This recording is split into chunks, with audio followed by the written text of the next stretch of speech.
Welcome to the 2024 PMSL SEA Fall League.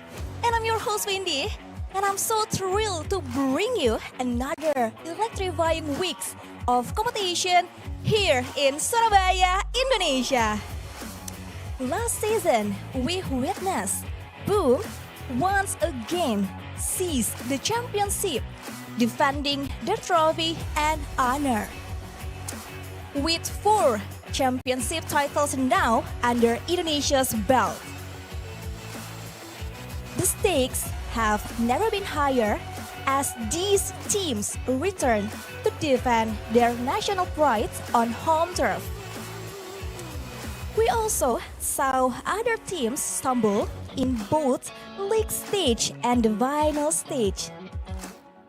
But now, with PMSL SEA Fall 2024, these teams have a chance for redemption, a fresh start, and another shot at their share of the $200,000 prize pool, as well as qualification for PUBG Mobile Global Championship 2024. Today marks the beginning of the group stage, where 24 teams will go head-to-head over the next 3 weeks. Their goal? To secure a spot among the top 16 teams who will advance to the final stage, set to take place from September 6 to 8. So, the question is, can Indonesia teams continue their reigns and uphold Indonesia's pride, or will a new challenger emerge to claim the spotlight? Let's dive into the action and find out. And now, let's introduce the 16 teams from Group A and Group C who will be competing today. And for the first team, we have TALON Esports with 1,009 points. They are now in third place in the PMGC ranking for Indonesia. BIGETRON Knights with 962 points. They are now in fifth place in the PMGC ranking for Indonesia. Can BIGETRON Knights and TALON Esports close the gap with Alter Ego and Boom Esports to secure their spot and represent their country in the PMGC? And next up, we have Team PANDUM with 790 points. They are now in sixth place in the PMGC ranking for Indonesia.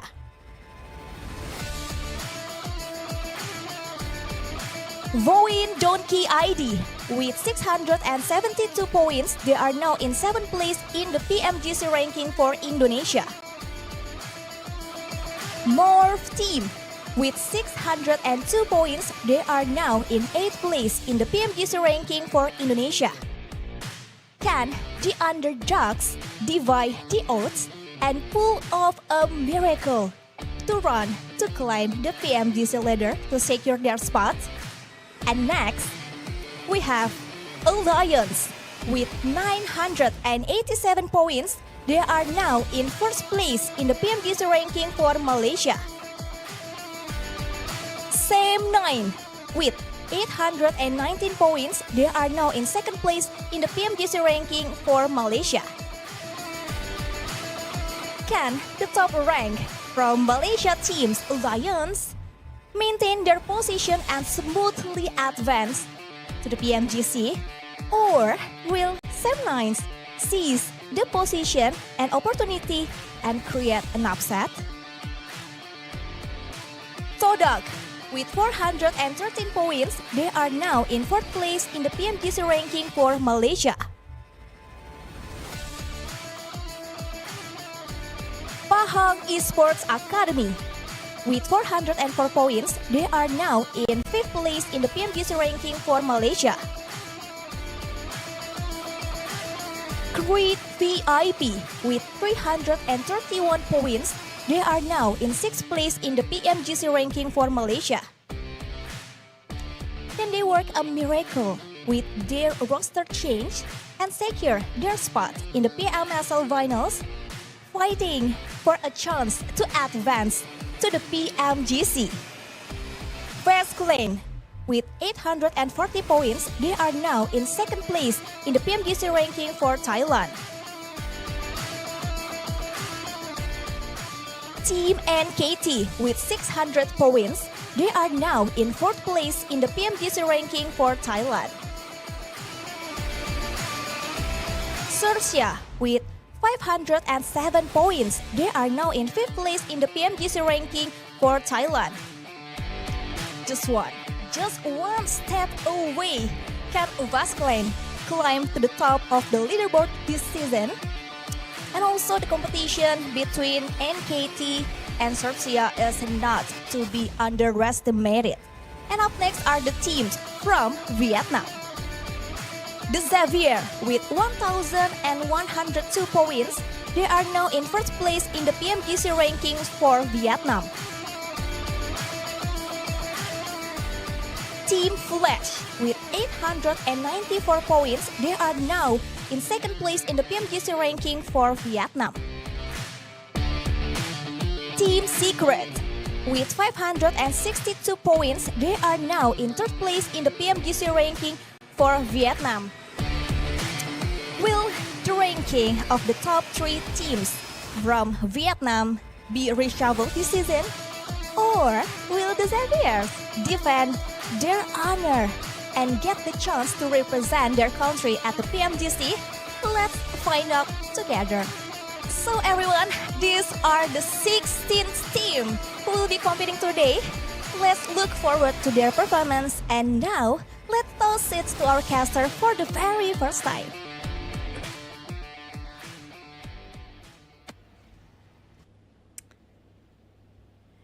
Wow, 16 teams are back here to fight for the PUBG Mobile Shotgun, Super League. Well, that's not wrong. Oh, it's always gonna be shotgun, but hey, you know what? But it's down to the last season here, Cloud. With me, Chu and Cloud, as always, gonna be your favorite duo of the day. But Cloud, we know this is gonna be the last season before we head into the globals later on.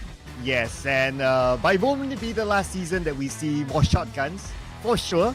We'll see a lot of them later on, ladies and gentlemen. So, yeah, I mean, it's a new season. Some of the teams made their roster change, and this roster change is very much necessary because it is the ticket to PMGC. Because not only through the country points, but also the top 5 in the grand final will have a ticket to PMGC as well. Basically, for Southeast Asia, there's a lot of slots. 5 teams, and that 5, we do know each of the region will represent their number 1 teams here for each of Vietnam, Thailand, Indonesia, and Malaysia. But who will be the 5th team? Now that's the bigger question. Will be also coming up from Indonesia because they are one of the top teams here right now. Well, looking at the teams that will be participating while we discuss that, Group A, we do have TALON, PEA, BTR Knights, their new name, NKT, Team PANDUM, XERXIA, TODAK, and Team Flash. And the one that will be competing today is Group C, MORPH, SEM9, VOIN, Donkey, Spaceman, Alliance, Xavier, Crit VIP, and Team Secret. And whilst this is going to be Group A versus C, Group B will have to stay low for a bit, but the schedule starting off today, 16th of August till the 1st of September will be the league stage. And after that, we're heading to the finals from 6 to 8 September. Only the top 16 teams will make it through. But for the group stage, it's going to be from Wednesday to Friday. A bit unusual for this week, by the way. We do have our last chance on Saturday and the Super Sunday, the day that will be the most important of them all. Will be that one particular day. Yeah, the Super Sunday. You've seen it before. It's pretty much the same this time around. But in case you forgot how it works, this is how it is, ladies and gentlemen. So we'll start off with the group stage. Wednesday, Thursday, Friday. Well, today there's a bit of a switch of a schedule, but we'll have this same date next week. Anyway, A and C, tomorrow will be B and C, and then we'll roll A and B in the following day. Now for the overview when it comes to the point system here, as per usual, during the league stage, all these teams, 24 teams, will find it up for after 3 weeks. Only the top 16 will make it through the finals, where the final head start points will contribute so much for the grand finals day. When they finish off the entirety of the league, the first place, as always, going to have a head start point of 30 points. Well, this will be the points as, not the head start points, but it's the regular points system. Winner, chicken dinner will receive 10 points and it goes all the way down. 9th place onwards, unfortunately, will not receive any placement points, but they will be counted if they have any elimination points. And they're all eyeing a $200,000 US prize pool. Now, good news for you guys who don't have new maps yet. Who knows, maybe in the future. Maybe it's time now, Cloud. But first off, we're starting with Sanhok. Triple Erangel finish off with the double Miramar. At least for the entirety of 2024, we're going to finish the year probably with the same map. Yeah, who knows, right? Who knows Vikendi will be in next year, but that will be next year. We'll need to wait and see. But for now, yeah, it's the same. And the timing that you see on screen is GMT plus 7. So wherever you're watching this live stream, whether it's GMT plus 8 or plus 9 or wherever in the world, you gotta tune yourselves with the timing there. But the map sequence is gonna be the same. And we're gonna have a 1 break in between game number 3 and game number 4. So that will be our only break for our show and also for the players. So you know when to kind of time your popcorn gathering moment. Yeah, we don't really need that much breaks, guys, because the game, it's going to be fun, it's going to be interesting, and it's going to be super exciting. As we know, this is going to be the last push for the team to gain themselves more PMGC points for the final season. Now, speaking of which, we talked about before, a lot of teams will try to eye out for Boom since they got themselves almost the entire year of championship by far, but can Alter Ego get that momentum back again? Will be a different region entirely. I'm waiting for the Thais. It's been a long time. The Thais, the Vietnamese, the Malaysians, I mean, all the other regions, waiting for you guys to put up the pace, kind of give some challenge to Boom Esports, because they have been dominating, like what you said, right? 2 back-to-back championships this year. If they win this one, I mean, they are kings of PMSL undoubtedly. I mean, technically they're already kings because no one else can get 2. But if they get 3 of them, then, well, I wonder what else should we call them then? Yeah, it's pretty stormy here, by the way, guys. I'm kind of worried for for our state right now. Yeah. Now, for speaking of champions, right? Alter Ego did it before the back-to-back, but we never had a 3 seasons straight before ever. So this is going to be the entirety. They are the kings of 2024, and will be if Boom can secure the entire year-round championship under their belt. But the question is, are they ready to do so? We've seen a lot of switching up of players during the off-season. Yeah, not for Boom though, so they are sticking to what they believe in, the players that brought them the championship last season, so they're bringing it to this season as well. So let's see what sort of changes will that impact them, especially with the changes that came with other teams. So many of them for us to talk about, right? Even Quick VIP, who's playing today, they have made significant changes to their roster as well. Boki is no longer in the lineup. They brought some players from the PMCL, okay, PMSC, okay, there's just so many right now. PMNC, right? I think that's PMNC. It's from, okay, I'll fact check that in a little bit because there's just too many PMs happening at the same time. But it's not, it's definitely not PMNC. Okay. Don't PM us, that's it. But don't for a PM us, prediction don't of the PM us. day, BTR 790 Xavier's PANDUM PA Team Secret for me. Now, we definitely have very different flags flying around, but I love your prediction on 7-9, especially with Boo Boo coming in as the RGL for 7-9 now. Yeah, so Boo Boo Hoo, the new IGL, if I look at the performance during the off-season tournament, does look pretty promising. So I do look forward to see how they will perform later on in the actual tournament.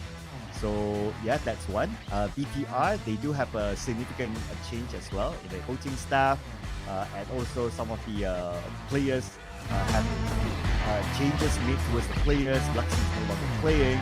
So yeah, I mean, even a change of name. So something for us to look forward to.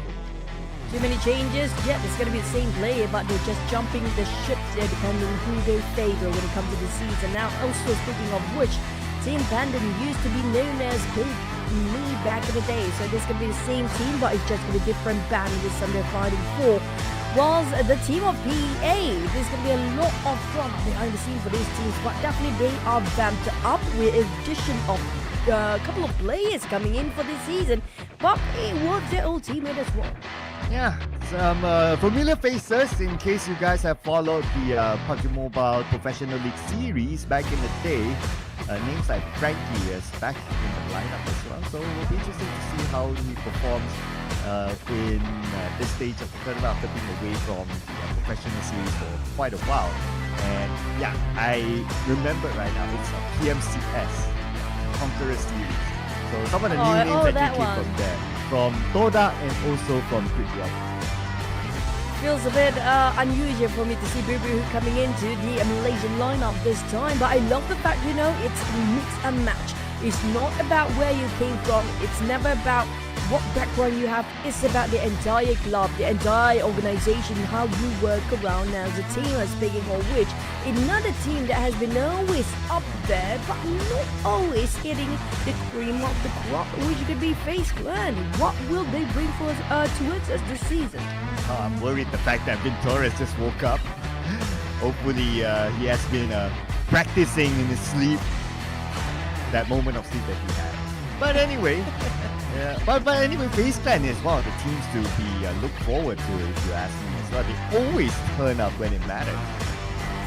They turn up when it matters, but never finish off as the one that holding the trophy by end of the day. Now that's a next level painful. It's heartbreaking to know we're almost there. It's always just almost in every single season for FaZe Clan. Yeah, that's the thing, right? They do qualify to the next round, but like what you said, lifting that trophy have always been a struggle for FaZe Clan almost every season. But qualifying, as long as you have like multiple slots below the championship place, then they will always kind of find their way to make it happen. So we have another team here, Team Secret. They did well in the first PMSL, and the second PMSL wasn't that great. So hopefully this round is a bounce back for them. Coming up, Team Secret, this is going to be another one, a very long history here. We're talking about a lot of old players as well, but coming from some of them from Beyond United, even from Box Gaming, and then some of them from SLD, and it's a mix and match. You know what? We're up to the point we cannot keep track the players jumping in and out of the roads anymore. Well, the one that is not jumping in and out is Alliance. They're still sticking with the same roster. So no changes for them. So a lot of fans will be expecting them to be able to put in the performance, but it's no longer Alliance. It's now Alliance now, just to keep everyone updated. Alliance, always one of those teams that always almost made it, but still not able to. So hoping to put in a good performance this year.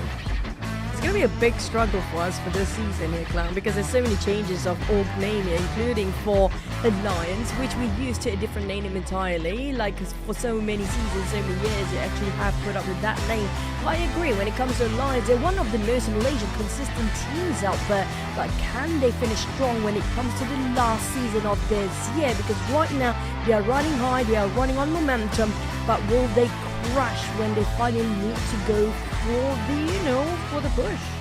Yeah, that's the thing. Mentality will be something that these teams will be challenged, since it's going to be a month-long tournament for them, and they have to be able to keep up with the pace.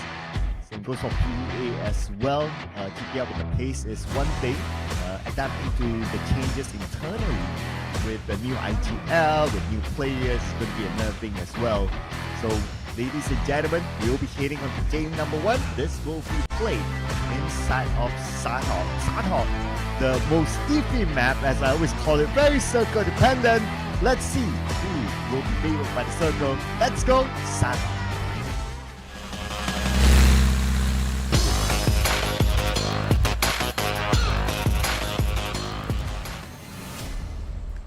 To the smallest map, it's gonna be cave, ruins, barn, quarry, you call it bontai, and even probably Hatton Circle. It has been a very challenging last season when it comes to previous one, but too many northern side of circle. But this season, a different new story entirely. Will they set it up a great start up for the teams here when it comes to day number 1? Cloud is always about marking the territory. Oh man, I'm so excited for this season, and so excited to see who will be marking their territory, like what you said. That will be significant as we go throughout the days, the weeks, the month even. And so you guys know, the group will shuffle next week based on the team's performance by the way, after the Super Sunday. But checking out on the drops, looks like we will not see an early clash, but we're going to see some familiar drops here. New Xavier, they love Basement, they love Bootcamp, and and Alliance, man. I always have a tendency to say the older name.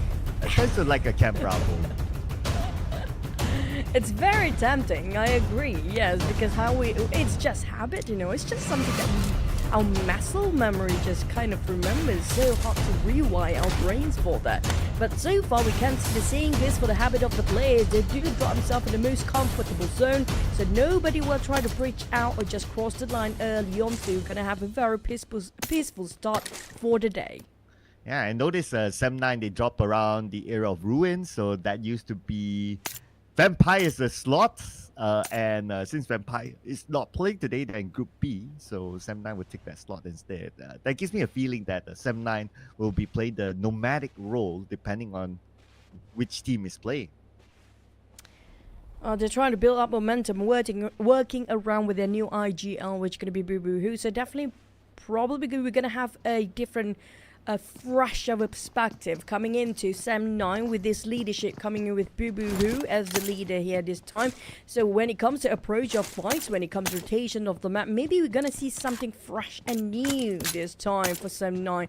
But we can see, not wasting any more time for that, he got himself quite looted up with very good gear. But on the side of VOIN, no first shot or no first contact made yet by any of the teams out there. It feels like everybody's just tipping their toes around the corner, making sure they're not overstepping their line and trying to read out all the enemy's territory as well and see if there's any anomaly going to happen in the early start of our day. Yeah, since the circle is kind of nice as well, right? It's at the main peninsula, so I don't expect to see like very early rushes by any of these teams. They can kind of take their time. But unless Zuxi wants to do something fun here against this band. There you go. Fire on the moment. He survives, but Victorious knocks the tar somewhere else. Wow. Unusual. BTR was the first to initiate fight, but unfortunately it seems like they're biting back their own backs here. BTR knock on two. Never a good start for the side of BTR. This is going to be one of the most legendary crew coming out from the side of BTR. We know how adaptable the players are. Unfortunately, experience-wise, FaZe Clan has just as much as they do. And FaZe Clan not even doubting their first second. They got that knockdown straight off the bat, taking those points away. And that's going to be the first blood of this season, ladies and gentlemen. And we're about to see the second blood as well. Zuxi being held hostage. I doubt that BTR will be able to save him, so they have to let this one go. And it's probably something that the coaching staff of BTR will need to look into. With their new coach Ken, who transferred from Fumi Sports. And they also got a new performance coach, Coach Andro, who used to be from the basketball scene to help them out. What's different between the performance coach and head coach, by the way? Well, the head coach will focus more on the technicality of the game, and the performance coach will focus on the people side of things. Oh, more about psychology stuff and mental state, I assume. Yeah, you can put it that way. And that's actually a good thing. I mean, like, everybody needs that when it comes to moral support and also having the confidence to actually display it in the game. That's a crucial part of being one of the best players out there. Speaking of one of the best, the Xavier's also taking advantage against PEA, using down two angles at the same time. But Kiddo fought back, taking on one down. Here comes the Nade, an explosion chip down to 50% of HP. And next is going to be Nade taken down by Rush from the back. Oh, nice setup here with the high ground. But they lost two players. It's quite a heavy trade-off here with D Xavier. But D Xavier will be down to only one player left. And those points will be given to PEA, while the elimination feed seems to still roll. Crit VIP up against TODAK somewhere else.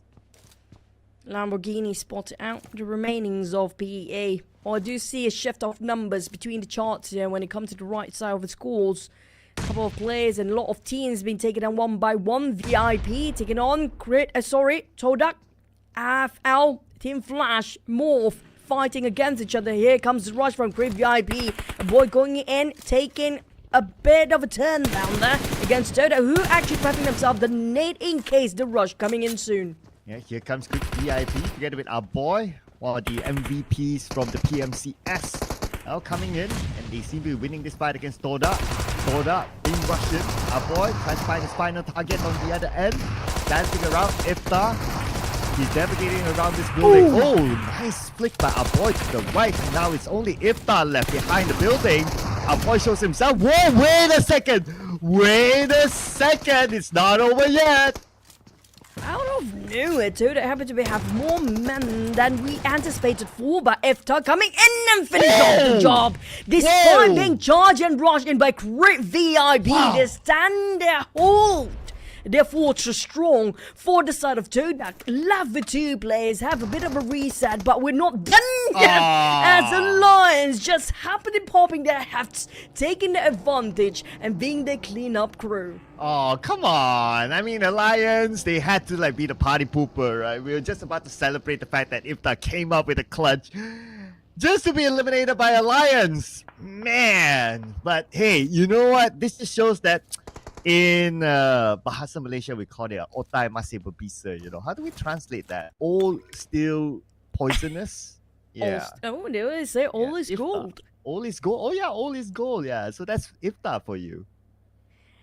Oh, but unfortunately, I mean, like, you can play as much aggressiveness you want, but at the same time, it's not just about being aggressive and being the big man. You have to play smart. That's what the Lions showcase us here today. And they're coming up from the side of right side of a map, which is quite vacant. And half of the map, especially on the eastern side, pretty much have nothing in it. No players whatsoever. The ones coming up from the west side. Now, that's going to be very stuffy in there. Oh yeah, I mean we can see a lot of teams like to play in the middle, it seems. That's why we see a lot of fights at this stage. At stage 1, by the way, Choo Choo, look at this. We already got like what? 1, 2, 3 teams eliminated. 2, 3 teams with 1 player left. Man, this round is hard and fast. Well, PEA, we do know what really happened in the first few early stages. Just now was against the Xaviers and was against certain other teams. That's why both teams left with 1 player here right now. But aside of BTR, unfortunately, we saw them, the first one to make contact in the map, unfortunately, left with 1 player. But hey, great news for BTR. Despite their first team to almost being wiped out early on, they still holding on. Yep. So far, it's still being able to hold on, but you know, we still have like 13 teams, right? So the chances of starting to collect a placement points is still pretty slim at this moment. And the fact that 7-9 is surrounding GenForce right now, I don't know about this. It seems like 7-9, they're interested in this compound. GenForce, he does have a DBS though, so with a DBS, you can come up with miracles in this sort of a compound fight. Well, it is about PMSL. The S means Bang, something, bang, and the S bang, one shit. It's bang, a wait. What? bang, He wasted so much, but finally scored with the DBS. Took him some time, but it's not done yet. GenForce down to he got himself a bit of free loot when it comes to the ammunition just now, but a 7-9, that was not a smart move. Just letting one person to go in 1 by 1. We've seen that happen before, but this time it's going to be different. They are approaching with 2 players, 2 different angles. Well, I mean, it was kind of hard. The moment you poke the Hornets nest, the rest of the Hornets will come. And it's not the best of start for Boboho. I mean, that just happened right here. But to check that house, that person was there, GenForce was there, and this all happened. But that's part of like how Sanhok works. You always have to be ready when you enter any compound. That's true. That's why it's the smallest map, but will be most aggressive plays when it comes to how active the players will be in the game itself. But you know, it's still the first day. We can actually give Bibihu to build up his chemistry with the rest of the team, and here's the RGL have to learn to communicate way better than he used to be in his old team. So they're probably going to build up that synergy across the next few weeks here. But I do want to see for Team Secret, will they actually give us something different here this time? Because I'm looking forward for the team that we've never seen them in the first page before, in the first few weeks of PMSL ever, in the past tournaments. I hope they can actually bring us something new and something fresh. Yeah, slight change of lineup for them with Max in the lineup. Hopefully we'll be able to see that sort of improvement for Team Secret. But it also depends on the circle. Now that we have the circle shifting again, it goes towards the area of Puwari, and we got a good amount of teams already in the middle of it. So now teams on the outside starting to move. VOIN Donkeys. Okay, they managed to evade 1 potential fight to get into the circle, so that's pretty okay for them for now. How much longer will they be okay? FaZe Clan seems to be quietly just waiting for the right time to pop their house. VOIN Donkey, oblivious regarding the other's position here right now, just go in blindly. I'm kind of scared and worried for the positions here right now. might just walk themselves in a trap in between all the other teams out there, including TALON right across that hill. Oh, look at this, right? Speaking about the hill, NKT and FaZe Clan. Oh, okay. Mormon gets the first blood together with Onsens, securing one out of Joker. And my boy, Mr. Joe, is in the fray. Looks like they will call it truce for now. I mean, now that they're down to 3 players and they don't have enough information, they probably would not engage for now. Misery spotted out Jabronki. PANDUM in trouble.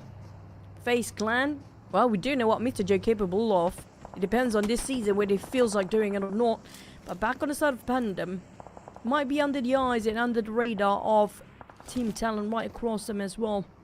But for PANDUM, it's better for them to just stay indoors. We do know they're not necessarily needed to go out there yet, because they definitely did not have to move away. They're pretty much at the edge of the circle, but it's still quite safe for them.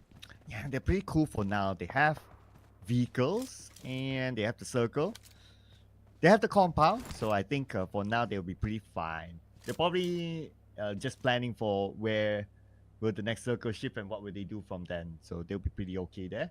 As for NKT, since they lost Joker, they're playing the passive mode instead, hoping for FaZe Clan to be in an off position so that they can take advantage of it. But FaZe Clan are not really showing themselves yet. Putting Spider Tan in front, a bit of a risk, but if you can get the first knock, why not? Mormon being in a very tough spot there. A Spider Tan holding his ground, trigger, discipline. That's where he is keen and he's working out from. But the Blues start to hit on the side of D. Xavier's last player, Lamborghini, in trouble and barely got enough supplies to last a bit much longer. And Rush spotting out as well. There's going to be 1v1 between PA last player and Lamborghini, the last survivor of D. Xavier's. Oh, Lamborghini and Rush. Lamborghini, last we checked, he had 5 first aids. Rush has 6. So they're still able to tank out the blue. But as the circle shrinks, the blue will be even more painful. Okay, now they need to travel even further as the circle shifts towards the left side of Kuwari. This is going to be a Mexican standoff in the blue by itself. There will be the Mexican standoff between them against the blue, not them against each other right now because of the distance in between plus the hill that's kind of curved enough for them to spot out each other. But here comes Lamborghini trying to have a bit of a faith using his big mat kit pack just now. Just left with 5 first aids, but he's going to go for the survival game here. Try to last as long as he can. Just negate himself from fighting and the confrontation against Rush. While Rush is just going to play along with the first aids, but back towards the ones in the circle. TALON Misery peppering up the nade against PANDUM. Okay, nade number 1, no connecting. No. But at least it gives Team PANDUM an idea that somebody's around the corner. Yoru! Man, this guy. What a transfer to TALON he was last season. And that brought them to the next stage, the World Series, the PMWC. So, did a good performance, I must say. And now coming back to the PMSL. So it's going to be a 1v1 between the 2 teams. But Mr. Joe caught up by FaZe Clan. Oh man, NKT left with 2. Where are the rest of them? Not giving any support fires because Mr. Joe was taken out one just by himself just now. And FaZe Clan holding right on the northern side of Quarry. Sam9 repositioning himself right on top of this molehill, trying to stop TALON from marching to his side. But here comes the nade from the side of Sam9. Axel is down with that running him over. There's going to be a lot of accidents up here. Okay, here we go. Linux now from the lower ground. Managed to get a knockdown to Firen. Nicely done, despite him being at a geographical disadvantage. Now he's going up against a 1v1 with Depth. Depth now pretty low though. He's being shot at from another angle, I believe. But he's still alright. Oh, Misery's here. Together with Billbot. And Misery lost the 1v1 fight. It was a really tough fight there when you come to only 10%, less than 10% of HP to get that from below upwards angle from the side of TALON. But Lennox trying to save on Yoru, Sam9 doing the same for his teammate, while Alliance out of nowhere, they're taking advantage of somebody else's turmoil, I guess. FaZe Clan knocked down from behind. Team Flash also getting themselves 4 across the board. Sam9 against Talon, and Talon Yoru couldn't last long enough and tip-top around. It's going to be Dap turning and throwing a curveball. Yeah, he only had like what, 10% of health, so Yoru, it was just too bad. If only he had a full life, then maybe he could have done something. But a great comeback there by Sam9 to gain 4 points. But now it's only left with Dep as well as their new signing, Piran. So they have to deal with 23 more players in the battleground. Spider Time from NKT, still locked in with FaZe Clan. And the worst news is that Choo, he has only about 10 more seconds left. Times is his worst enemy right now, and worst case scenario he's in at, and currently from worst to the graveyard. I have to say, even the flat plane will not cover him so much, but he actually got it anyhow. Oh, that's gonna be thanks to the side of XERXIA on the other end of the circle. Just now actually helped Spider Turn to actually live just a tiny bit longer. Wow, this guy has been so sneaky for the longest time and finally punished a FaZe Clan. Now Alliance! Looks like they're going to execute their plan against XERXIA. As XERXIA now with 3 players. Here we go. Nui, long range spray, but Nui counter-fired. Nice, off angle by Oleo. Kwang trying to find himself where the shots came from. He couldn't actually spot them out just yet, but he got quite an awkward angle here. Trying to find any entry in by any other players across, but thing is, it's just a bit towards his left that the shot's coming up from. He couldn't actually spot them out just yet. Kwang repositioned himself, trying to see across the warehouse where a lot of nades being exchanged of hands between Alliance and XERXIA. Well, XERXIA bites the dust. Well, there goes XERXIA at number 8. So now Alliance, 5 eliminations dominating. Team Flash though, 2 players left, Gosu as well as Kwang. While we look at the next phase of the circle, it goes towards the left side. And Sam9 is part of the circle, so they have a second lifeline with the circle on top of them. Kwang. Kwang is playing a very, how do I say, a very comfortable and safe strategy here. Nobody here, but okay, I'm just gonna go out a bit and back to my original position because it seems that nothing is going on. But back on the side of Spider 10, now this is gonna be tough for him. NKT, last play against 2 of Alliance coming in from left and right. There's no way out, and NKT last player will have to resort to the 7th place. And the sneaky Spider 10 finally falls down flat. As for Team Flash, keeping an eye on to Alliance. Mineral gets a knockdown. Jimmy, okay, Gosu tries to steal away that elimination by tossing that nade, but Jimmy has been taken away. So Alliance now playing with 3 players, but they have the most eliminations so far. And they have opportunity to gain more since they're coming from the outside circle. Kwang will get a knockdown onto Ade Look. And Kwang looking for more. Kwang, despite he's going in alone, I'm not sure where Gosi is, just next to him, working as a duo, but backside is quite open up for the backside by Alliance. Here comes the nade exchange between the 2 teams, and Kwang got hit from the back. Gosi need to help him, but here comes the Blues and slowly wiping them off the earth right now. Well, FL Team Flash Gosi trying to find the ones actually on top, but unfortunately, Team Flash, despite being pressured by the Blue and Alliance from the back, they will not make it through. Well, top 5, ladies and gentlemen. At this moment, VOIN Donkeys is the only team with a full squad. Team Secret with the high ground, but the high ground may not be valuable as the circle shifts towards VOIN Donkeys. Full squad, got a circle, comfortable position, and this round is all in for VOIN Donkeys now. VOIN Donkeys, despite their unusual logo that we loved the entire year here right now, they got themselves 4 eliminations, got 4 squads still alive, but Lions, despite got themselves the most eliminations out of top 5 teams just now, but unfortunately enough, they did not get themselves inside of the circle. Team Secret got the high grounds. They were coming in from the southern side, but they will not be alone. Here comes PANDUM. Here we go. Oh, Team Secret takes out Billboard from Team PANDUM. And looks like VOIN Donkeys in the 5 eliminations currently dominating as Max now tries to find the next elimination. Yep, but oh, that's Sam9 on top of the hill. Firen fires back. Irons shredded almost entirely his vest here right now. Spotted Archel. Here comes the spray. Got one. And firing, going in for more. Coming up sneakily from behind. Sam9 last player. Last firing coming in. Firing to a side of Team Secret, but the blue zone is making it difficult. He got two angles to deal with. Team Secret, they need to deal with VOIN, but they need to shut down the last play of Sam9 as well. Man, it's 4v1v1. The chances are really high now for VOIN Donkeys as GK tries to dance around, but GK finally eliminated by Zeta. One more to go. Sam9 Baron managed to survive to a second place. And right now, it's confirmed second place finish. Pretty decent, I must say, for Baron from Sam9 to be able to survive that long. But we gotta celebrate VOIN Donkeys, the opener, winner, chicken dinner. You gotta remember this logo, guys, because it's gonna be something that will be taunting for all the other teams every time their banner flash about VOIN Donkey. They got himself 4 players, flawless win till the end of the first map and our first day.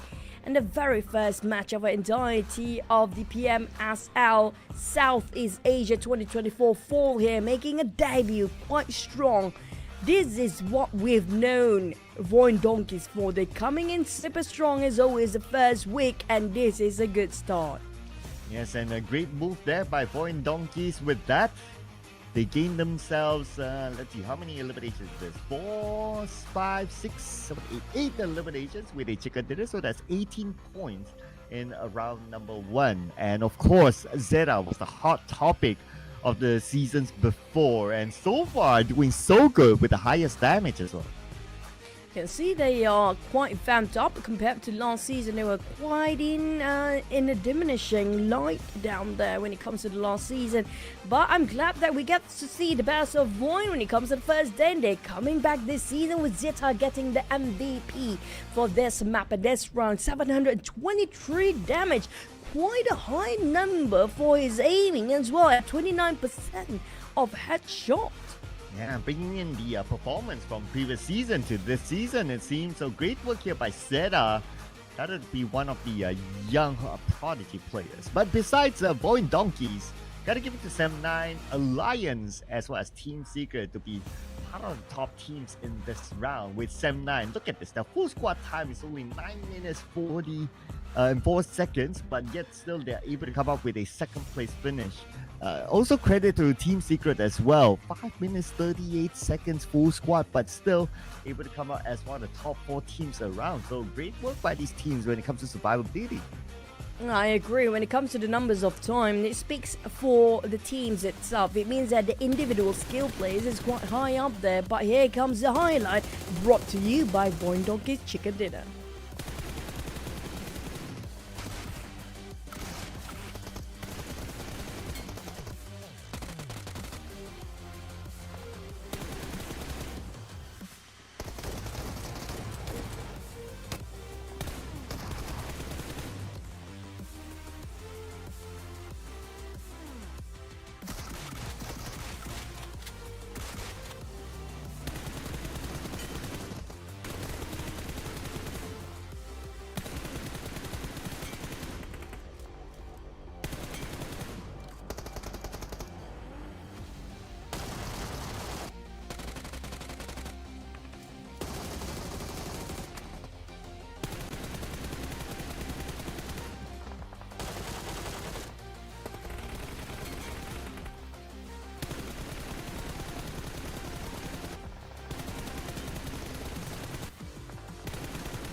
Well, one of the furthest travels around, but they still showed up towards the end. VOIN Donkeys, 18 points. 7-9 with second place finish, 12 points. Alliance with their 8th elimination haul brought them 11 points in this round. So that's the double-digit club, as you can see here. While on page number 1, FAZE is the only team without place 1 points, but they still managed to gather 4 points through eliminations. On the side of the FAZE clan, I agree. Well, they tried to get those eliminations in their hands as soon as they possibly can try to move. But the one that we should concern for, but fortunate enough for us, for the first member of the day, we don't have anybody ended up with 0 points. Everybody got something in their hands by end of this map. MORPH BTR, despite being eliminated quite early on, BTR lasted long enough. They got himself at least 1 elimination, same goes for the side of MORPH. Yeah, it just shows how much everyone really wants this, right? Considering that it is a small and tough map in Sanhok. But of course, we're done with Sanhok. But before we head on to the next match, gotta compare the head-to-head between these two amazing players. Zeta, who was an MVP previously, compared with Leons from Alliance. Zeta coming in with 4 eliminations by himself, and naturally that comes in with a little bit more damage as compared to Leon. He's also a team player, comes in with 2 assists, but when it comes to overall team contribution, Leon had it a little bit more. But unfortunately, for the side of Lions, they were being eliminated quite early, despite they got himself even on the MVP because of the high fragging number just now. VOIN Donkey Zeta still takes at the number 1 spot as our top 4 gunslingers with 723 damage, but not too far. Leon's DZ plays himself at second place. PANDUM's player Billboard is 618, while Adik Luke never fill us every single season. He will squeeze in no matter how much he tried to being kicked out by the others. He's always there in the top 4 gunslingers by the end of the day. Yeah, and this guy in one of the posters of PUBG Mobile Esports, it was touted as the uncrowned king. Well, true enough. I mean, he has not lifted a major trophy yet, but who knows? We're only done with game number 1, ladies and gentlemen, where VOIN Donkeys scored the first chicken dinner. And we're going to head on to Erangel next, in which we're going to play 3 Erangels back to back. But after these 2 Erangels, we're going to take a extended break. So for now, we're not going to have any break at all. So make sure you guys stay tuned with us because we're going to jump into the next match real soon. Yeah, and speaking of the next map here, by the way, Erangel, the usual and the best map to watch when it comes to players, their best players and also their worst players possibly will be in this map here as well. And speaking of which, we've seen a bit of awkward synergy between the teams that actually do have new players swapping in and out. It feels like they're not that comfortable yet. They're not making a bit more proactive approach of certain fights or even try to actively move about. They're a bit more careful. In the first map and the first week, we can anticipate this, where a lot of teams will have a slower pace of rotation or try to move as a 4 instead of try to go something flashy plays or something that we hope to see. In the first week, it's pretty hard to get. Yeah, perhaps so. Just like some of the earlier eliminated teams, right? Like TODAK, like Creed VIP, for example. They had major changes into their roster. And we did see a very good show by IFTA, but Elias had to just, be the party pooper. But other than that, I would say TODAK played it passively, and not only passively, they failed to defend against Creed VIP at that very, very early stage. As a team, that is, until IFTA showed up. There were probably some things that could have been done better from the position that they had, since they had compound first anyway. And also, speaking of Creed VIP, there was unprecedented failure or attempt of taking the compound away from TODAK's hands before, because they were the one that actually rushing in and things get really haywire. It seems that they need to work out the communications or how do you want to just approach a certain fight just to take over certain compounds. They should be the one that actually managed to successfully taken out TODAK in that position, because they are the one that actually rushing in. And surprisingly, TODAK, they defended it well. But like you mentioned before, Lions actually do have a bit of over the edge over these 2 teams because they know best timings for them to actually take into certain fights, they take advantage of their situation, which a lot of good teams and top teams aim to do anyways. Yeah, third party is definitely a thing, right? And we have seen that time and time again, even from previous seasons, even from the PMWC and so on. So having the right moment to come in, and when you come in, you also need to make sure that, oh, there's no other enemies around. It's not only about putting focus onto that one team that is in that area, but also it's like, okay, if we go in, like, is there anyone else that's watching us? So that's the thing. And that's why some teams, they do have, they do set up like off angles, so that in case they're being rushed in by another team, like the Alliance case, for example, you have somebody from the back like trying to slow down Alliance until the team is able to reset at least. So there are a few ways that can be managed. But I guess from the start, if you were to go down to the root cause, then it's just to know where your closest opponents are, at least in the area. I mean, like, these guys have been playing for like, what, 6-7 years by now. We've been here, I've been here 6-7 years, almost 8 years for next year anyways, because we almost reached the end of the year of 2024 now. But speaking of which, the teams that actually do play that long, they know every nook and cranny, know every curvature, every geography, every terrain of every single map.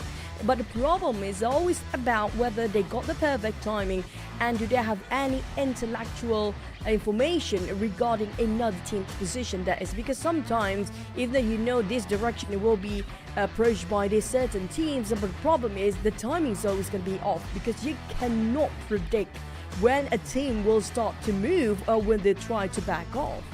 Yeah, that's the big variable about PUBG Mobile, right? Is that you wouldn't know because you're going up against 15 other teams. So you don't know what they're going to do. And it's a 360 environment, like they could be somewhere else, right? They could be doing other things or anything. And then you have the circle that comes up with the variable as well. So there are a lot of things that could happen. But as much as they wanted to discover on, oh, how can we do better in our Sanhok match? Unfortunately, that has to be left to tomorrow or day after, depending on which group they are. And they will need to only focus on to Erangel, in which they don't really have the data of Erangel, since it's going to be our first Erangel for the season. Maybe they have the past few rotations that we had even before, prior to this tournament. Maybe they had that scrims going on. Maybe they had even in the previous tournaments sort of rotation, because we saw a lot of teams quite comfortable with their previous drop spot earlier. Nobody want to hot drop somebody else, but we do see hot drops when it comes to the final week, when things really seem to be tough and rough for certain teams to make it through to the grand finals. That's where things start to be a bit more spicy, a bit more shaky for some of the teams or some of the plays. But when it comes to the first week, we can anticipate maybe it's going to be the usual drop, just because they want to test the territory that they're familiar with for all the teams. Plus, you have to consider as well the teams, they not just have to relearn every rotation of every single team, they are relearning every season we have different group of A, B and C's anyways, and plus they have different lineup. And plus, we might actually have new blood coming in, which we don't really have that much when it comes to this season as well. So at least that's a good part that we're actually looking for this season. Is everybody knows everybody. It's just, even though they are used to the other team's drop spot, but it's different lineup of players that being mixed and matched this time. So who knows what they're thinking here right now. We talked about 15 teams before. You have to fight a different 15 teams. But within that one team, you have 4 different brains. And that 4 different brains, sometimes, not all 4 of them seem to be syncing together. Some of them, I want to do this. And the others, well, you know what, I think this is better. I'm just going to do it my way. And that's the unexpected turns happen to be in that spot of certain teams. I thought you had my back, and apparently there's somebody else behind my back. Yeah, so it's fine-tuning, right, at the other day. So as much as you want to fine-tune, like during off-season tournaments or scrims, you probably don't get the 100% feel and the 100% commitment from all teams in the lobby. But now you're going to definitely get 110% commitment from everyone else. So this is where the opportunity to fine-tune is the best. But because it's already tournament time, so they have to do it real quick. So we're going to start the next match real soon here, and we do have some interesting stats. Grenade eliminations. So Leon's came up with the most, that is 2. So that probably is a stat that we need to keep an eye on. If you can keep up with the 2 grenade eliminations that add on to that as one of the most grenade eliminations, that would be pretty sexy, since grenade eliminations are not easy to come by. We're waiting for the next match to happen. I agree. Well, this also speaks something. A big volume of hand grenades seems to be the... You know what? Never mind. Let's fly into our first Erangel of the day.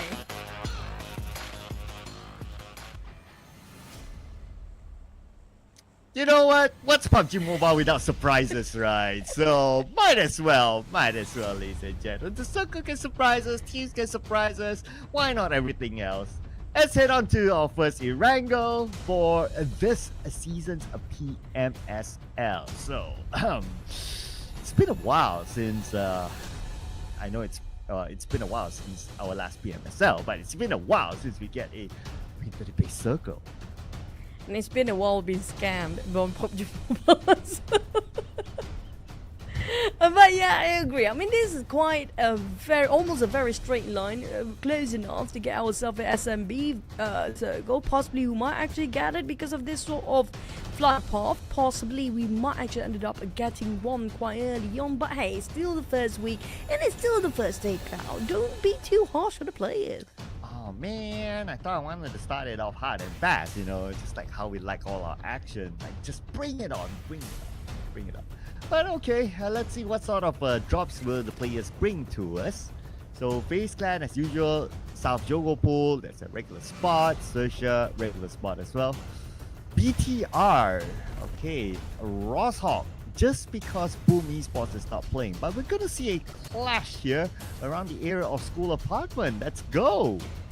Oh, PANDUM versus NKT, and also Crit VIP happen to be sharing with another neighbor. VOIN Donkey is the last chicken dinner. Yeah, we saw this before, you know, Cloud. This same deja vu feeling where you might actually get a tot for the last map, you might drop call for the next one. Yeah, so at least for us, we're going to see early action. But let's see how much these teams want to push each other. VOIN Donkeys, they're a little bit split. One of their players is in the school compound instead of the school apartment, so they'll probably want to hold it off until backup is here. While for Crit VIP, if they have the information, well, they can actually rush in onto the members of VOIN Donkeys, but it's not easy to get that information since everyone has their own apartment now. Speaking of apartment, well, it comes a bit of replay. PANDUM shot down on NKT players early. Wow, that was a sharp one. They didn't whip any bullet on that Vector. Yeah, I'm sad. That's my boy, Mr. Joe, okay? Man. He's just a man. It's not boy, it's Mr. So it should be, that's your man, Mr. Joe. Wow. I mean, if I call him my man, he has to be the guy who has a birthday today. Happy birthday to Mr. Manager, by the way. It's tomorrow. Oh, wait. Okay. And he scam everyone. Okay, yeah. Okay, so not only PUBG Mobile can scam, but also he scam. Great. I like. I like it too. Oh. I guess we like the same person here. Well, we have some conflict between us here, Clown. We need to talk about that. We need to fight for it then. Yeah, we need to negotiate. Negotiate or just go for the battle? What kind of battle can we actually do between us two to fight for that one person that we all like? Oh, wow. I mean, I'm willing to share, just saying. No, okay. No, that's so graphic from you. No, that's too much information, man. Well, clearly nobody's willing to share Mr. Joe, so he's out.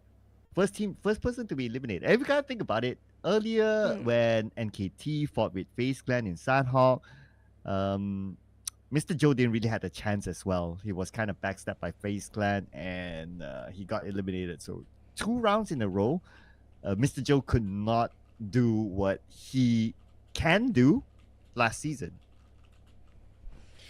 That's true. I mean, I still remember that Sanhok map. You remember Mr. Joey did something unusual between those 2 high mountains or high hills in Sanhok? Or was it him? I think it was him, yeah. He did something unusual on Sanhok, man. I was hoping for him to be a bit more flashy this season.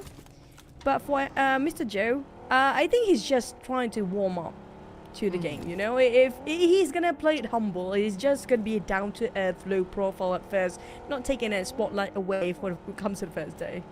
Yeah, I'll take it as that, right?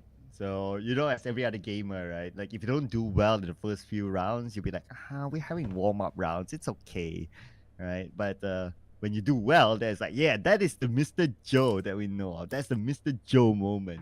So I'll be waiting for that, Mr. Joe. You heard that, Mr. Joe? Waiting for that. He always comes up with amazing moments, right? Even like in the first PMSL, the second PMSL this year, like there's always that Mr. Joe moment. Okay, I know I'm like overhyping Mr. Joe and he's not even in the game now.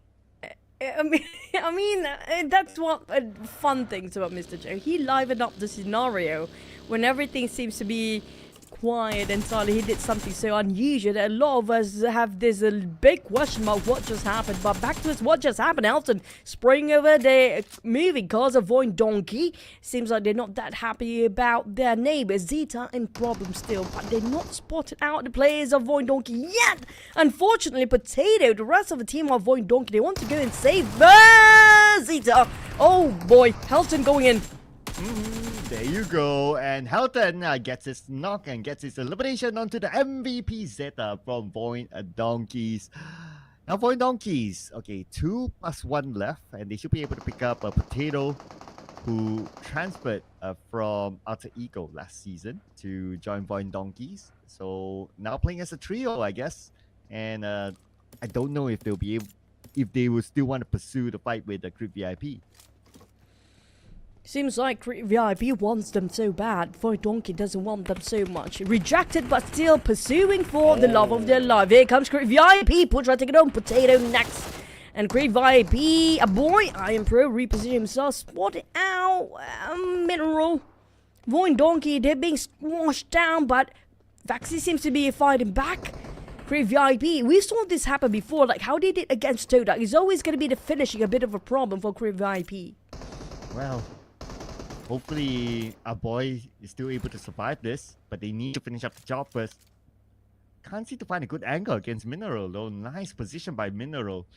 Holding our boy hostage at the same time. Finally down by Putra. Okay, with this elimination, they could save our boy. So our boy should be back up soon. Crit VIP, there's no way they're gonna flunk this one. Oh, jumping down, Putra trying to just finish off the remaining members of VOIN Donkey.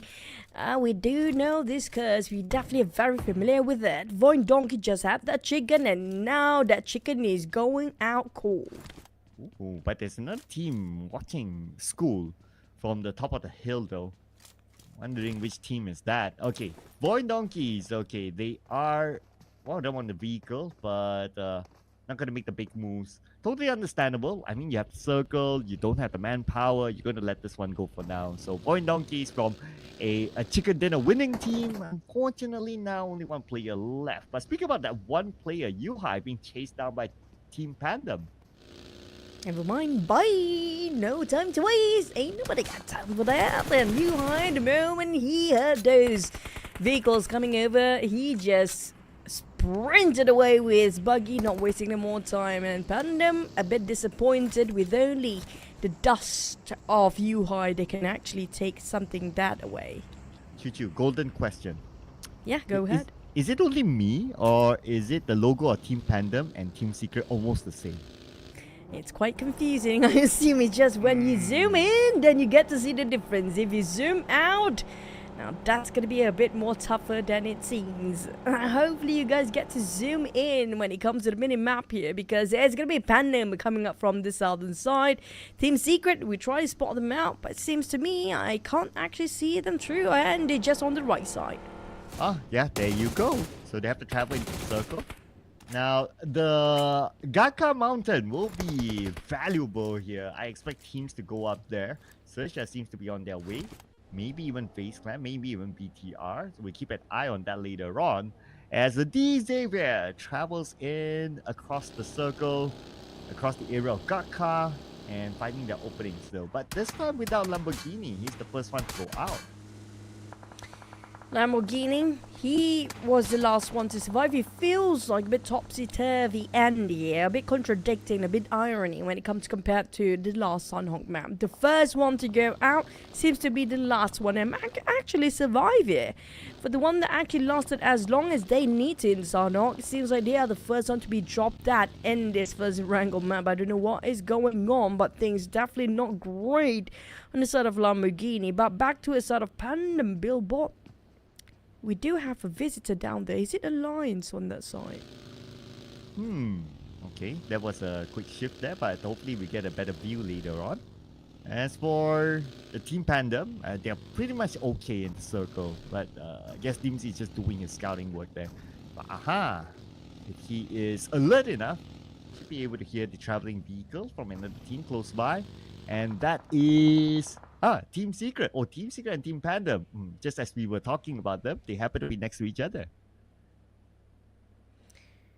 Speaking of next to each other, the Blue Zone is also next to PEA. Seems like they're sticking back to their old guns for PEA, playing alongside the Blue Zone, not taking any risk when it comes to the first day. Team Secret spotted out Alliance across the other side of a hill, but we do have Team Secret. Now this is a bit unusual.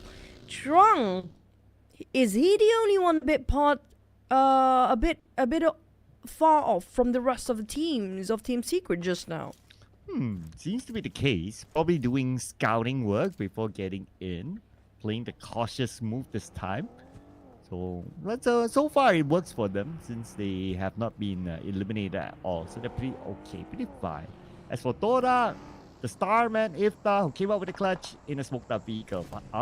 Look at this. 7-9 and FaZe Clan. Here we go. Comes firing. Here comes the first nade in. Dodge with 7-9 and FaZe Clan both taking on Ruins. But don't forget about XERXIA BTR and XERXIA Mega Earth. Seems to be a bit too far apart from the rest of the team XERXIA. But back to the 7-9. Playing a bit ring around the rosy against FaZe Clan. Look at it, where Ventura is standing. He actually go for the far flank, trying to make sure he got the off angles against 7-9. Oh, okay, more teams around though, monitoring the situation. Probably could come in as a third party. Ventura, look at his position. He wanted to backstab 7-9? Okay, but finally he did not. So he's A-okay for now. But at least he gathered information that, okay, there's some eyes on the back window in the other building. So now it's between FaZe Clan and 7-9.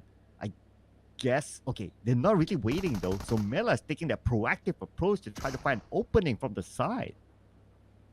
I'm surprised Ventura's left just now. Back to his the trench fight.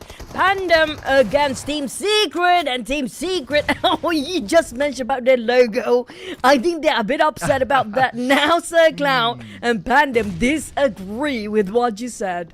Well, MORPH could disagree even more, but they will agree with the fact that they get one knockdown on the MORPH, but Flippy is on the other side. Okay, Flippy now with DBS. Bang, bang, bang. Okay, that's going to be one, and R2 goes down to the DBS gameplay by Flippy. But the fight's not over yet as Billboard's on the other side, but Flippy shows up, flipping them like a burger. And yes, I'm hungry. Well, we're definitely going to find ourselves some dinner here. Probably a chicken dinner after this map as well. But back towards the side of the relay instead of the trench just now. Unfortunately, the one tried to stand there. Wouldn't last long. But back about 7-9. They're down to only you. Height remains. PEA taking advantage from afar. But it's just a bit too obstructed by those vegetations in between. Kid have got the perfect angle. But unfortunately, too many vegetations in between. Oh, okay, not able to steal away any eliminations. Fortunately for PEA. But Team Flash, well, they want a piece of this as well. I mean, such a bad position to be in for 7-9 and FaZe Clan for now. Let's see what Batman can come up with as he throws everything, including the kitchen sink right now, onto 7-9. 7-9 sitting down in the house, and I doubt they can even get to their vehicle at this point.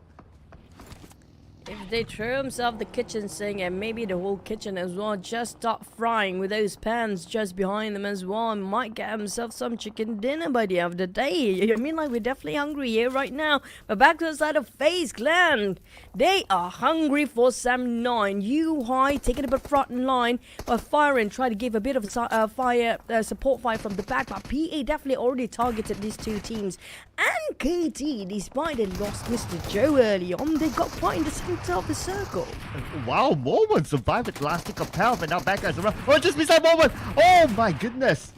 Oh, didn't check his corner, and Semlan got punished for it. Moment survived, even though with the last tick of health, and he will have the time to reset without other teams incoming onto them. But keep an eye on to the Gadka Mountain. Look who has arrived. It's Crit VIP.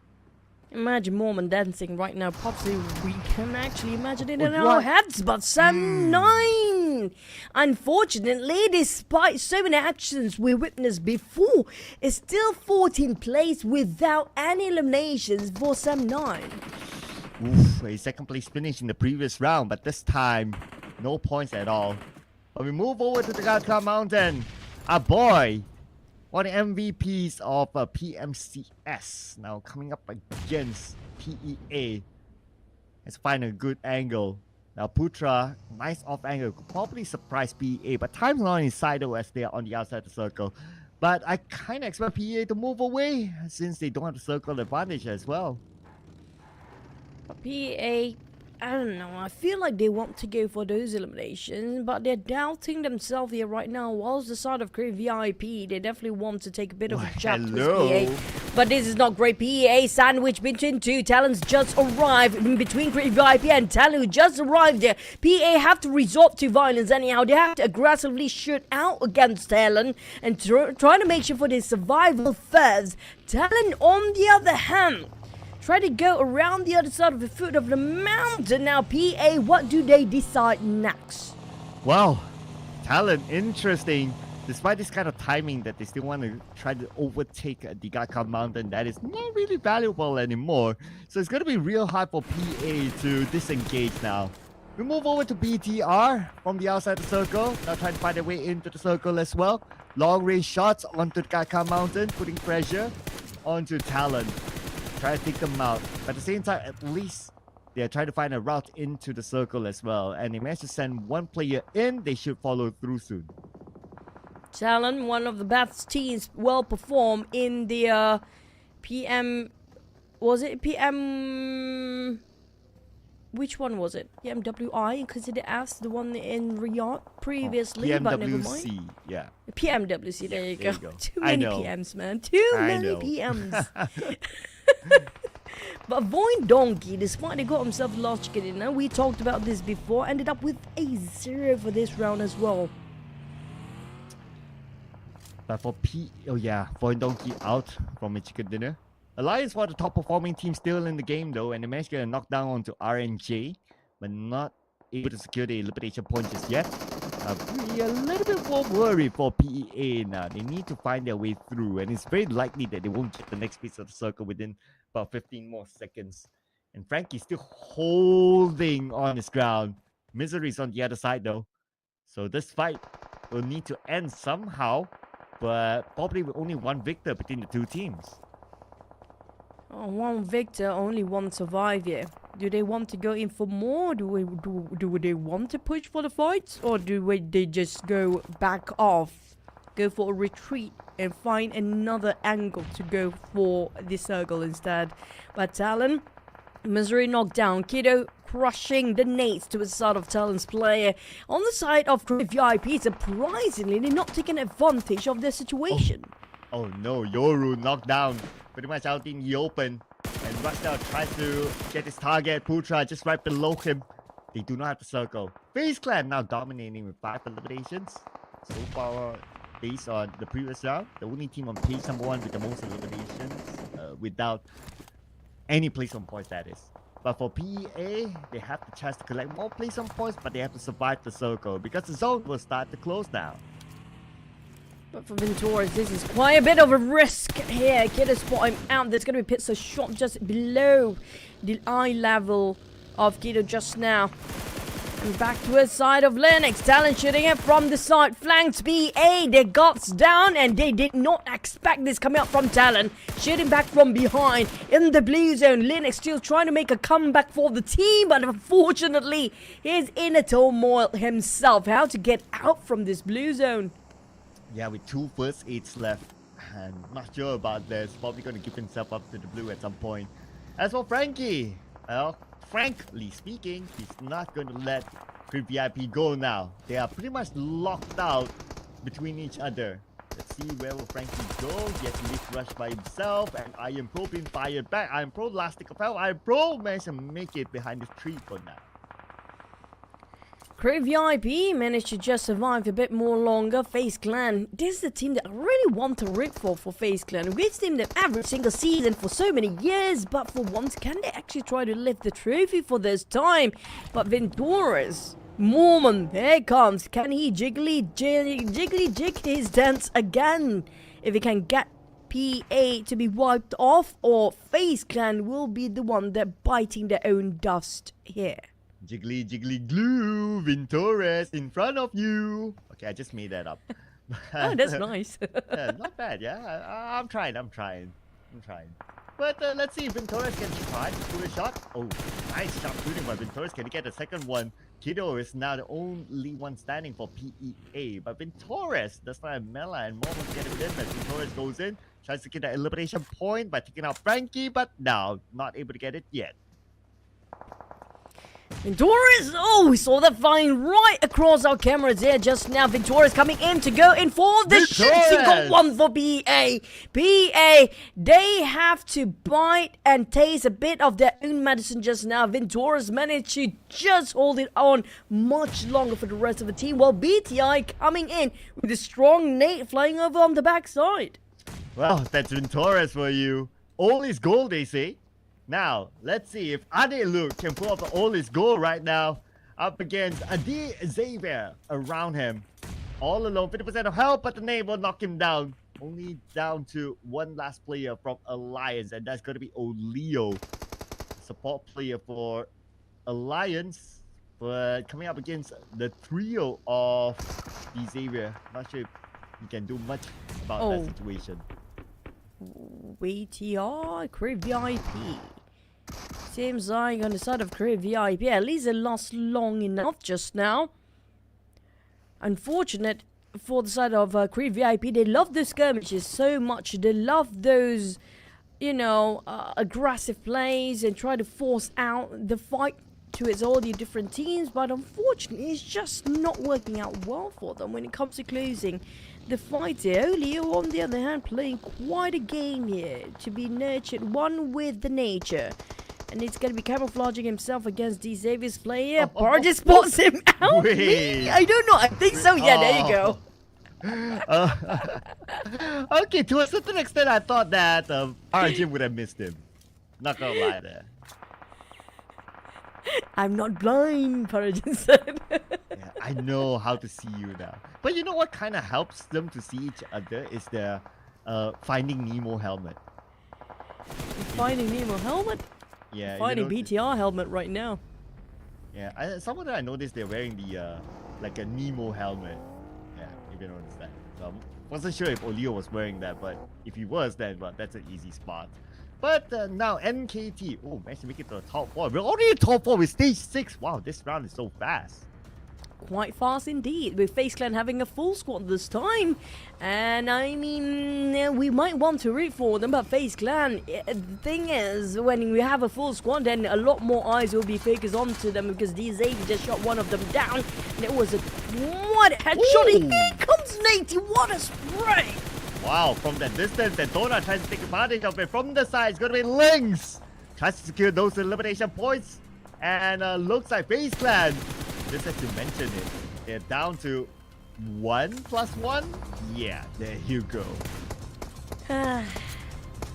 If you have full squad, then all eyes on you. And back to the side of NKT. Unfortunately, for the side of FaZe Clan, they barely got enough covers. They got a couple of those haystacks.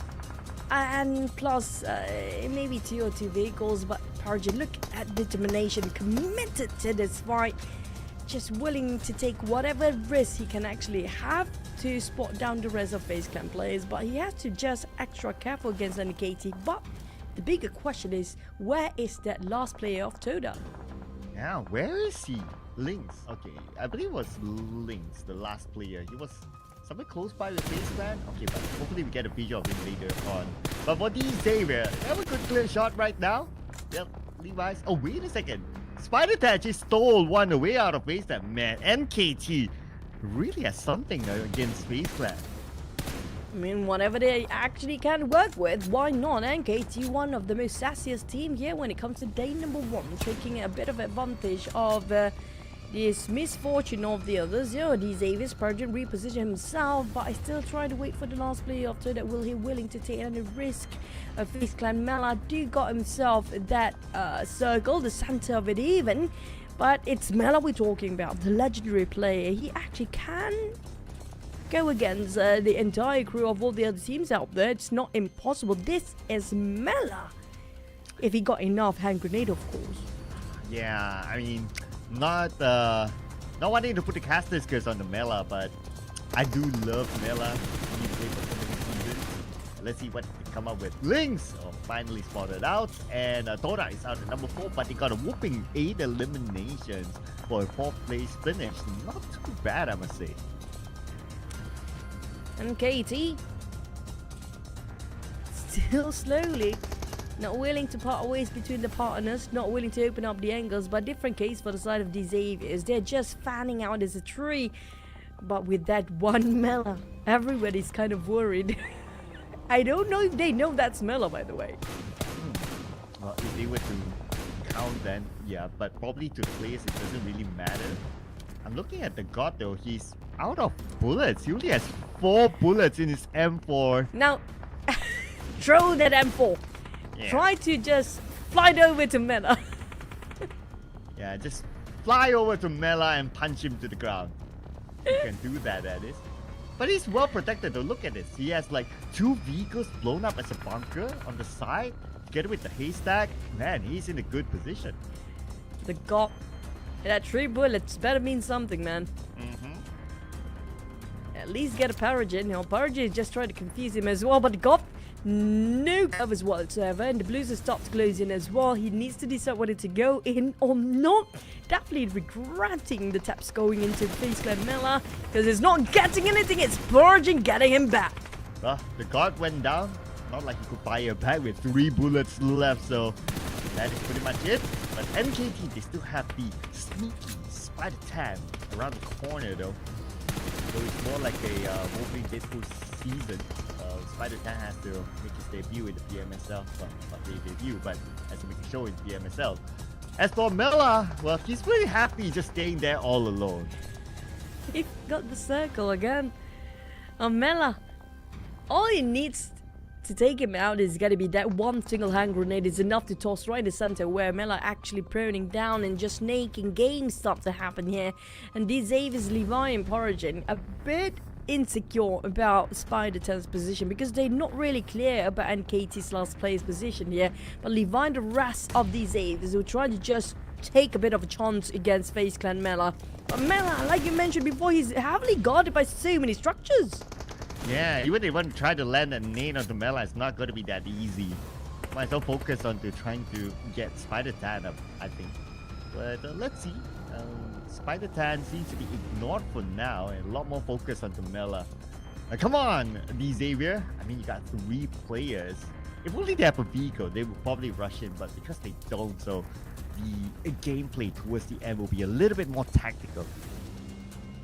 Too much tactical, perhaps. Overthinking here is going to be the main cause of their loss if the Xaviers cannot clean this one up. And the Xaviers, despite, I think they do have 1 vehicle, that's the thing.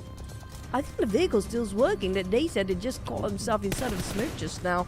Levi actually spotted out Mela, but he knows it's gonna be a different angle for NKT play, but it definitely doesn't know that he's gonna be NKT. Maybe he's thinking, are they actually in the same team here? That's why they're a bit cautious about taking a bit of a next step for the side of these Xaviers. They are unclear. There's gonna be 2 different teams they're dealing with here right now. Yeah, that's a possibility, because obviously to them they wouldn't know like how many teams are still in the game. They only know like how many players. So they're taking the cautious move in case those two are teammates and one of them is in an off-angle position. I'm looking over at, okay, Spider Tan's pretty low as well. 30 bullets plus 5 in the chamber. And there you go. And it's gonna be one more to go for the Xaviers. Now they're finally rushing in, knowing the fact, that was a different team entirely. It's gonna be one victory. And Mela hold on long enough to get himself second place. It's gonna be winner chicken dinner for the Xaviers. What a patient game they has displayed just now. And as usual, the Xavier is the team that celebrates the least of them all. Yeah. There you go. They're like, chicken dinner, just another day in the office. So congratulations to the Xavier coming up with the second chicken dinner today. So game 1 was by an Indonesian team. Game 2 by a Vietnamese team. Who knows? I do want to see all different regions getting their own chicken dinner today. Why not for day number 1? But it's going to be Dezao MVP who will be... Lamborghini definitely was frowning just now. We know for that he didn't actually get to play as long as the rest of the teammates. He was watching and observing most of the time. He got taken out quite early just now. But here he comes. When it comes to damage output, Levi got himself the most damage out of all 4 players. Yes, so got to give it to Levi as well. He was at the rooftop, so there was a prime position for him. Besides only Levi, okay, let's see. How many in total here? So that is 10 eliminations with a chicken dinner, so that's 20 points. So far, the highest eliminations that we've gotten in a round so far. And of course, we got to award the MVP to Levi himself with the 4 eliminations, 623 damage, and also a 32% team contribution. Yep, 7% of a headshot. That's going to be the normal amount of percentage that we've seen across for the entirety of the tournament per usual. But the last one we saw on Zito, that was quite a high number, 29% before. But when it comes to survival time, now this can be a different when it comes to each of the team. Now, despite they got themselves the chicken dinner, but they actually have one of the most least amount of survival time as a full squad coming up from the Xaviers compared to NKT. I mean, Mr. Joe didn't last over not even reaching 2 minutes just now. Yeah, he got eliminated the moment he landed, so it's unfortunate for Mr. Joe. But gotta give it to the Xavier as well. 8 minutes 50 seconds with a full squad, and they still managed to secure this chicken dinner. I mean, it's a great one there. But let's check out the best moments here, brought to you by the Xavier's chicken dinner.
When it comes to the numbers, that's where things really matters. The Xaviers, they got themselves 20 points in total, and that's going to be our highest point for the day and for the entirety of the league since it's day one. That's going to be the number you guys have to memorize. FaZe Clan, 17 and 12 points for TODAK for the total points.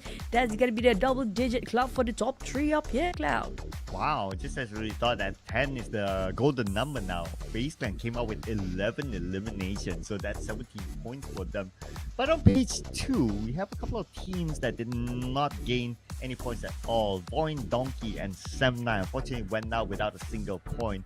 Got a couple of ones as well. TALON, XERXIA, and Team Secret. But we're still very early into the game, right? So there's still a lot of opportunity for these teams. While we check out the overalls, where the Xavier is currently at number 1, but FaZe Clan, no chicken, no problem. Hopefully they can maintain this momentum because, you know, it will be a history broken for the side of FaZe Clan if they can finish off the entire season holding the trophy and just being the champions for once. But VOIN Donkey been pushed down to 3rd place. Just how fast you can drop yourself the moment you score a chicken, the next one you're gone cold. Let's hope that's not going to be the case. That will be really hard breaking for them. But looking over at page number 2, some of the names that probably fans wouldn't expect to be down here. BTR actually is at number 13. Though they do have a bit of an improvement, but still, page 2 is not where we used to seeing BTR there, including TALON as well, down there at number 16. But checking out some of the top 4 fragging teams now, FaZe Clan holds the best number, that is 11. 11 eliminations, that's the golden eliminations number that we all have to remember for now. But we've seen more, we're definitely hoping for more. But Lynx, TODAK have 5 knocks for when it comes to the top 4 fighters. I think it is going to be one of the new stats we're having for this season. Top 4 fighters is unusual. We never have the most knocks before. Well, that's something new for you, ladies and gentlemen. So we got Lynx, Mela, and Achul there up in top 3. So if you just join us for some reason, here's VOIN Donkeys with the first chicken dinner and the D Xavier as the second chicken dinner winner. So third game, that is, we'll be playing out Erangel before we go on to an extended break. So hold your horses in case you're thinking about going to the washroom. No, not yet. Speaking of, you know, we had something new. I love the fact, if you guys actually noticed, the transition was 3, 2, 1. I don't know what it really means, but it's like 3, 2, 1 possibly. But it used to be the one. Is it some teasing coming up from the side of PUBG Mobile? I'm not sure. We have to wait and see. But what's the meaning of 3, 2, 1? Is it going to be the top 3 to the number 1 spot, or is it going to be something else? Plus, we always mention, I wish they can actually, the top 4 set awards, something for the top 4 fighters, you know, the top 4 set awards, because we mentioned about this before. You have the knocks, but you never get the points. That's a nice way to look at it, right? That's a nice way to look at it. It's like, you knock, but someone else steals it away. Too bad, we have to highlight you. So, yeah. Unless and another set stat will be this one. The top being knocked award. Oh, that one is the... Yeah, that's the saddest. The face plant award. There you go. I want to see that stat though, not gonna lie. Yeah, the most get planted the face into the ground will be that award. Even the face plant award probably going to be the perfect fit for the name, just because they're always being knocked down every single time. But I love the fact we have some new stats coming in this season, but it's quite sad really. Top 4 fighters, but you fight for nothing because you didn't get any of those points.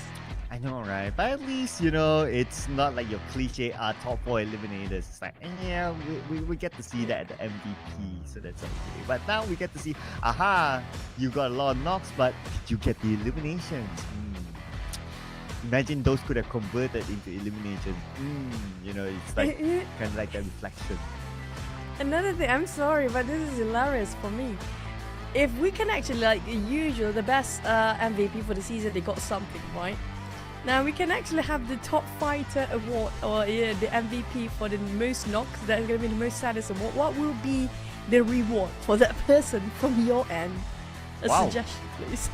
What will be the reward from that person or for that person? For that person. For that person. Yeah. The reward will be, well, we want to see it like on stage, the person does a punishment.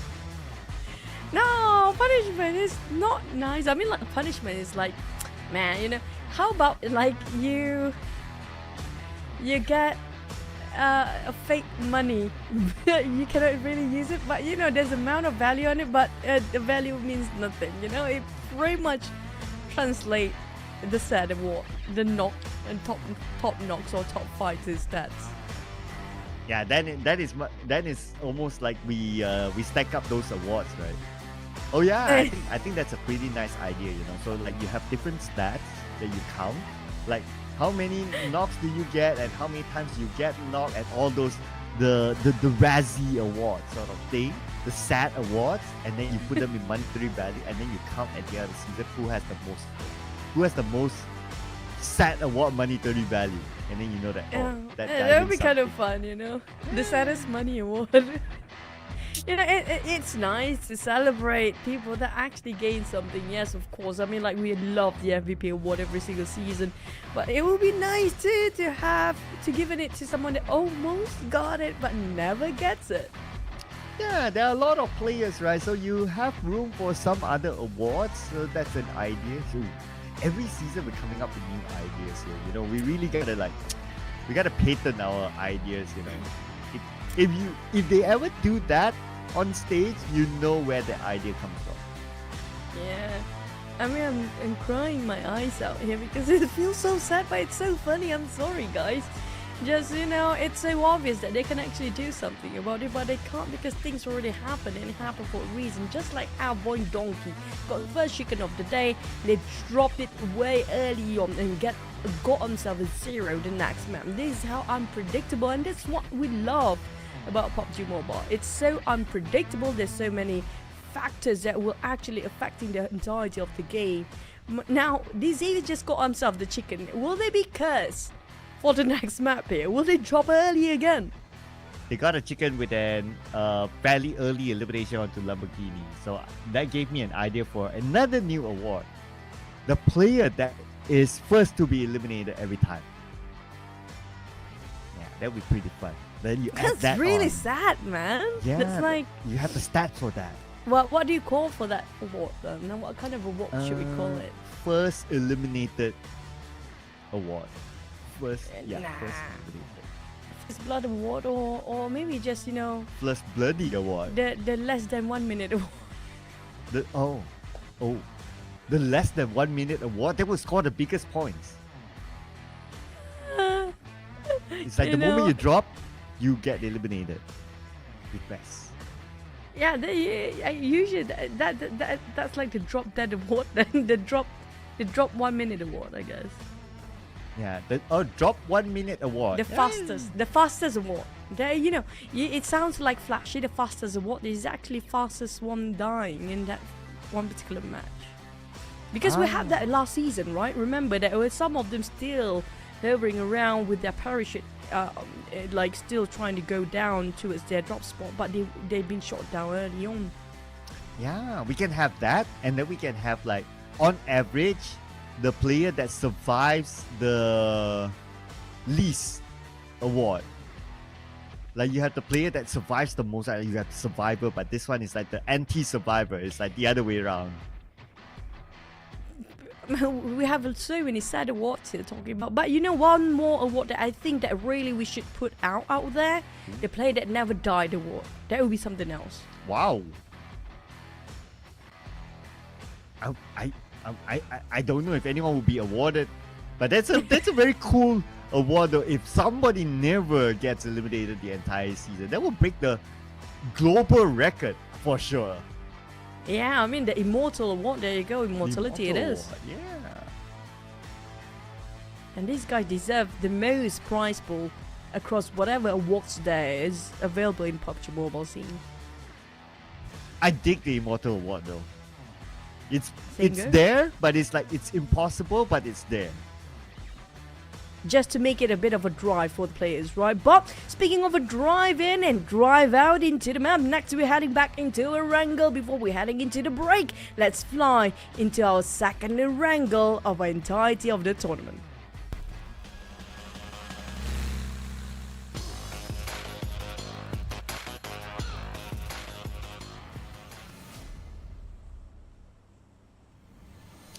This is going to be Erangel, number 2 of our PMSL this season, ladies and gentlemen. We're going to see a different flight path this time. Early on, it was like diagonal, but this time we're going to start from the south, mid to the base, up onto Kameshki. So teams who like to drop on the left will need to travel a little bit more. Teams like XERXIA, teams like FAZE Clan who likes to drop around the area of Jogopol. Whether they change their drop spot, we need to wait and see. But I do kind of notice that maybe Sem9 is doing a bit of a switch up here. Sem9, I mean, maybe due to the flight path itself, who knows? But it's going to be a bit of a rowdy SMB. Will be the same circle right on the start of that flight path, because we're hoping for SMB circles. Yeah, today just a bit of a challenge for the players to be just slightly feeling a bit uncomfortable, to make them a bit jumpy when it comes to the first day and warming up into this entirety of the league stage. But no clashes, no hot drops early on. Not yet, not for now. Let's remember that in school we saw a clash between VOIN Donkeys and Crit VIP. Let's see if any one of those things want to let go. But we're going to have a right-sided circle this time, so it's going to be a different circle altogether.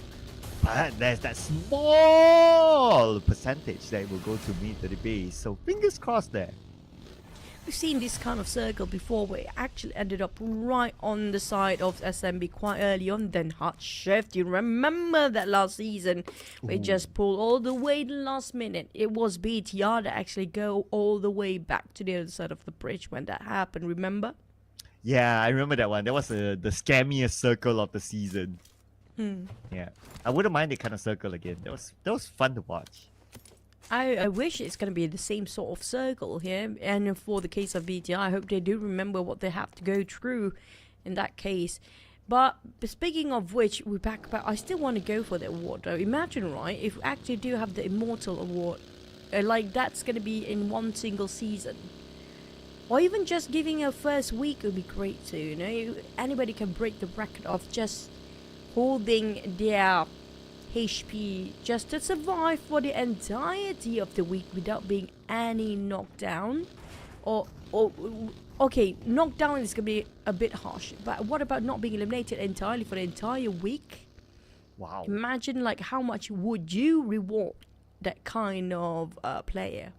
I mean, if you think about it, right, to not be eliminated the entire week, basically your team gets the chicken dinner every round. Yeah. So how realistic is that? Not too sure, but it's fun to just have it up there just for kicks. Just for the kicks, make it $1 million prize pool for that too, just for one player. Wow. I mean, that sounds to be like a nice idea. Then you see Very nobody tempting. takes fights. Everyone's like, yeah, fight? that's the fun Nah. part of it. But that's the fun part, you know, because the blue zone is there. And since the prize up there will be very tempting for individual players too.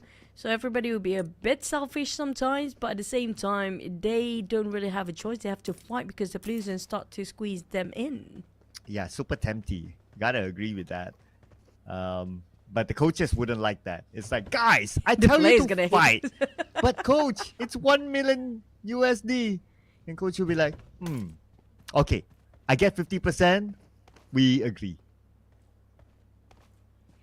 I don't think even if 50% he can actually hit the spot though. Like you said, I mean, like it doesn't necessarily. I mean, if we want to just bring the standards down a bit, right? Not to die until the top 3 or top 4. Okay, yeah. If it's like top 3 or top 4, four, top yeah. 4, yeah.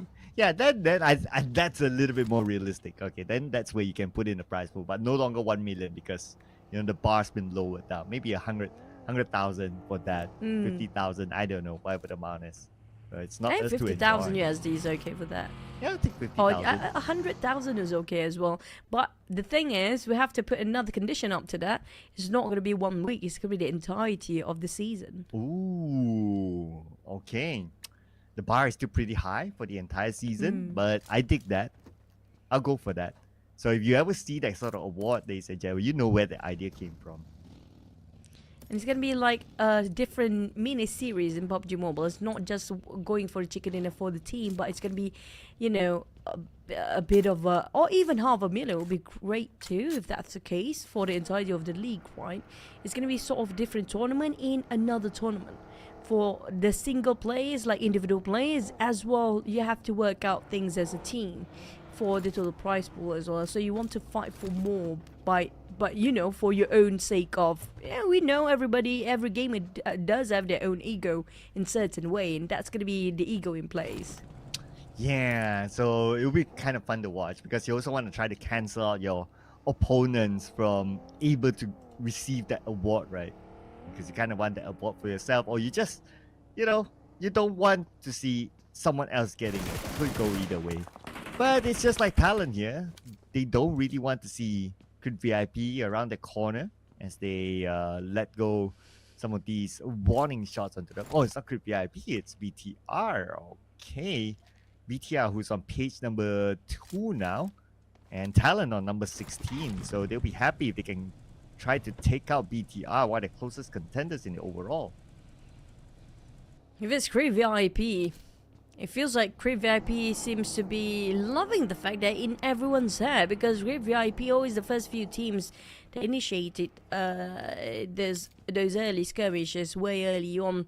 But on side of BTR now, this is going to be a good team that we have so many questions surrounding them. We do know that BTR, one of the most legendary orgs out there, one of the most biggest fan base due to their past achievement, but across the years, over the years, it feels like, is it still valid when it comes to their old experience? We do see a long shot coming from Team Secret. GEEK will try to save his mate here. Oh, there you go. First split for Ade. Look at this time. Take it out Max from Team Secret. And Team Secret playing as a trio. Now that Alliance, they're close by, they might want to finish up the job. But speaking about finish up the job, so it looks like it's BTR against Team Flash with Gosu going down to the hands of La Paz. Atar gets one for himself, and Team Flash, they are in shambles right now by losing Kwang as well. It's Atar re-looting and upgrading himself. Kwang on the other side and just squashed down like a bug by Zuxi. Not even breaking any sweat. And we mentioned about BTR before. It feels like the more you play, the longer you stay, the more harsher the games will get to you for the old players and the veteran players out there. Yes, they are legendary players, but at the same time, with their old tactical and old strategy will get in the way with the new meta coming into the tournament. Yeah, so that's all about adaptation, right? And that's why some of the really, really old players that sometimes we thought that, oh, legendary and all that, sometimes not able to catch up to meta, especially with the introduction of the DPS era. So I didn't just choose like, okay, I'll just do something else, like open a business or just be an influencer. That's a common career path for a lot of these players. But what's pretty common as well is going to be this kind of circle. I don't expect to see a scammy circle this time. Probably go to the main peninsula by the end of the day. Don't speak too soon, brother. You see a tiny spot down there in SMB still in there somewhere. That's what happened last time. That what exactly happened when the teams actually just everybody flew over to the other side of the map, but it was a reverse compared to this one. But Talon took a bit of long shots there against BTR. Misery spraying over with a lot of rage down there, but unfortunately nothing seems to be clipping. Just a bit of a warning shot, just showing everyone that he's in here in the Mushroom Tower. Ah, this is the Finding Nemo helmet. Yeah, there you go. So Misery has it. Oh, Mr. Joe went down again. Oh man, Mr. Joe not having a good time. But he's not out yet though, so he could still be saved. We don't have him on visual just yet. Maybe he's in a position that he could be picked up by his teammates, but let's wait and see what happens to Mr. Joe and NKT soon. Paul? I'm surprised that they allow, I mean, like, to have the Nemo helmet. I think your enemy can actually see this Nemo helmet. Am I right, or correct me if I'm wrong? Yeah, they'll be able to see the helmet. So pretty obvious, So, right? Yeah, I'm kind of questionable that, because usually we do have every single player in the tournament with the same uniform, the same helmet, the same colors of scheme, just to avoid confusion. But BTR, seems to me, Great VIP really is the poison for all the teams out there. Despite they never close a great fight, but they're always making sure every other teams will have a hard time. Oh, good VIP now. Can I take over this compound from BTR?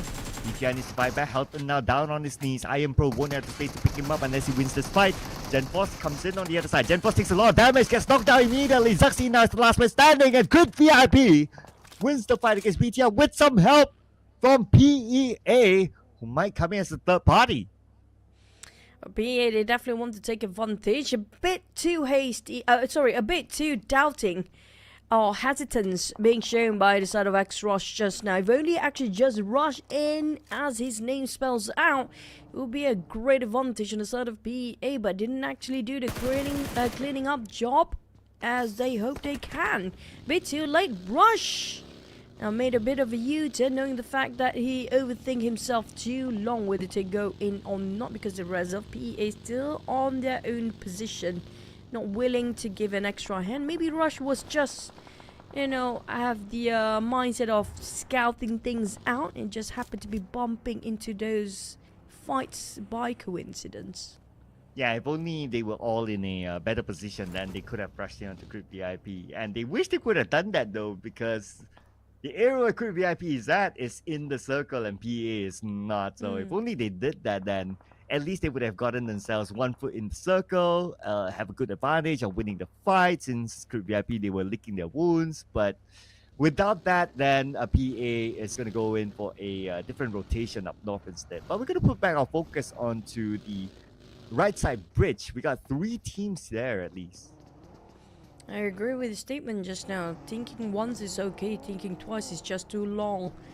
And if only they actually did what we hope for them, that is actually a bit win for us out of PA, but they couldn't see what we're looking at right now, as FaZe Clan definitely have an eye set onto its D Xaviers. Paragin taking himself in the compound and Mormon slowly creeping up and just closing the distance. But PANDUM, we've seen this exact angle before when BTR almost got obliterated as well, but Jimmy 99 gonna run. Ooh, Jimmy Olio knocked down by Achul. Nice, a long-range shot with a mini 14 by Achul. But he should be able to recover himself now that they have retreated and reset. As for Team PANDUM, okay, Billboard is going to go in all by himself. He needs backup though. Oh, Billboard definitely taking a bit of a courage, going a bit of a U-turn. I'm surprised the Lions just let him pass by like that. Billboard squeezed it through, but he didn't manage to hold his ground. Unfortunately, he went in without backup, and he's out just like that. Now, Alliance, they'll be able to reset themselves to defend their ground against PANDUM. Achul went down as well. Dimzy down, and that is it for Team PANDUM. Oh, one more left. Jobranki is still in this game, but it's going up against the entire squad of Alliance. And Jobranki, there's nothing much you can do about this. I mean, if only it was a little bit more well coordinated by Team PANDUM, then they probably stand a chance against Alliance. I agree. If only they have one more player, just one more behind that huge grenade being tossed by Jabranki to follow up, they're probably going to be them winning over the Lions just now. But unfortunately, I don't know what happened. Billboard just going in solo. And I'm even surprised with Billboard going in unscathed, cutting across so many players of Alliance. They allow him to just follow behind, and that was something surprising to even survive that. The rest of the side of PANDUM just now, a bit of desync from the rest of the team. I don't know what really happened when it comes to the communication, but we do have something else going on, and KT seems to be a bit of in a skirmish, possibly against TODAK, or was it against XERXIA? Well, looks like it's a XERXIA there. One of their players knocked, but it should be picked up easily. I'm looking at the circle shift towards the left side, so it's going to be interesting to see Alliance coming out of their comfort zone. to face up potentially against maybe Team Secret, maybe NKT, maybe even SEM9. But SEM9 they have moved as well, so a little bit of space towards the left side. So we're gonna check out the right side of the circle. So XERXIA now ready for the incoming FaZe clan. Nui. Trying to find the rest of players of NKT right across the horizon, but TODAK just arrived. TODAK just rushing to Mega Earth, but the spray from who? Was it New? It actually knocked them all of them down. Mega Earth, crushing entirety of TODAK by himself with the help of Mormon from FaZe Clan, and also New sprays from afar. Who would have thought Mega Earth safe within that small shack? Well, Mega Earth, aka Earth C, well, he got a big help there from either his teammates or from FaZe Clan. I mean, wow. But it was unfortunate for TODAK. I mean, they had a plan. They saw one person in that shack. They want to try to take him out, take over that area. But little did they know that a lot of eyes were on that shack. So that just had to happen to them. So TODAK, they're out. Unfortunately, this time, no points at all. First time in this season at least that TODAK went out in the round without points.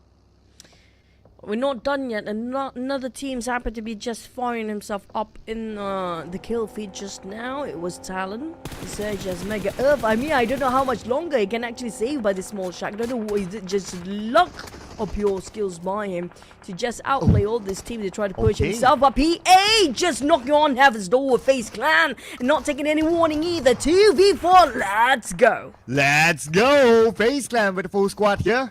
But look at the amount of teams around them.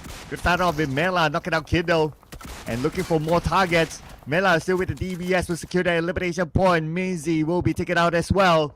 EEA falling apart. Mizi, there you go. Eliminated by Onzens with his nade. The other members of PA on the other building not able to continue on. FaZe Clan still holding their fortress strong as a 4.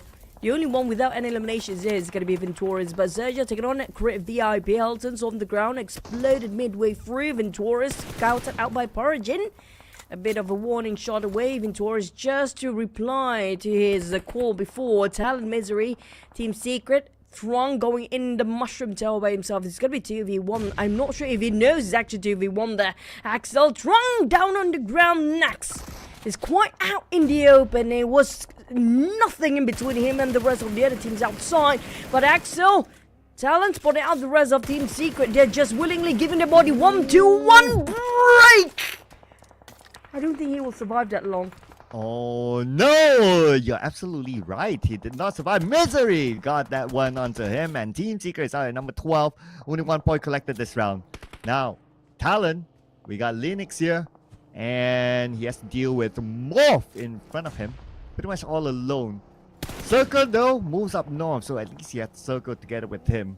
But he needs his teammates to join up with him because MORPH is surrounding Linux now. MORPH surrounding Linux, or Linux trying to bait out where MORPH is at right now, because look at Laxo and Misery. They try to reposition himself.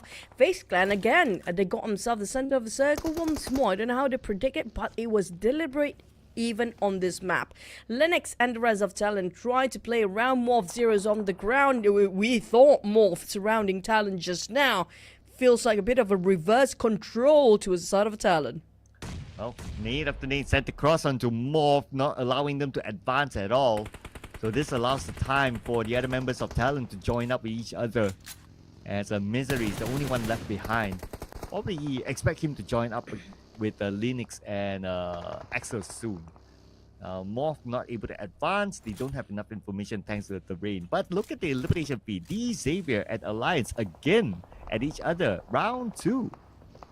It's going to be Leon Deasy. Put himself name up high there against D Xavier twice in a row, but I do know that's going to be the last player remaining as well for Leon Deasy, the last one standing for the side of Alliance, because the rest of the members being knocked down just now. And KT, Mr. Joe got himself the towers, but back to the side of the XERXIA, they're being parted ways due to the pressure coming up from NKT, leaving Mega Earth still in the small shack, but Talon also being eliminated next. It's not 77, it's actually I don't know which number was that supposed to be.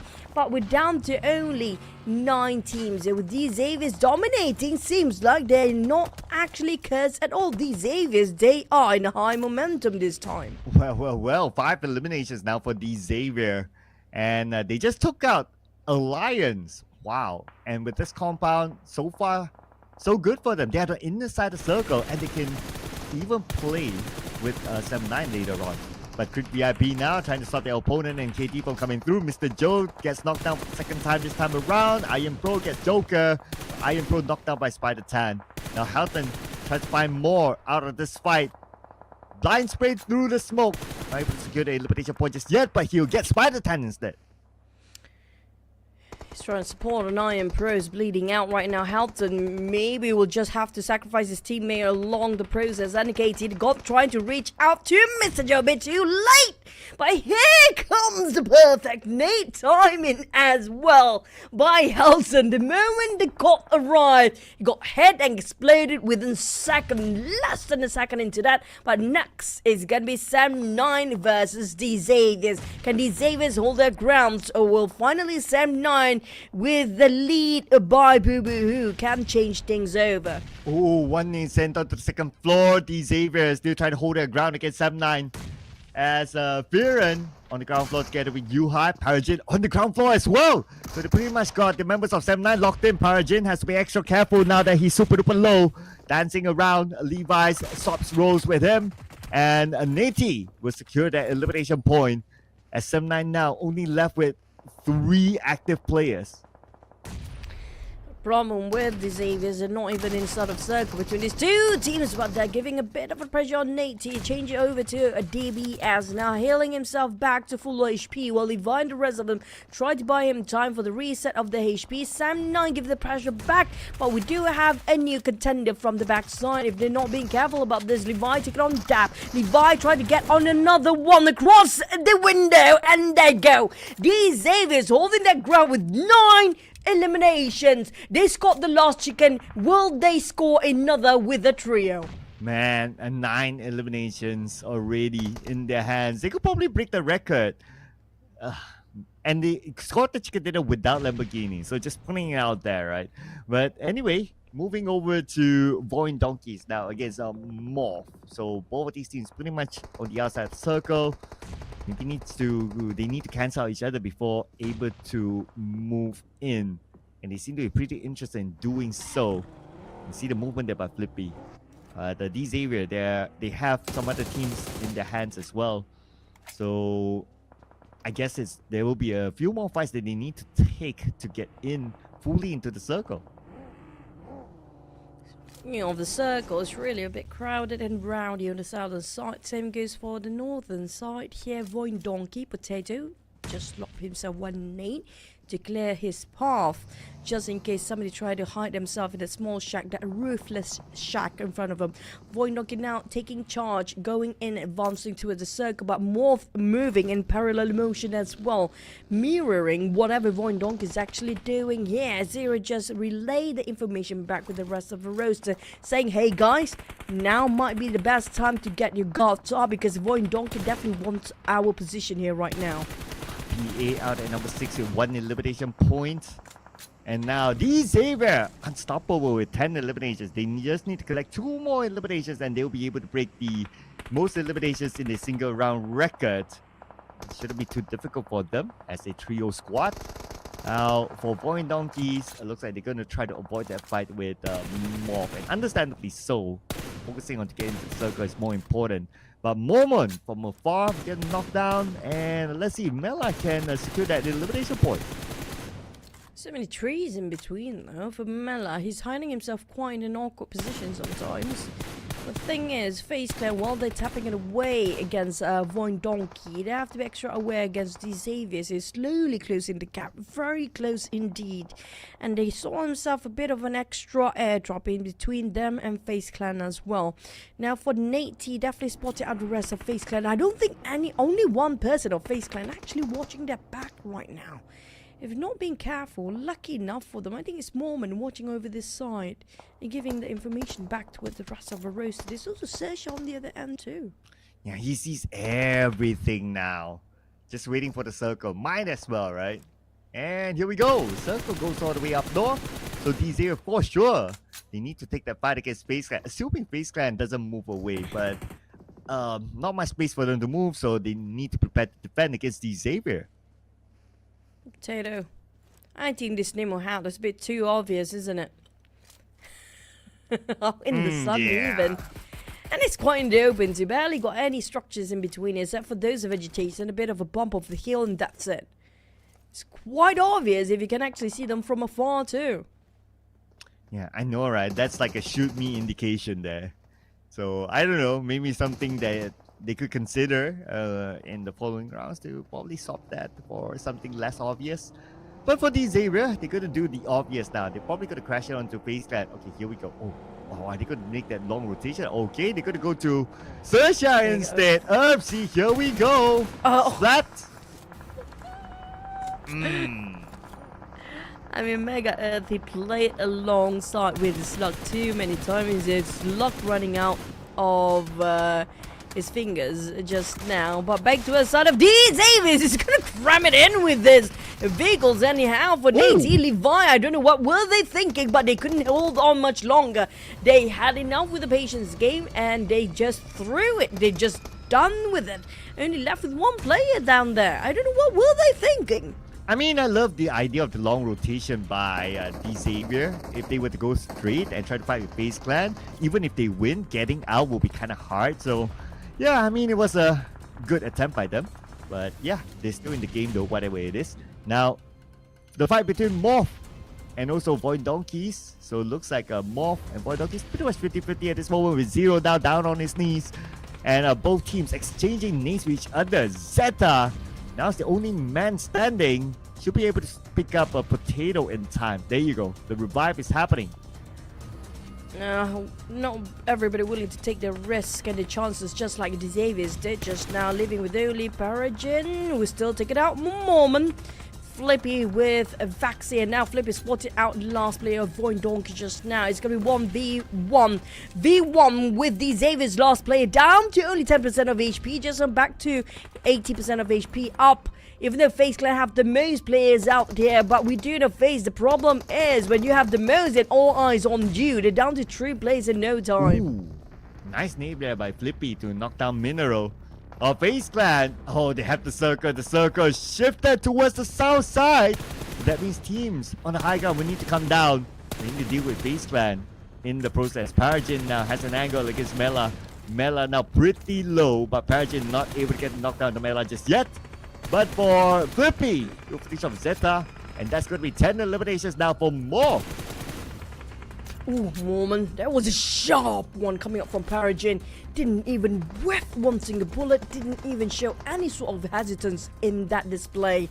Now MORPH, having 3 players, still trying to secure this chicken dinner. Or FaZe Clan, despite having full squad just now, down only with 2 players here left. The Xavier Paragin got himself parked in between small rocks, but the problem is there's no covers for him. FaZe Clan, Mela still trying to survive as long as he needs to. Always the last one to remain for the side of FaZe Clan, but at least this time he's working out as a duo. But Paragin, the Xaviers, despite they have a bit questionable moment with that long rotation just now, he lasted long enough by himself here. Oh, what a ninja Paragin is. So far, so good. And you guys look at this, MORPH is not really paying attention to Paragin. Onzus takes out Hazel. Zero almost knocked down. Mela will land the final blow to him before he gets knocked, now leaving Flippy alone. Paragin wants to go in to secure an elimination point. He sees Flippy on the other side. Paragin takes a bit of damage, and Mela will shoot from behind. And that is it for D. Xavier. So now it's either FaZe Clan or MORPH. FaZe Clan down to 2v2, but Zero's bleeding out Flippy. Can he hold the high ground? Here comes Onzens tossing out the nade. It's going to be 3 seconds away. Here comes the explosion, but didn't actually clip on Flippy. Flippy playing alongside with the cloud and the smoke. Flippy going in, taking the fight head on, but unfortunately, it's a no-no as FaZe Clan scored a chicken for themselves. Oh, Ventures and co have woken up. And now they score the chicken dinner. So it's no longer the no chicken, no problem for them. They have scored the chicken dinner. And another new region to take over the chicken dinner in this season's PMSL, or at least for today, that is. Winner chicken dinner to FaZe Clan from the lower ground. And they took advantage of the commotion that happened on top of that hill. And at the other day, where the circle shifted down south, forced the teams on top to reveal themselves. That is where FaZe Clan had the advantage. Not just that, just now we also witnessed a lot of double-digit eliminations for certain teams up there. For the side of FaZe Clan, they scored themselves an 8 eliminations plus the chicken in. That's 18 in total for the points. But keep your eye out for the side of the Xaviers. Will they be back as the champions after it's long overdue for Vietnam region to finally lift the trophy up again? Because just now they had still quite a momentum. 8 eliminations for FaZe Clan, and Onzens is the MVP for FaZe Clan with 3 eliminations, 559 damage, 279 damage received, 24% team contribution, and the maximum survival time of 27 minutes and 7 seconds. We've definitely seen more eliminations in this round by other teams, so we get a good overview later on in the overall charts. But for now, these are the other top performing teams besides the FaZe Clan. FaZe Clan, MORPH, the Xaviers and Create VIP. The one with the least amount of full squad time is going to be Create VIP. Create VIP, we're going to see actually they're slowly progressing throughout the entirety of the day. First start off not so great, and then they've tried to force another fight, the same exact approach they had before, get it better. But when it comes to this round, they had it way better than the first one. But let's rewatch and relive the highlight. The chicken dinner brought to you by FaZe Clan.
Well, although it was a long drop for them, but they still went back to their regular drop spot and made their way into the circle. So FaZe Clan, 18 points collected this round.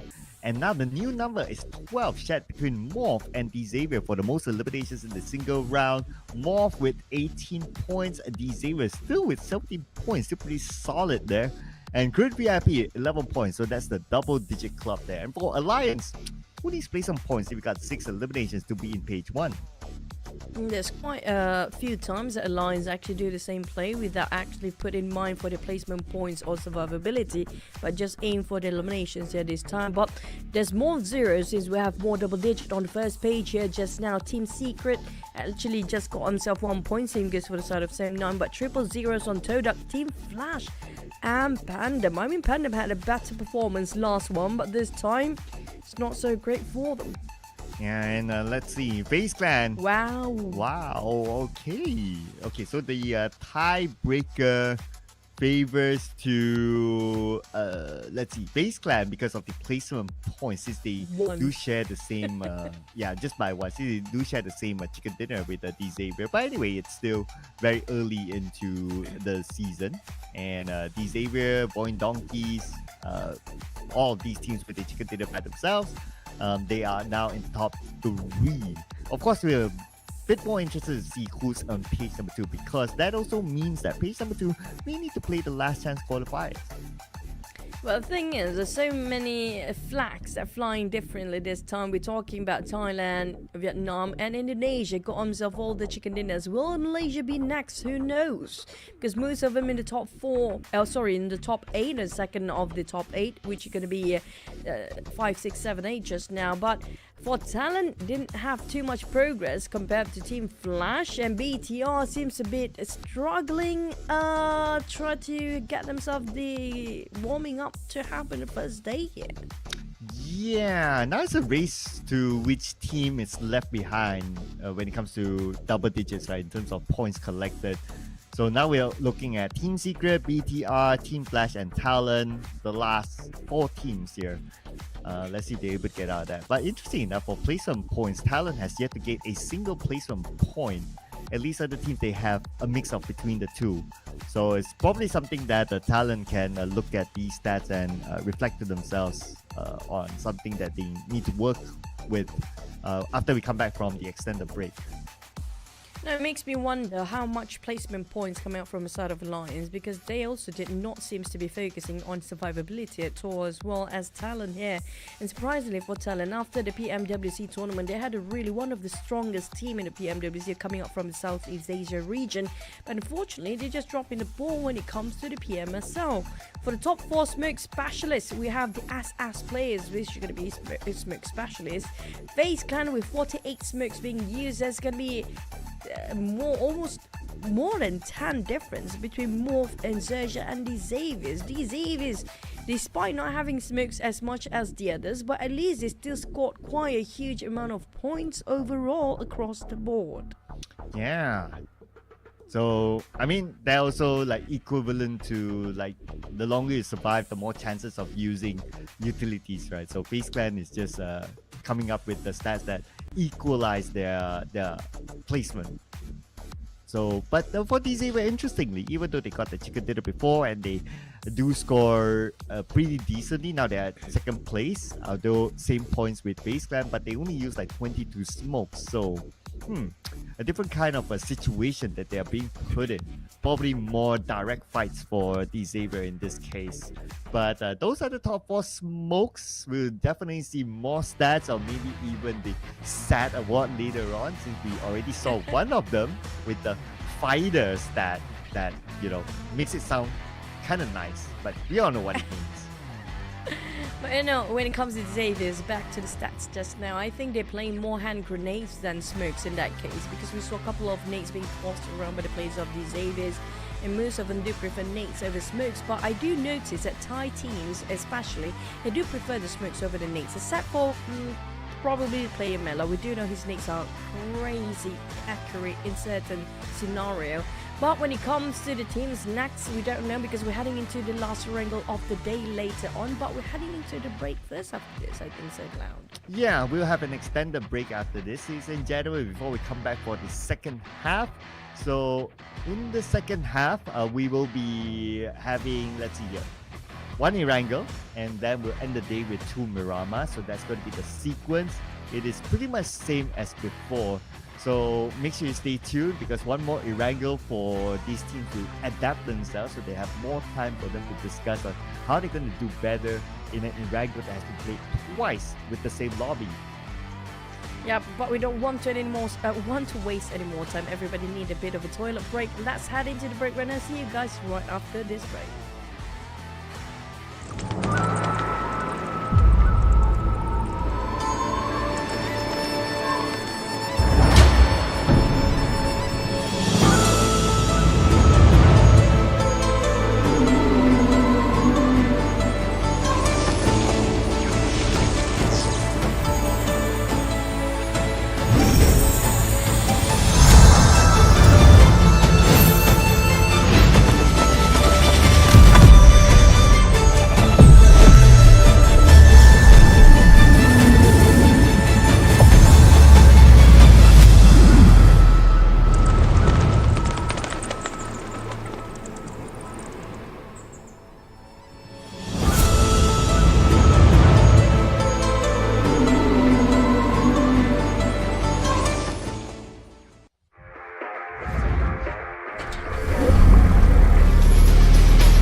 everyone, welcome back with me, Windy. And now we're gonna do our first interview for today. And joining me on stage, we have one of VOIN's player, which is Potato. Hi, Potato. Hi. Hi. So, Potato, you haven't played for 2 seasons, and now you're back as a player because back then you're as an analyst for Alter Ego. What have you been doing lately to regain your performance? Oke, Potato, kamu itu bisa dibilang 2 season udah nggak main dan sebelumnya itu kamu itu adalah analis di Alter Ego. Apakah yang kamu lakuin kebelakangan ini supaya kamu bisa mengembalikan performa kamu?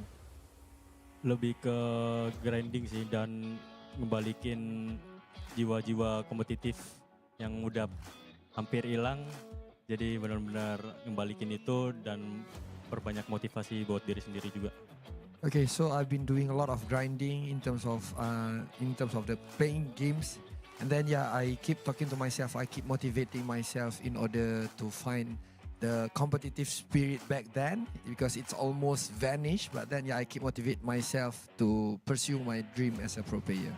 Well, I can wait to see more action from you in this PMSL. So for the next question, back then you were in Alter Ego and now you're in VOIN. Are there any strategies that given by Coach Devians that similar when you guys at Alter Ego or it's totally different now? Oke, jadi sebelumnya kamu di Alter Ego juga sempat berperan sebagai IGL dan sekarang di VOIN juga berperan sebagai IGL. Adakah strategi yang dikasih dari Coach Devian itu sama persis seperti Alter Ego kemarin ataupun berbeda? Kurang lebih sama sih, tinggal gimana kita buat eksekusinya. Yeah, basically it's pretty similar, but then it's really depends on the execution part. So yeah, we're just gonna play our best. And I hope everything goes well for you and VOIN. And for the last question, as we know, VOIN is a rising team and Alter Ego has been the PMSL champion twice. Can you share with us the difference you feel between both teams when you in Alter Ego and now in VOIN? Oke, jadi bisa dibilang VOIN ini adalah tim yang meningkat naik dan Alter Ego itu 2 kali back to back PMSL Champion juga kan. Bisa dicerita dikit nggak apa perbedaan Alter Ego dan juga VOIN itu sendiri? Perbedaannya sih di jam terbang para pemain dan kebersamaan timnya sih. Kita juga termasuk tim yang baru, kurang lebih masih ada 1 bulan, jadi jam terbangnya doang kalau menurut saya sendiri. Yeah, I think when it comes to difference between these 2 teams, basically it's experience itself because VOIN eSport is pretty new into the scene. The player also is pretty new into the scene. But then, if you ask me, what's the really difference between these 2? Of course, I would say the experience itself. No wonder you did really great in both teams when you in Alter Ego and VOIN. So thank you very much for your time, Potato. And it's time for us to see the highlights.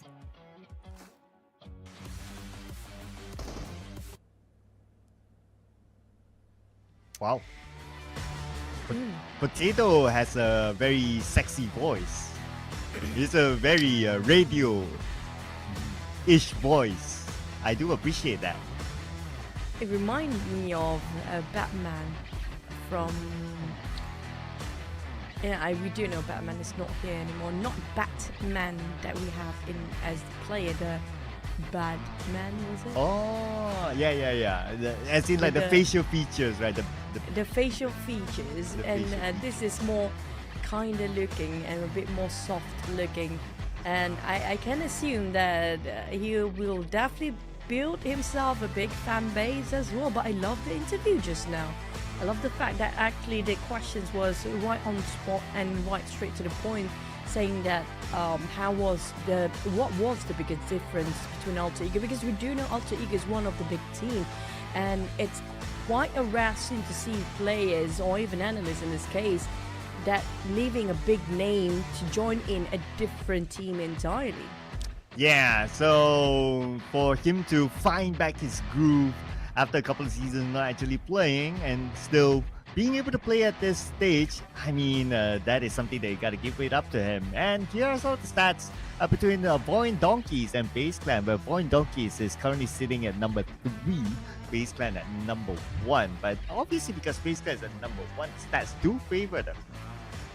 But this is quite a rare scene to have the top 4 rate pretty much the same for VOIN, Donkey and FaZe Clan as well. And we do see the rise of Zeta. Compared to Mela, he always survived the longest compared to all the rest of the teammates of FaZe Clan here. But we're done with the halfway through of the day. We have 3 more maps remaining, which gonna head over to the last Erangel of the day. But speaking of which, you know what, that interview, the takeaway from my side is going to be, it feels like Potato just now, right? He was not playing when it comes to Alter Ego lineup. He's just the analyst on that side. It feels like this time, like whatever he has the idea for Alter Ego, it feels like, you know what, let me do it this time, but with a different team. Ooh, it's like, okay, let me show you how it's done. Yeah. Instead of like, let me tell you how it's done, right? Yeah, I like that idea. I like that. But Alter Ego is not playing today though. So it will be fun to see like if VOIN Donkey and Alter Ego play together and we see Potato versus Rosemary 1v1 for chicken dinner. Wow. I want to see that. Oh, there's gonna be a lot of story to tell. It feels like so much drama if that actually do happen. But unfortunately, we have to wait it out. Maybe wait. Let me recheck the group because it seems that we do have that VOIN Donkey. It's gonna be in Group C and Alter Ego will be in Group B. So B versus C will be tomorrow. If that's the case, then we might actually have that a bit more earlier than we hope it would be. Yeah, and who's your new friend there? Can you introduce to us? This is an old friend. He doesn't have a name, but I call him Shy, I think. Shy? He's like, you know. We always have that kind of emotion when actually do cast together. It's like, we always like, moments between us. Yeah, this is exactly the emotion that, or if we have that emoticon, this might be that emoticon. I don't think we have this emoticon in emotes, do we? Yeah, you don't have a shy emoji, so maybe it's something that we can think of, right? Or whoever who's doing emojis to think of, and just pay us royalty for the idea. As always, Yeah. We're always down for money. Dialogue. And put a dialogue on top of it. It would be like taunting teams and all the others out there when they died in front of you or something like that. But speaking of dying, the teams that are really dying from their used to be very bright light, should we be concerned about BTR right now? Ooh, 9 points only collected by BTR. So, I mean, it's still early. Whatever it is, no teams will be eliminated from this sort of stage because there's still the last chance qualifiers, but nobody wants to do that. But we're looking at some of these swaps here. So, Adam is coming in for PEA. So, this is where we start to see teams will make their changes. As usual, that's what happens if you have the halftime extended break. That's where you can discuss and decide on whether you want to make certain changes or not. It's like Mr. Joe, who haven't had a good day today, so Triple F's coming in instead. Now we can expect a lot of this happens when it comes to day number 1 and week number 1, just to let the players test out their best lineup and the best chemistry as a team. Now on the side of VOIN Donkey, I don't think they have any swaps going on, but they definitely have a good lineup so far. VOIN Donkey, VOIN, when they before have that donkey as their sponsors as well. Even like donkey and put up the face there. It's something iconic for the side of VOIN Donkey, really. That's a good jump for them. But they're always known for, first week crazy team, second week start to lose it, and third week diminished entirely for the performance. Hopefully in these seasons that's not going to be the case. Yeah, that's also a thing called the home ground buff. Obviously, they are now playing in Surabaya, ladies and gentlemen. So the Indonesians are playing in their home ground. They have their home field sort of groove sort of thing running through them. So maybe that gives them a little bit of a psychological advantage to a certain extent.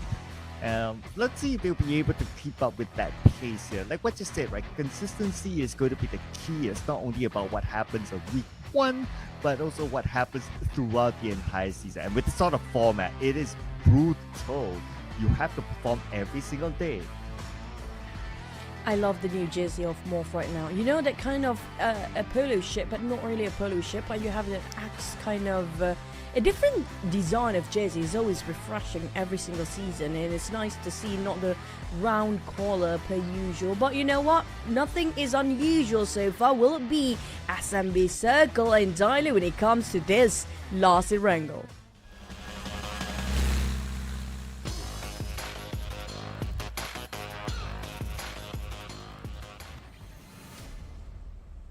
Well, speaking about new jerseys, I do like BPS new jersey as well. So, ladies and gentlemen, let us know in the comment section which team's new jersey do you like the most. We'd like to hear your thoughts as well.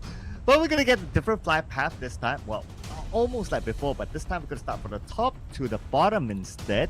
So, expect similar drops as compared to the Erangel before the break. So, even like teams like FAZE will still go back to South Jogopo, irregardless of how far the flight path is.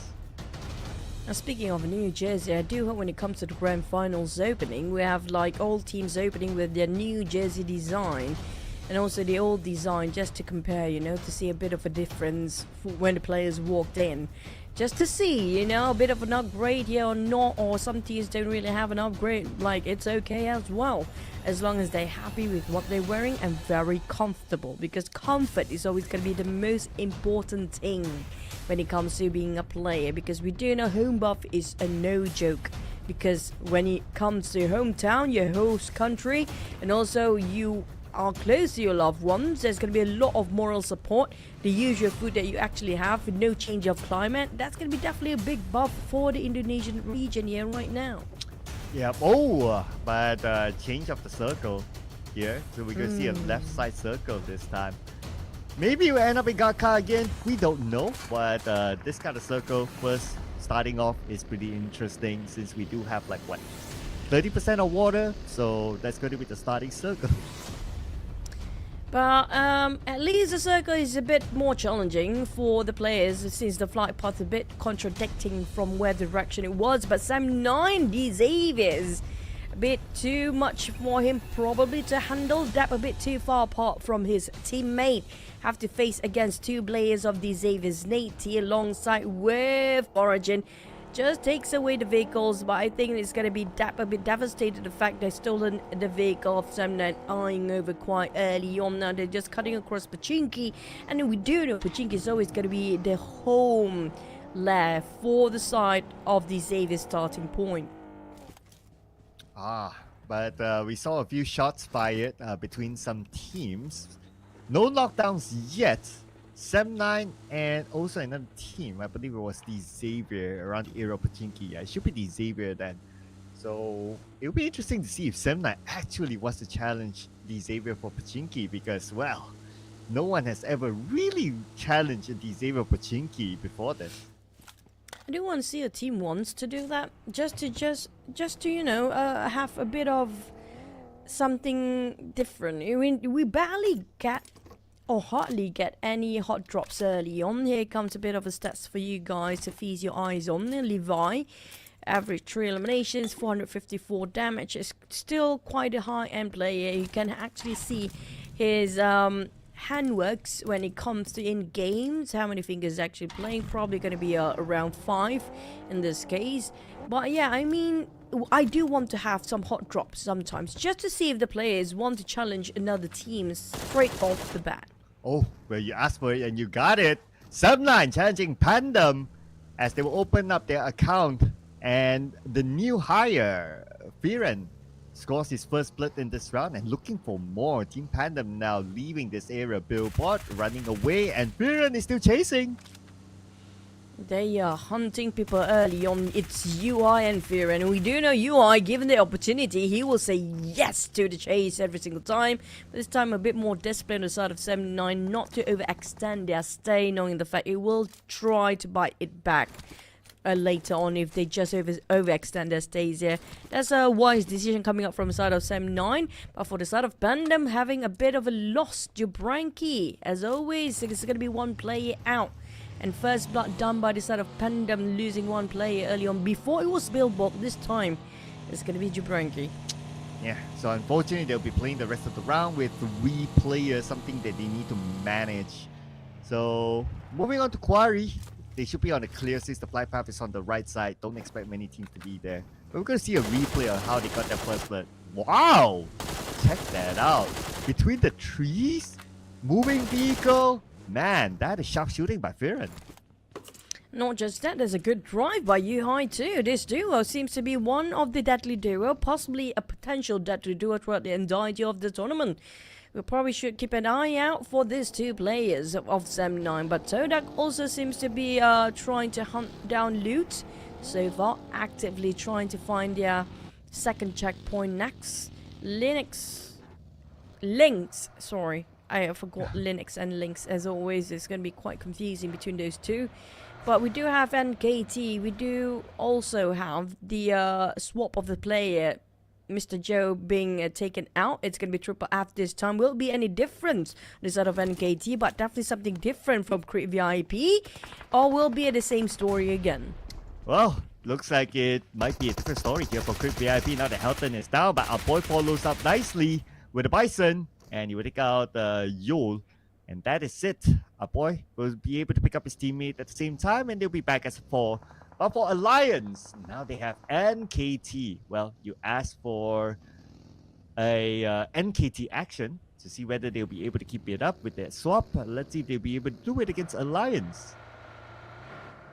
Now, NKT, the team that sometimes did actually display their potential at full, but there are times, most of the time in the case, they're always running away from the fights, even given the opportunity presented itself right in front of their eyes. And I feel like maybe because they don't have enough supplies yet for the side of NKT, that's why they backed out and backed down from that fight early on. For the side of Crit VIP, this is a team that really don't think too much to initiate any sort of fight. As long as they got something, even a pistol in their hands, they start the fight anyhow. And that's how they lost a man early on in the previous map. But this time, they're at least having a full squad still well and alive. But MORPH not willing to take the risk too early. This is where we know some teams will try to avoid at all costs those unnecessary fights. Yeah, and plus they have only 3 players, so it's like, it's okay. We'll live to fight another day, and that's totally understandable. So I want to focus on to getting into key positions in this sort of circle, because you don't know if the next circle will still have a lot of water in it. That will limit the amount of land space in that circle. As for TODAK, so now we do have a pretty overall still okay campaign for TODAK with 16 points at number 7. And again, the objective here is that at this stage is to maintain themselves in the top 8, so they go straight into Super Sunday. If not, they have to play the last chance qualifiers. TODAK is one of the teams that are always going to have a bit of up and down, not much growth personally I see across the entirety of 2024. And this is the team that a lot of people say they have the most growth across the entire year, PEA, but this time they have different players coming in. Now, before we have a different lineup, but they're adding in 2 more players that they used to have. It was NC, if I'm not mistaken, the players from NC before. And then now I don't know what happened to NC these days, because we don't see that too many often of them. But the players coming back into PAA, and this is one of the players that used to play with the coach Aduka. So I do want to see when it comes to the old and new how they mix and match between each other. But the circle will not make it easy for them. Yeah, I mean, it's stuck in the left side with still a little bit of water there, so about 10%. So 90% of land, but we're seeing a lot of teams crowding out the middle of the circle. So it will be interesting to see like the teams in the middle like try to battle it out for some of the key spots there. I've been looking at some of the key spots like around the area hospital will be pretty nice, or even by the shore on the left side. Some of the key houses there might be some of the spots that some of the players might want to try to take over. And we're going to see some action here. Batman looks like got a knockdown to Ventoris. So FaZe Clan, no elimination yet, but Batman is going in to make sure that revive is not going to happen. Ooh, team flush. Here it comes. Finish off Ventoris. Not even breaking any sweat there for Batman. Easily clutched it one out. Not even a clutch to start with. Just pretty much spray and win. FaZe Clan, despite they had a good run before, but unfortunately lost one man early on. MORPH as well. So we have around 4 teams starting off as a 0 in the very stage of number 2 right now. Well, you talked about the hotspots having on. I do hope the circle ended up right on top of Gatka Mountains. It's been a while we actually see a lot of teams want to fight for Gatka Mountains. The ones that actually remember back in the days of PMCO, that's where a lot of teams loved those Gatka Mountains. And then after some years, PMCO no more there. It's just Gatka Mountain forgotten completely. Maybe because the circle never really favors there anymore. Yeah, I know, right? Even like the previous circle where I thought that the Gatka Mountain might be taken early by some teams, looks like not really though. But we're going to see a couple of early eliminations still. So Mineral taken out by our boy, the PMCS MVP.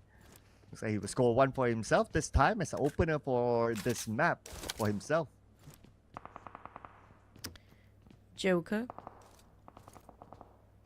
With a Scar L. It's going to be VOIN taking a bit of a fight from afar. Spotted out NKT players. Here comes the fax. He's just going to go in to finish off what he has left with that knockdown on Spider Tan just now. Spider Tan bleeding out. But MORPH, he has to deal with MORPH first. It's actually a wise decision, but he's going in not a solo. He's going in as a duo. VOIN Donkey coming up from behind. Spotting out the rest of MORPH. They are running away and fleeing the scene. Well, not willing to take the fight, it seems, leaving this elevation to the hands of VOIN Donkey. And VOIN Donkey, only Zeta and Vexy left though. While that, we're going to check out the next circle. Now, the area of VOIN Donkey is in the middle of the circle, so they would definitely still get it. And the circle is 100% land now with Team Secret still on the Gatka Mountain, still having a little bit of that circle still. Team Secret, I think they will want to leave Gatka Mountains. It's kind of a rare sight to have that area right on top of the last few circles here. That's why it's not being valued by most of the teams these days. But the one coming up from south around the Gatka fields, that's where things get heated up pretty fast. PA taking on Team Flash. PA Adam repositioning himself to help his teammates. Gosu seems to be a bit in vain for the side of Team Flash as they're being eliminated one of their players. VTR repositioning himself around the the communication tower. Well, TODAK taking on FAZE. BTR fanning out, but the problem is BTR, they're not alone. We do know it's going to be more than 2 teams out there. It's going to be 4 all round with VOIN Donkey right on the southern side as well. Wow, teams are really close to each other now. Only like that, a little bit of a bump separating them. Momo for FaZe Clan knocked out. Oh, doesn't seem to be a good round for FaZe Clan. They lose Momo, leaving them with 2 players. A team that is hot on pursuit of that #1 spot against the Xavier. Now Iftar, let's see how much he can get out of this. Nate onto Momo, nicely done by Iftar. Just toss and run, that's what Iftar gonna do for the entire day. TODAK, can they actually finish off what they started just now? It's gonna be a shame for them if they didn't just clean up their eliminations once they get those knockdowns, because we saw quite a number of teams just now try to steal it away, but he secures another one against FaZe Clan. Iftar, I don't know what is going on, but this is doing great for the side of him. Wow, beautiful solo play by Iftar there. Telling his boss why he needs more salary. Nicely done. Man, that's like what? 1 already for Iftar and 1 knock. He could potentially get more with this kind of performance. He's actually dealing FaZe Clan all by himself, solo-handedly. I agree. This guy actually do play a big value for the side of TODAK right now. And he shows you what he's capable of by doing everything by himself. Tossing that nade, running over to the backside, deal with the back, support fire FaZe, and just finish things off by himself. But we're not done with PANDUM. Dimsy, Billbot, and Nacho seem to be trying to find himself any entry into a better spot of the circle. But the problem is they're not here by themselves. Alliance is just right across them. Seems to be opening fire against another team right now. Yeah, we expect to see more. But more of TODAK, it seems. Cleon gets Mela. So now FaZe Clan seems to be falling apart.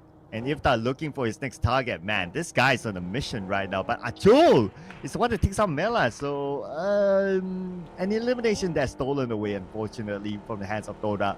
But now with the circle shifts, it goes up north. Team Secret on top of the Geiger Mountain still has part of that circle.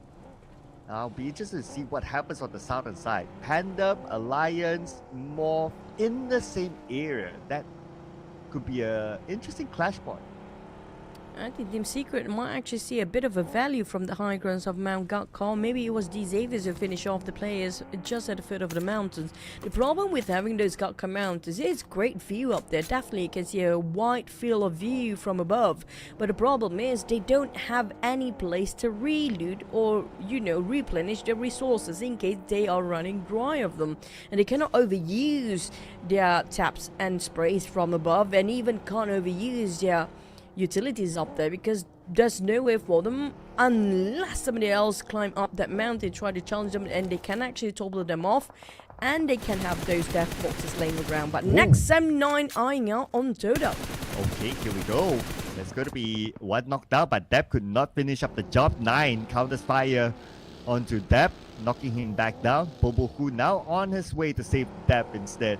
But the rest of Sem9 looks like they're going to crash in onto TODAK instead. And now TODAK has played a defensive role. TODAK links pretty low. And links will be knocked out by Yuhai. Sem9, would they just take over this warehouse right now? Seems like there's no stopping the duo of Iran and Yuhai. That Nate saved by the vehicle itself. Iran almost completely being shut down. But Yuhai now being forced to separate along his duo. And he has to deal with this by himself, going into straight the warehouse. TODAK trying to just split this formation of the duo and making them scatter about. 9 with a pit stuck gun. Here comes the rest of Sem9 and TODAK. Will they want to back off? Will they force it out anyway? Here we go. Nate sent across and 9 gets knocked down by Firan. Iftar left. And Iftar pull off a big clutch here again. So now this is going to be a big one if he can. Alright, looking at his utilities, he has a visor, he has 1 first aid, so he can still recover himself. But then again, he's up against a full Sem9 squad. It's going to be a tall order here as Iftar gets eliminated. TODAK out at number 16 with 1 point.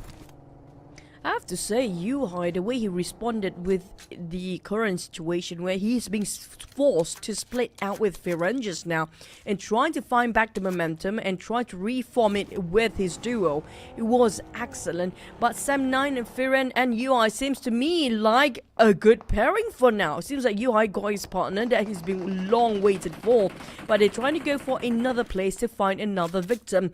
Next is going to be the Xaviers. Can they still hold their ground? Still having a full squad 4, and the Xaviers has been playing very smart for the past 2 seasons here. They just observe and see where can they take the opportunity when the timing is right.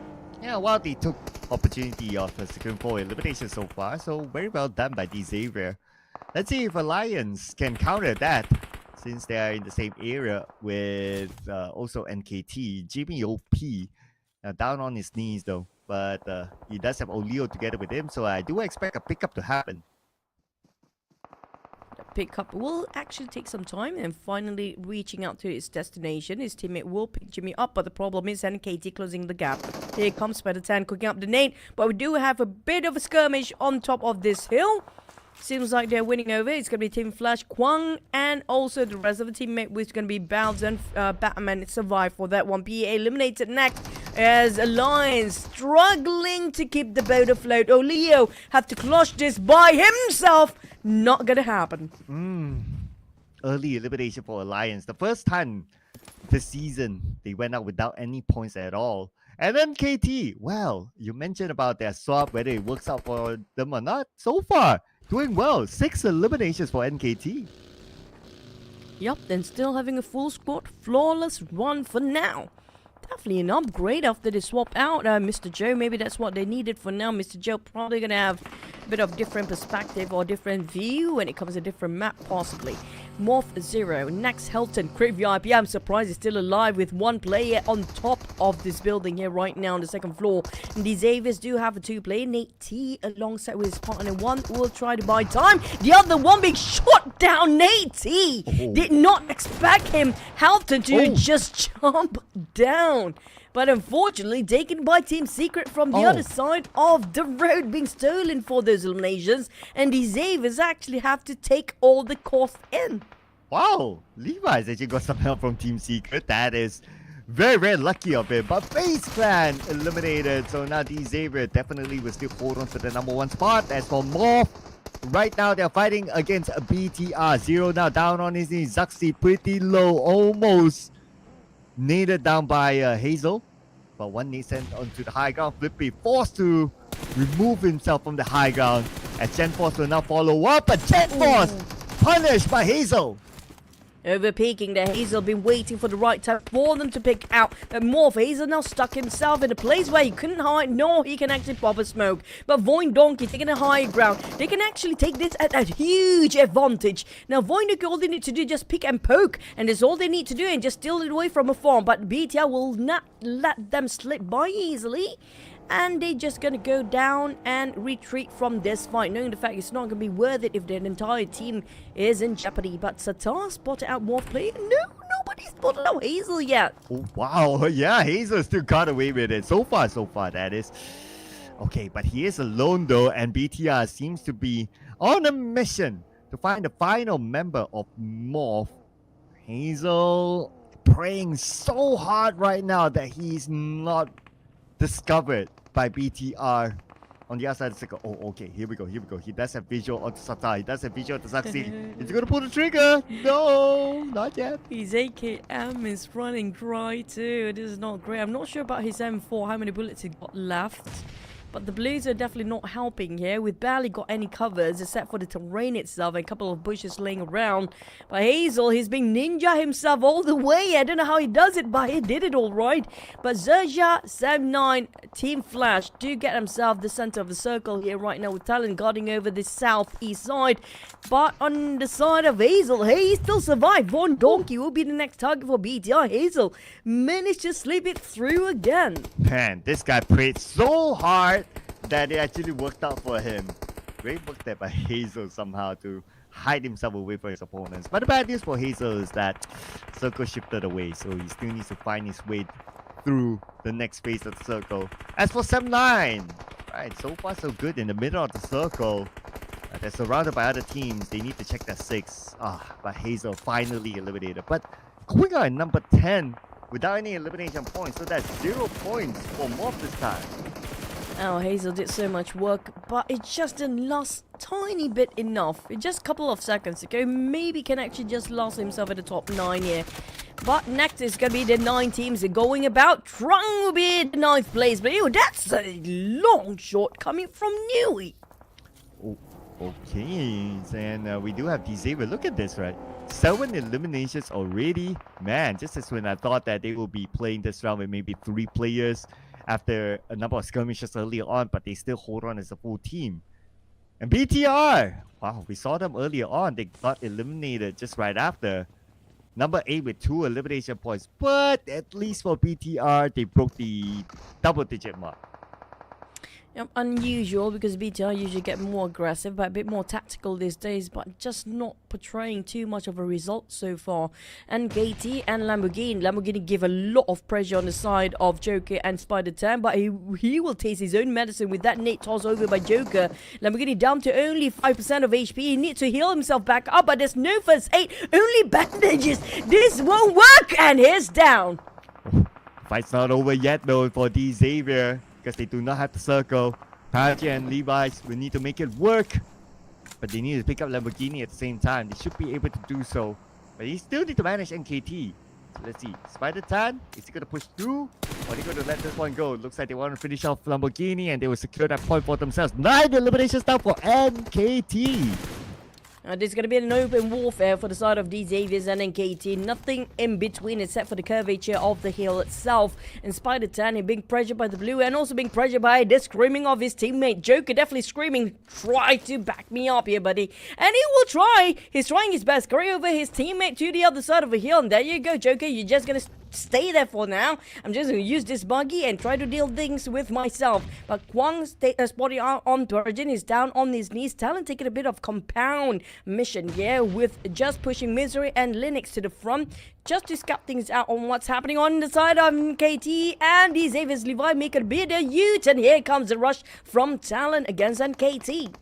Oh, here we go. Talon from the lower ground climbing up, and Triple F spitting low, last thing of health left. They just need to know exactly where he is to land that one bullet. Spider time will be finished off, but Triple F denies himself to the zone, not giving away his point to Talon, and they will bow out of this. Talon victorious. But Talon, for how much longer? The problem is, yes, it's great to have your four walls to take covers from. The bullets are actually being spraying over this side in this direction. The problem is, bigger issue. Yeah, it's going to be the blue zone plus the circle is quite far away from them. It's not too far. It's within their reach, but the problem is, it's quite near to us. Another team that's going to be 7-9, Deadly Duo, UI and Firen. But we do have Zeta.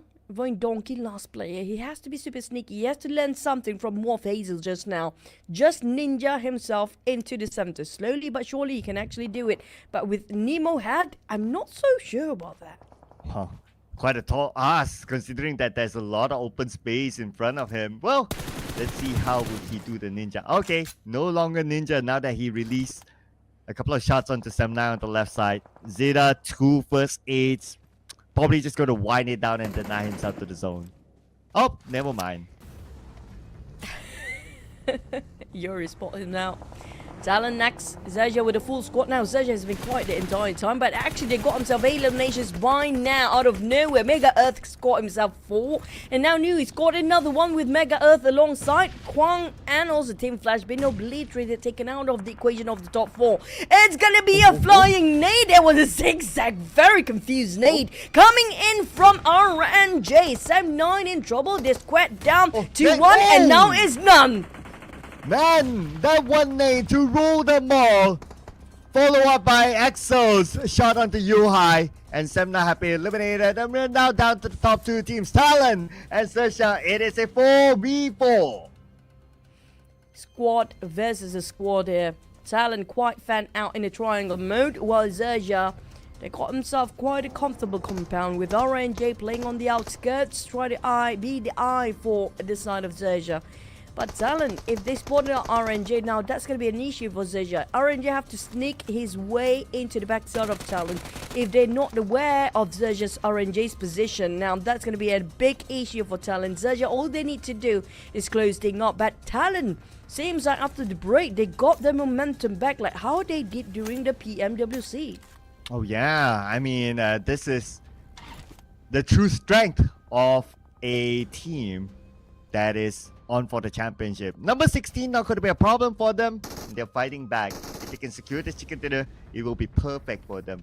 But their challengers are no pushovers. XERXIA here. And if we talk about the possibility of winning, well, XERXIA has a little bit more circle control since they are very well spread out on the northern side. But then Talon, they do have space on the south, so they could play the same game. Hopefully they don't spread it too thin for the side of XERXIA. If not, they're counterproductive on their position here. RNJ popped the smoke knowing that he got the airdrop as his covers. Mega Earth definitely scoped down target lock on Axel. And Talon, RNJ just gonna give the pressure on the flag side. Misery, wow, there's a huge nade just dropping their barricade into an awkward position. And Misery will be spotted out down to only 5% of HP. Here comes another. RNJ, I don't know how he does it, but he's doing it well with the toss of the nade. Oh, that was a close one. And Misery able to heal up just in time. And he was healing while that nade was still flying. So now Yoru will be taking care of the left side of this circle instead. But speaking of circles, in about 20 more seconds, we won't have circles. Stage 9 is where the zone will close entirely. We're going to keep an eye on who's going to make the first big move here. As if I were to look at it, it feels kind of 50-50 still. But if anyone were to get the first knock, then that's going to be a big advantage. It's also a big advantage if they have enough utilities till the end. Who got the most healing as well? Mega Mind just barricaded himself behind the buggy. You're a bit frustrated, couldn't actually toss one out, but will it hit this time a bit too far off? Over toss, that was the case on the side of Yoru. Here comes a nade exchange of hands between these two teams. But they're running low and dry for the utilities. Like it or not, they have to confront each other. Let's take it on RNJ. That's a big one. That's the Grenadier for the side of XERXIA have been taken out. It's going to be a 3v4. Talon, can they secure this chicken dinner? But it's come back to 3v3. And now it's 2v3. Mega Earth actually just finished off another one. XERXIA down to 2. Well, here we go. 2v3. Could still be anyone's game right now. And if XERXIA, especially if they can get Yoru, they almost got a molly on the Yoru though. That's really, really close. Yoru fires back. Okay, this nade sent across. This nade could be a big one. Miss nade onto the vehicle where nobody is there. Mega Man, nice off angle though. Let's see who will be forced to move. It still looks like a pretty close call between the two. Closing their formation for Talon. Closing to one another. Mega Man almost got clipped again. Down to only 60% of HP. Mega Earth and Mega Mine a bit split apart. But Axel spotted out. Mega Mine is down to one more player left. Here comes the nade crossing over to the side of Yoru. Chip down to 10% of HP. But Mega Earth still stands and he got two. Okay. No, he's down to very low HP. But Axel got a reset. He got the reset. Here comes the push on the side of Axel. Oh, he healed himself back up. It's going to be mano to mano between the two players. Oh my goodness, he's going to be big. The vehicle now being blown up. Then now as he uses it as a bunker. Fights by the Hazel. And what a chicken dinner here by Talon to come back from number 16. Guys, celebrate guys. You went number 16. Now you come back with a chicken dinner. And this is also chicken dinner number 2 from the Indonesian region. Winner chicken dinner. It was down to 50% between these two teams till the very end. They were in the same scenario. They were put in the same spot. They've been bombarded by the other. The same case where the other did before. It was difficult to see who's going to win that one. It was anybody's game. But when it comes to just follow your gut, taking the risk and put the faith in it, you have to say Talon did it better in terms of that, with all throws being used a lot by the side of Talon. You have to give it for their numbers of eliminations. Linux did put so much work in execution. Yeah, 10 eliminations that is for Talon, so that's 20 points collected by them.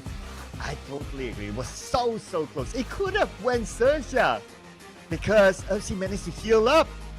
If he didn't heal up, then it's like, okay, fine, that is probably Talon, but hell, it went down to the wire there. But we're gonna give the MVP this time to Linux, who came out with the most eliminations. 5 eliminations, 590 damage, 216 damage received, 39% team contribution, and the longest survival time so far that we have had today, ladies and gentlemen, 28 minutes and 22 seconds. I love the hair. It just live up to the logo of Talon with wings. You can see the wings from his head and from his hair. It's just amazing. And he just flew across the battlefield just now. But when it comes to the numbers, XERXIA, I think they scored themselves a double-digit elimination as well. Because when we saw them around the mid-stage or the mid-game, they got themselves 8 eliminations already. So I don't know how much they managed to finish off by the end of this map. Yeah, I believe so as well. So I can't wait to see the overalls later on. But credit to D Xavier and 7-9 for making up into the top 4 teams here, with 7-9 coming in with 16 minutes 40 seconds as a full squad. But we're going to check out the best moments here from Talon's Chicken Dinner.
bittersweet chicken dinner for the side of Talon just now. The moment they actually got themselves that chicken, we can see a bit of a hi-fi slap between the players. But Talon's got himself 20 total points, with 4 teams getting themselves a double digit, including XERXIA, 12 eliminations. That's the highest elimination by far. Xavier's got himself 11 total points, 79 at 10 points, balancing out placement points eliminations. And also make it the 5th team with another double digit, which also bad news for the second page, I assume. Yeah, I would guess so. I believe there will be some teams without any points, so gotta keep an eye on that. But the golden number is still 12 though for the most eliminations. Oh, here we go. Alliance, FaZe Clan, and MORPH. Out of the 3 teams, 2 of them are top teams. FaZe Clan and Alliance not getting any points at all. So this will sort of change like the top on the page 1 of the overalls later on. That's where we'll need to look at how big of a change is going to be here. So here we go. But so far, Xavier's just scratching the gap over 50 points already in one particular day. We're halfway through with FaZe Clan 39, still stuck at second place down there.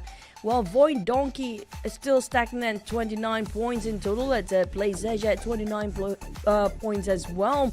But the gap for these Xaviers, they're really stretching it far and quite hard for this one. And on page 2, because, well, Talon, they got the chicken dinner, so they're off of page 2. They're now in page 1. So on page 2, unfortunately, at the other end is Team Secret. So they need to work out something in the following round. Same goes for PEA and Team PANDUM. BTR still there around page 2 at number 13 so far. So not the spot that we're used to seeing BTR at. I love the fact we don't really have a lot of NKT players being head-to-head when it comes to this chart right now, but it's going to be between XERXIA Mega Earth. I have to say Mega Earth is playing out of his mind here today. 2 times in a row we saw him in Erangel playing that small shack is very good at baiting people out. 1,000 over damage by himself with 7 eliminations. That speaks something for day number 1. Yeah, that's a lot of work done by the man himself, so gotta give him credit for that. And hence, at least the credit is to XERXIA. They got 12 eliminations, which is the most so far, and the golden number is still 12. Still pretty low bar. I'm pretty sure we can break that record anytime soon. As for Talon, 10 eliminations, Xavier 9, and NKT with a rebound performance here of 9 eliminations after swapping in Triple F. So it was a good decision there to swap in. Hopefully they'll be able to maintain the momentum coming into a new map. That's what they needed, I agree. NKT definitely a revamp within that half day through of a swap of a player, but it's going to be a different map entirely. Do we expect a bit more swaps of player when it comes to a different bigger map this time? Because we always had that in the previous seasons.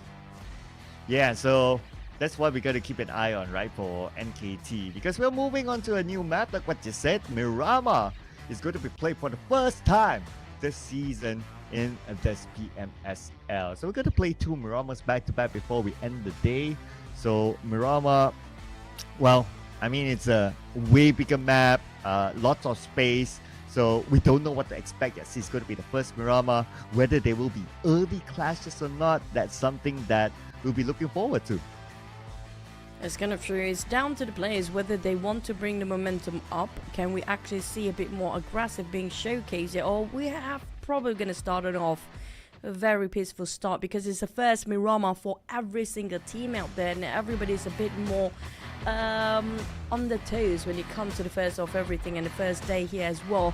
But speaking of which, I love the fact that NKT with that 1 player swap, it changes so much for their dynamics. Yeah, let's hope that it's not a one-off though. So coming onto the new map, I would expect NKT to remain with the same lineup. I mean, if it's not broken, why fix it, right? You can still maintain with that. Same lineup with that sort of performance. But I do wonder though, a team like BTR, right? Will we see a swap in their lineup? Because this is not the BTR that we used to see. it feels like they're really off the chart here, and everything feels off for the side of BTR, and it feels like they're back to square one, where everything doesn't seem to be matching up to what they have in mind. I feel like usually the case when we talk to players or the coaches, right, when it comes to having the tactical behind the stage, prepping before the start of the game, everybody try to agree on something, on certain goals before the starting off. But when it comes to when the action's really happening, things don't go as they planned, and all the players possibly do have different directions and different idea what they're gonna have to do next. So that might be the case of BTR, because we don't see them moving in unison in a certain objective or certain compound. It feels like they're a bit off, a lot off when it comes to this season. Yeah, when the players are fairly the same for the ones that are playing. We got Gen Force, we got Zaxi, and we got Satar. So it's a bit of an unusual state to be looking at them performing this way. But maybe a new map is what they're looking forward to as we're coming into Miramar next. So here are the players gearing up. Just looking over if there are any swaps here. Looks like for Create a VIP, remaining with the same lineup. Same goes for MORPH, also the same lineup. So maybe not many changes in this match. Well, we're gonna have to wait and see for the other teams as well. Now here it comes. You're coming in from is gonna be out for Jaws to actually swap in. It's gonna be the first time we're looking at Jaws playing, I assume. Wow, yes it is. So Jaws, interesting. This is also his debut in this tournament, in the PMSL. So looking forward to see how will he perform then. As for BTR, looks like it's pretty much the same for them. No indication of any swap, and they're trusting the process, that is. Well, speaking of the process, some teams do still processing about this early stage of the league itself, including the side of Team TODAK here. They definitely try to figure out what's going to happen, what's really the best that will work out for the team, and it just didn't click right yet. It feels like a very different vibe, two different duos going on here right now as well. But for Alliance, now this is going to be the most consistent teams coming up from the Malaysia region, but we don't see the aggressive Lions that we've known them for the longest time here. They still try to pick up the pace and slowly trying to read up and revise the other teams first. Yeah, I guess to a certain extent it's because we see a lot of teams like to play in the middle of the circle. So for them, they like to play from the outside in, and there's not many opportunities for them to really crash in onto other teams until they get into the inner side. So that would naturally take a bit more time for them to reach that part. Hence, we don't see as aggressive as Alliance as we have seen before. Now, back to a sort of FaZe clan, their ups and downs, and always the almost team, always the second to best. But, you know, back to at the start of the day, VOIN Donkey, we do see a bit more aggressiveness. They're more proactive compared to them in the last season. We definitely love this version of them, but can they keep it up? Will they start to lose the steam across the entire day? It's all about the stamina as well. Yeah, steam for VOIN Donkeys is one. For Creek VIP also is another, because they're a team that struggles for many seasons before this. But I have to admit that this is actually the lineup that I do like out of Creek VIP. And the PMCS did do them well as they recruited Aboy into the main lineup and recruited Helton as well into the main lineup from PMCS. He played there. Let's see if it works out in Miramar.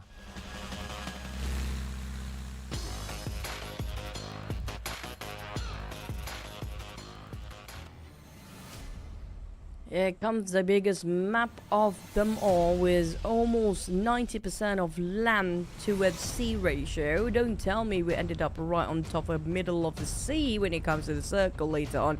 But it would be nice to have something to shake things up a bit, because it has been a very graceful and very nice circle and flight path for the entire day, including for this one. The flight path seems to be very generous in the center of the map as well, quite balancing on the north and the southern side. Nice starting flight path for our first Miramar this season. But of course, hopeful for a interesting circle in which we'll know a little bit more. But expect some regular drops with this sort of flight path, I guess. Expect like Picado to be probably like FaZe Clan, and then you get NKT will drop around the era ruins if they like to play a little bit later. And inside of Lost Learners, you have teams like Alliance there, probably going to share it with another team. As normally inside Lost Learners, you can house up to 3 teams. So I don't expect to see many changes with this sort of flight plan.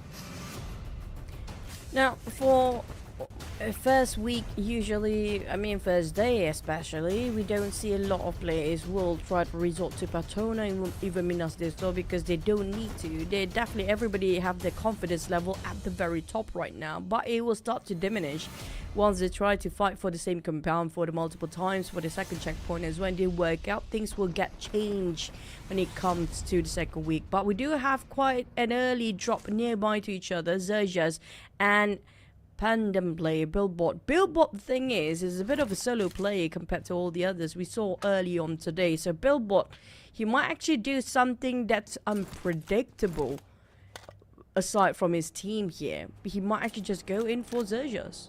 Well, maybe it's because like, oh, that's Billboard, or he's going to go in for us. Oh, XERXIA left. They'll be like, no, not Billboard, no. Okay, they'll be like, no, not Billboard. We just go somewhere else. Okay, you take that spot. It's fine. It's Billboard. Let's run away, guys. Because it's Billboard. He's so unpredictable. He's crazy sometimes. Like so scary. It remind me of Red Face sometimes. Speaking of Red Face, TALON still have Red Face on their lineup, right? We don't see him playing yet today. Oh yeah. Even though they didn't make that swap, but they still able to bounce back. So I guess they could stick with the process then. So far, no big reason for them to make that change, unless if it still goes down in a spiral then. And it's a different conversation altogether. But, you know, that team that probably needs to make a change is probably BTR. Since they now have a small gap between them and TODAK.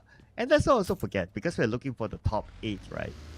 We also need to tabulate the scores with Group B later on. So even though some of these teams might feel that, oh, we're comfortable up in the top 8 now, until Group B plays, they could be pushed down. So they still need to get as many points as possible in order for them to be safe enough to directly go into Super Sunday. Yeah, it's kind of true, because Group B, we don't know what they're capable of when it comes to that group as an entire different teams with different caliber and different dynamics completely compared to the other groups that's actually playing here right now, Group A and C. Well, great, these Avies can score 50 points like half-day through, but maybe in Group B they might even score 80 points in half of day. So that might be the case here as well, because the big names that we do know like Boo and Alter Ego have to be in the same group as well. Now that's something else. Yeah, so in Group B, we do have a lot of heavy hitters as well, right? We got like Boom Esports is there. Vampire is there. So Alter Ego is there. Man, RRQ is there with the Bako being one of the top eliminators for the team. I mean, Group B, if you ask me, which group is the group of so-called the group of death? I would say Group B is one of the biggest groups out there for this week, that is. B stands for banger group, I guess. With vampires in there as well. But FaZe Clan, it's gonna be DMZ from afar. Finish off one of their members. And straight away, Mela responded to get away from whatever he's at right now. Knowing the fact is he's not safe at all. There was an open space. There's nothing to hide himself. So PANDUM was a whole crew of them actually just flying over out of nowhere. I think Mela was surprised and taken aback by that. Yeah, totally didn't expect that. And plus, if FaZe Clan goes out early this time, it's going to be another fairly early elimination of FaZe Clan. So losing a bit of steam there. That allowed the Xavier to create that gap between them and FaZe Clan. As of now, it's 11 points between the two teams. And for FaZe Clan, who had a very, very good start in the first half, hopefully they don't lose that steam in the second half. This is going to be the team that a lot of hopes and dreams and a lot of love from the fans as well. Hopefully we can see something good coming up for them when it comes to this season. BTR slowly being pushed down and slowly start to lose a spot down there. Definitely we're waiting for them to come back like how they used to when it was in their glorious seasons and glorious time back in the days. But this time is going to be a change of era. We've seen the change of era, how the players been growing, how the players been pushed back, even how the players being left behind if they cannot adapt, Cloud. Yeah, so adaptability is the thing, right? And the fact that FaZe Clan, they have the same players as before, no changes onto their lineup. Pretty sure that they are used to adapting by now. So I still expect FaZe Clan to be able to keep up with the pace as the weeks goes by. And plus, again, the objective is being the top 8 for now, that is, to be in the Super Sunday directly. Xavier seems to be giving some warning shots from afar. Not sure if they want to go straight for the confrontation. They're just gonna bait them out, trying to make them tempted to come over this side by Xavier's shots just now. But Xavier is also another team that seems like a very sort of similar situation with FaZe Clan. You mentioned about FaZe Clan just now. It feels like they're in a very similar spot for Xavier and FaZe. The thing is, DX, if you compare with FaZe Clan, we had this conversation last season as well. Who will try to fight them down? Because Xavier is the best team and currently still the best team in Vietnam region, but who can be the second to them? Seems like there's none so far. Yes, we have Team Flash, but are they up to the standard yet? Well, I guess if we look at the overall charts now, it does tell us the story that this area is way, way above Team Flash. We do have other Vietnamese teams in the Group B waiting. Let's see, Roy is there, but if we base on like previous seasons, then Roy is nowhere near the standard of D-Saver. No disrespect to Roy and the other teams, I'm sure they can catch up, but D-Saver have always been that ultimate consistent team from Vietnam all the time, and I do wish that the other teams from Vietnam do catch up onto D-Saver standard so that it elevates the gameplay overall for not only the Vietnamese region, but for the Southeast Asia region as a whole. I mean, like, we are casters. We definitely don't have the place to judge any of the players out there. They are definitely highly capable of and very high skill individuals here. And I personally cannot play how they actually play, because these guys, their fingers is something else entirely. But the thing is, when you watch enough games, you watch years and years of PUBG Mobile, we do feel like, you know, certain teams have this X factor, this factor, that we can feel their fierceness, their aggressiveness, how confident they are when taking a fight and making a decision, and critical thinking with the entire crew with short amount of time, and how it can actually different in so many factors vary into their decision making. If you compare with a team that's just a rookie team or just blooming, unless the team can just display it over something that's so aggressive that you feel like they're so confident about 100%, their guts always telling the correct thing at the very second, their instinct kick in at the perfect spot, perfect timing. And now it's difficult to find a new team that's like that these days. It feels like a lot of teams still need polishing here and there, but for the teams that's veteran enough, we can see the difference in that certain sense, right? You can feel the aura of the player, like, okay, this player knows exactly what he's doing, knows exactly where he's going. And the side of BTR, I feel like they are losing that factor here right now. Some of the old teams and the veteran teams as well, I don't know what happened, but it feels like they're toned down, being tamed down a bit. Well, they do have a couple of players that they can swap in, but we'll talk about that in a little bit as we look at the performance of BTR right now up against TODAK. Seems to have the upper hand and by taking out Lynx and looking for the next target, Leon or Ifta, but later on the Gen Force almost knocking him down. Gen Force down to 40% of HP, and now finally knocked down entirely on his knees. Lapar tried to finish things off, but TODAK jump and not shooting is quite questionable here. But Lapar, he got himself quite a small window, not going to work things out. But unfortunately for TODAK, things did not work out for them as well. We do have Alliance on the high grounds. Unfortunately, TODAK, the first team to be ousted here with 0 elimination, with nothing else left out.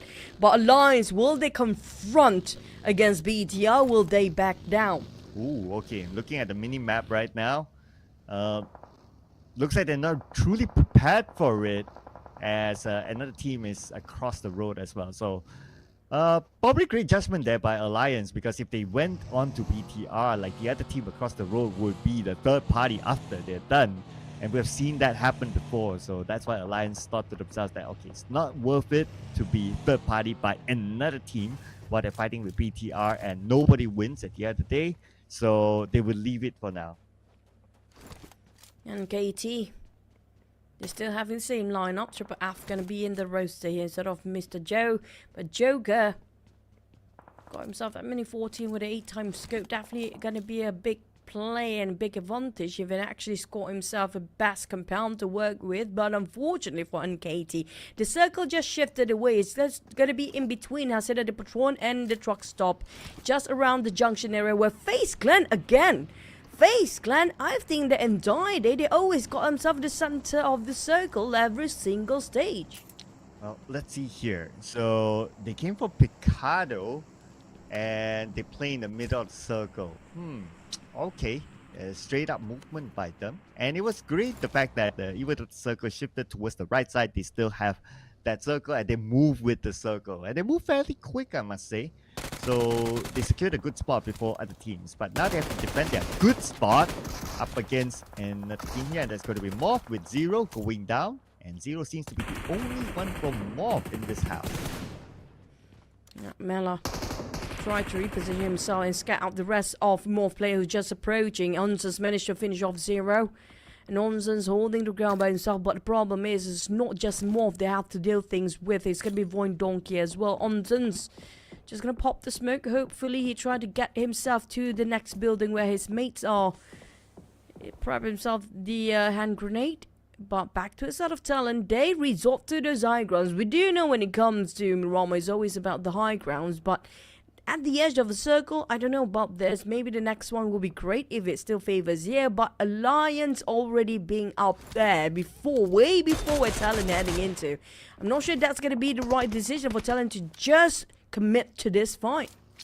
Well, if Talon really wants to take up this high ground, I mean, it's going to be a fairly decent advantage for them. But looks like it's not going to be that easy now that Oleo knocked down Yoru. Linux had to come up with something in order for him to save his teammate, and that something is to take out Oleo. He has to win this 1v1, and both players exchanging nades. Nade onto Linux will not connect as well, but Linux charges forward to Oleo.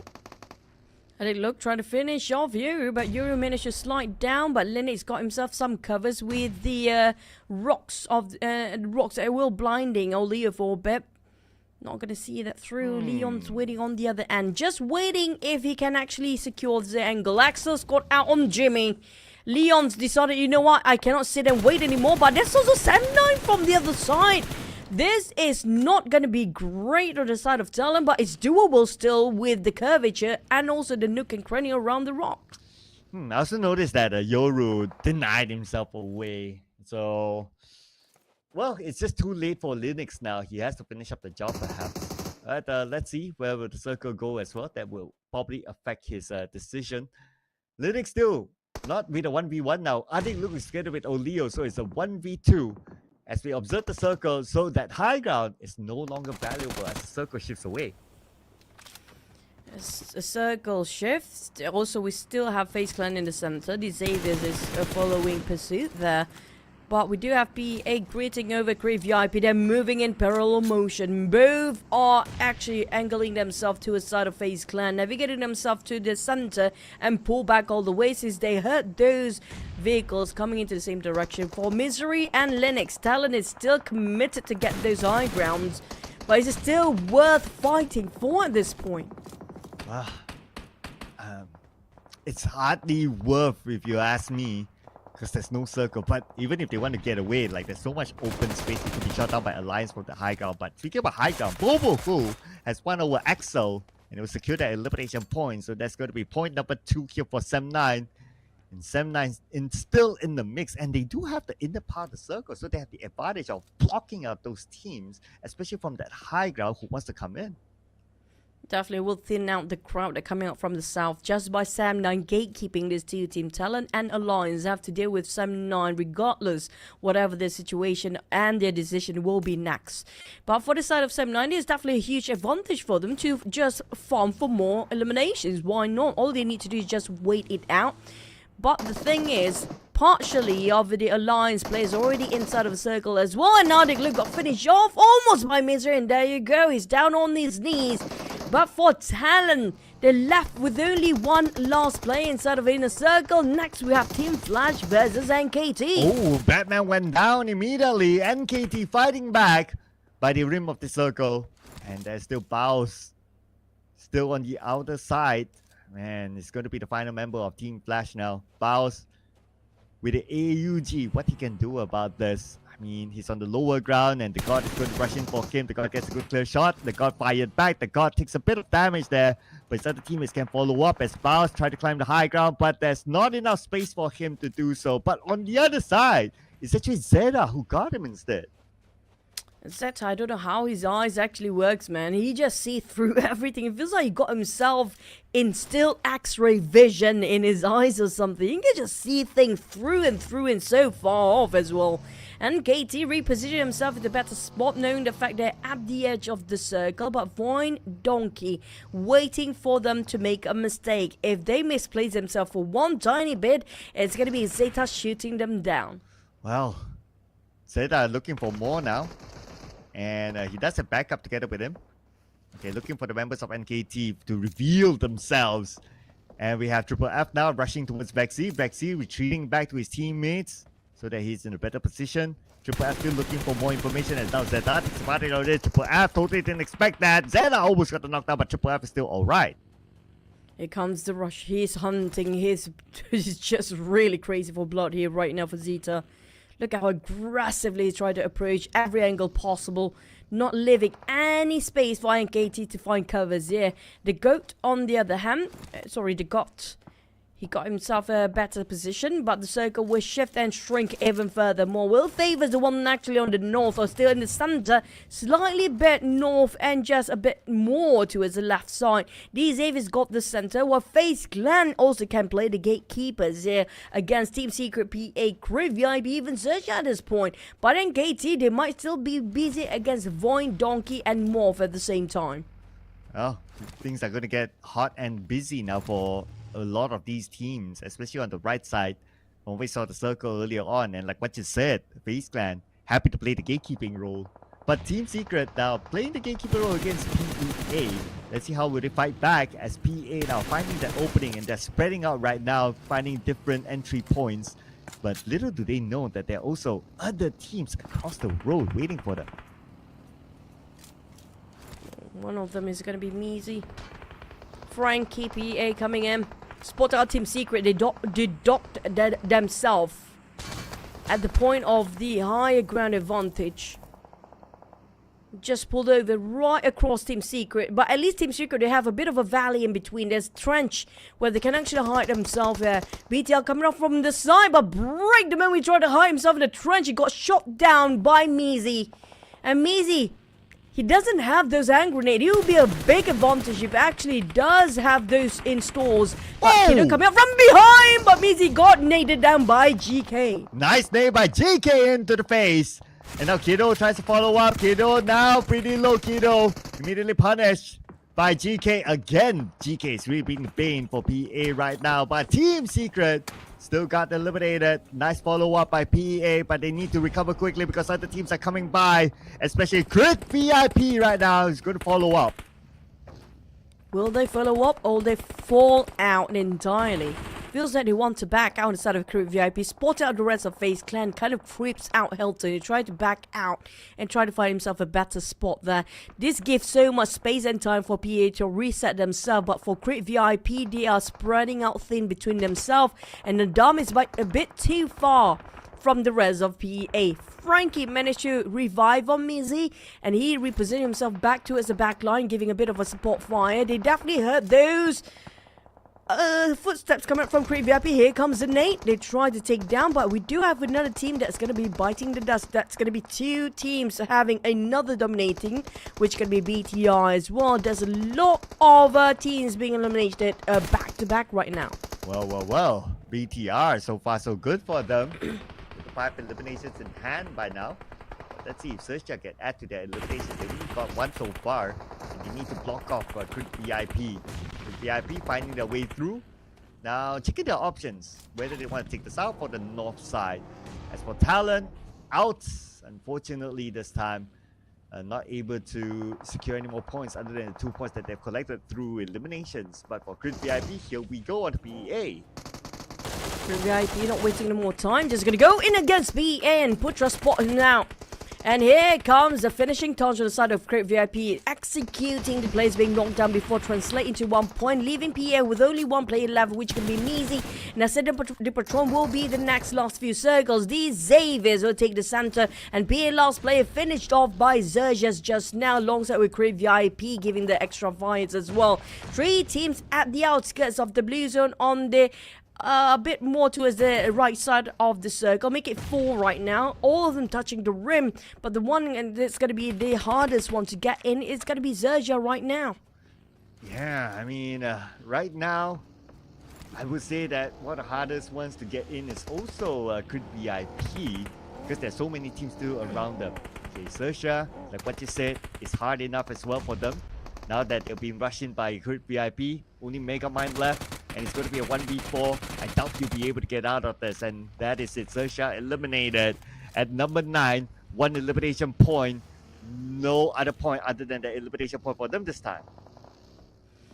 Next, NKT repositioning around the slopes of the hill. They want to, you know what, we don't want to waste any more time lingering around and lurking just to wait for the fighters against VOIN Donkey. They want to slowly bait them out by confusing the side of VOIN Donkey with their vehicles, and Spider 10 will actually stay while the others on the vehicle try to bait him out. But Zeta, I don't know how we can actually just aim from this far and shot. Zeta, he's hiding himself just behind the shack as covers and start to pick the fight from afar, nitpicking every single team that they actually see through, and that actually plays a big part on the side of VOIN Donkey, making sure they don't have near contender towards their positions here right now. Yeah, I know, right? Even from our bigger screen, it's like, hey, that's so hard to spot, but he's still able to land the shot. That is definitely something by Zeta. But let's see if Sam9 can pull off something here. Yeah, up against Team PANDUM on the other side, and it's going to be a 4v4 by the edge of the circle, so it's pretty much 50-50 between the two for now. And it's very likely they need to cancel each other before they can move into the next piece of the circle. And speaking about the circle, the zone will be onto them real soon. In about a minute more, stage 6 will close and we'll move on to stage 7. So at this moment, let's see who will make the first big move. And both sides seem to be still in deadlock. No. They cannot be in that tangled up situation for 7-9 and also PANDUM at the same time.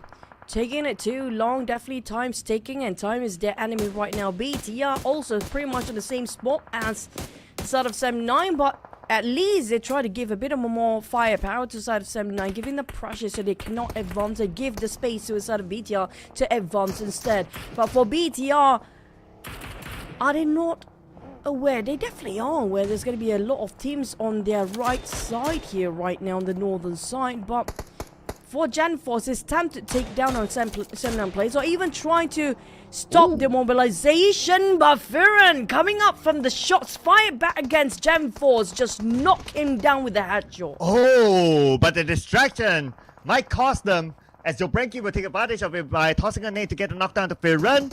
And now this could be an opening for Team PANDUM. But Team PANDUM still playing it slow and chill. They're not really committing to it, perhaps because BTR is on the other side and they could be the long-range third party, so they want to take this chill for now. But they have about 30 more seconds before the zone starts to close again. As for Yuhai, tries to get a revenge against Satar, but not able to land the shot. Yuhai standing up, going back down to the barricade car. He doesn't have any more utilities for the side of 7-9. They're running dry with the resources and barely got any death boxes laying around for them to reloot themselves. And KT taking on VOIN Donkey. But 7-9, they were hesitant way too long, taking too much time to whether to go advance or not, because they know for a fact if they want to advance, yes, it's doable, but the problem is there's no cover at all when it comes to the one that actually want to get in the center of the circle. It's an open space, barely got any vegetation, maybe just a couple of hills that will cover them. And Yuhai, the moment he overpicked himself, that's why he got shot down entirely. And here comes the push from PANDUM taking their advantage, when BTL is also eyeing out on the side of 7-9. Well, look at the amount of teams here. Even further up north, it's going to be FAZE Clan making the execution on the crit VIP. Spider-Tan knocked down by Achul from afar with the winning 14. Sata still keeping an eye onto both sides while we look at Bobo Fu being knocked out by Billboard and eliminated just like that. Sata takes advantage by knocking down Depp as well. 7-9 distracted by two different teams shooting at them at the same time, and now 7-9 only down with one active player left, and it's going to be Furen.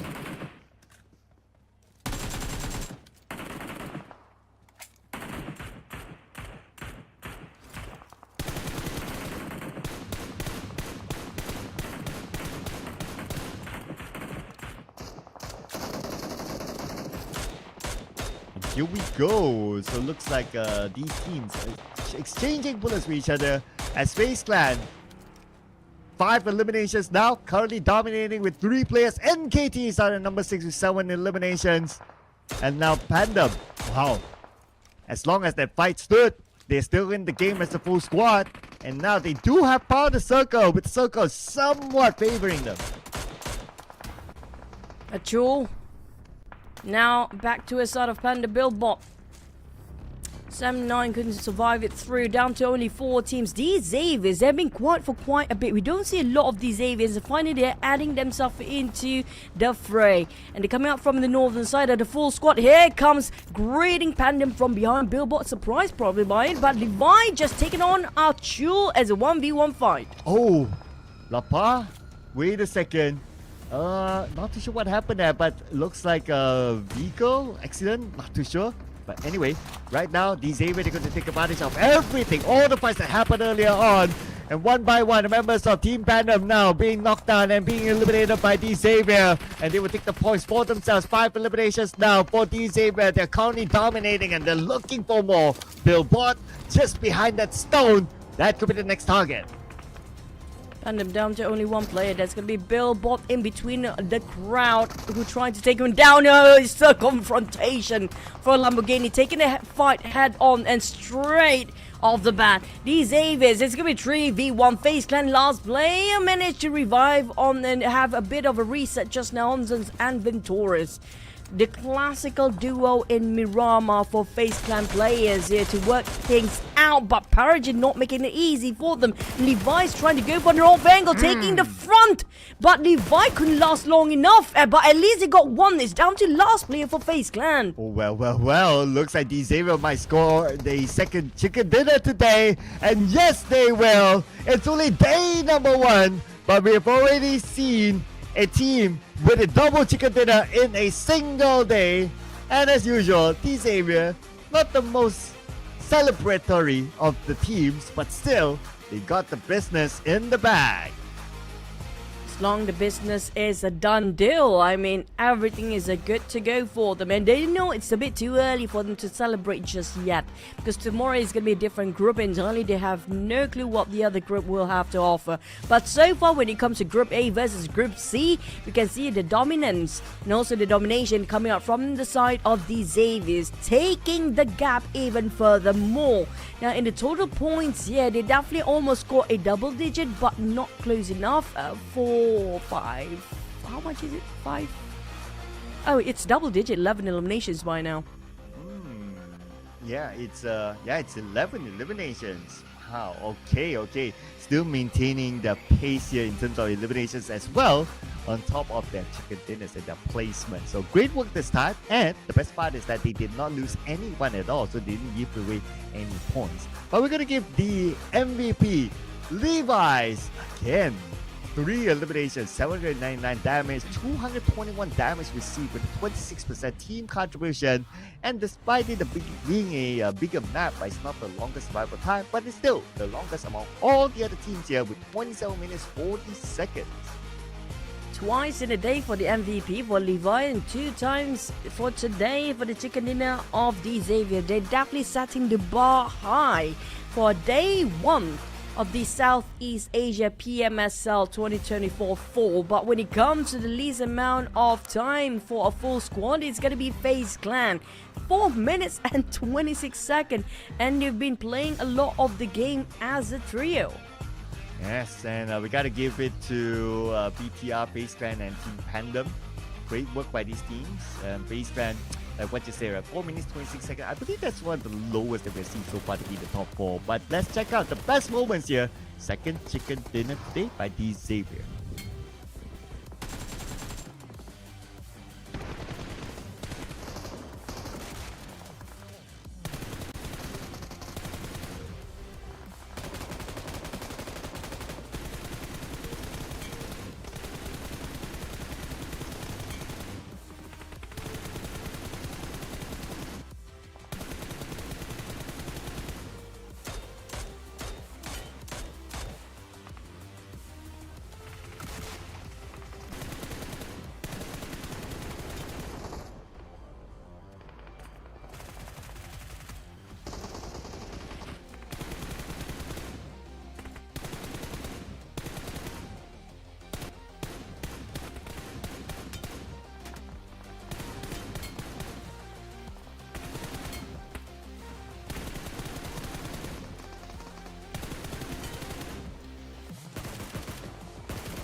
Eleven elimination, close enough to breaking another record with 12 eliminations, the highest by far for day number 1, which was XERXIA before. But the Xaviers maintaining the momentum the entire day with total points of 21 points. Now they definitely scored probably close to 100 points in a day here, Cloud. Yeah, they were like what, 50 before we went into this round. So adding this is 71. I mean, if they can score big, it could be like 100 by then. But like what you say, it is close to 100. Can't deny that. They are currently running away. But for BTR, okay, their best round so far, 12 points collected. FaZe Clan still pretty consistent with 11 points. Team PANDUM 11 points as well. So that's all the double-digit club up there. So on page number 2, wow, we have 4 teams without points this time. MORPH, Team Secret, Team Flash, and TODAK. For the side of TODAK, it's definitely a rough day for them. They don't actually move so much when it comes to the second page. But for the Xavier, 21 points is the gap between them and FaZe Clan. It seems like our top 3 will stay up there for quite some time, with NKT plays themselves 4th at 32 points without chicken, because the Xaviers just grabbed all the chickens for themselves here today. 2 chickens in a day, while XERXIA and TALON pushed down all the way after their chicken dinner just now. Yes, thanks to, of course, the Xaviers stealing away the points. But on page 2, so it looks like at the end it's still Team Secret, PEA at number 15, no movers there. As for TODAK and Team Flash, they went down a little bit, so they're on the very end of page 2. So here are top 4 fraggers in this round, that is. The golden number is still 12 eliminations, not broken yet, but the Xavier came out on top with 11 eliminations. It's a red day here today. All the logos happen to be the teams with a bit of a redness in them. The Xavier's BTR, VIP and KTM. BTR, this is the rise up of the teams. Has been quite the entire day. Finally, we get to see one of their best run. I assume they love Miramar over Erangel these days. Yeah, I know, right? So happened, or is it a conspiracy? Red teams. And speaking about red, even the top 4 fraggers, all of them from the red teams. Helton from Grid VIP. Wow, what a great comeback this guy has.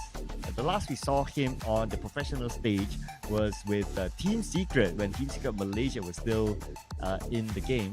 And now he's back here with Group VIP, 5 eliminations. Paragym with 4, Spider-Time with 4, and Gen Force with 3, with the same lineup of VTR that has not changed since game number 1. So a great showing by some of these new names to a certain extent. Yeah, especially Helton. I want to just highlight Helton there. Yeah, Helton, I know it's a bit confusing. Some of you guys too, like he used to play for UDO Alliance back then, and now then he jumped to Team Hawk, and then he jumped into a different team, and now he's playing for a different team entirely. But so far, we do have these Xaviers. They do love match number 2 and match number 4, and that's going to be the case for the side of these Xaviers for their chicken here. But the side of Elton, I love Crave VIP picking him up, and it's just definitely a revamp for the lineup of Crave VIP right now. It shows they're more confident with their firepower and more confidence in taking a fight. We've seen them, one of the teams that just go crazy off the bat, stage 1 of the circle, go for the fights. It's going to be Crave VIP since map number 1 here today. Yeah, I know, right? So Grid VIP has been very active from the start in many of the rounds that they have played. But with the points that they've collected so far, we have to consider that Group B has not played yet. So in order for them to be safe, they really need a lot more points. I can pretty much say that the Xavier, it's, well, not like they can drop the ball, but with the points that they have collected now, 71 points, they seem to be pretty safe, even though if you want to include Group B teams together. 71 points, and they will still be playing like the next round, and also another day they can easily go beyond 100 points. So I would expect to see teams like the Xavier to be in the Super Sunday directly for week number 1. I don't know, man. We sometimes speak things too early. The thing, okay, it might sound a bit depressing from my side, because every single time we see a team, wow, this team seems to be great in the first few days and the first few week, for example, the first week especially, and things just start to slow down sometimes from time to time. So I don't know what really happened behind the scene. Maybe the players got tired, or some of them actually got sick and fallen ill sometimes. Kind of a fact for the entirety of the tournament. But at least for the start, we're just going to focus on today, on the present time. These Xaviers, we know what they're capable of. They used to be one of the strongest teams in Southeast Asia as well.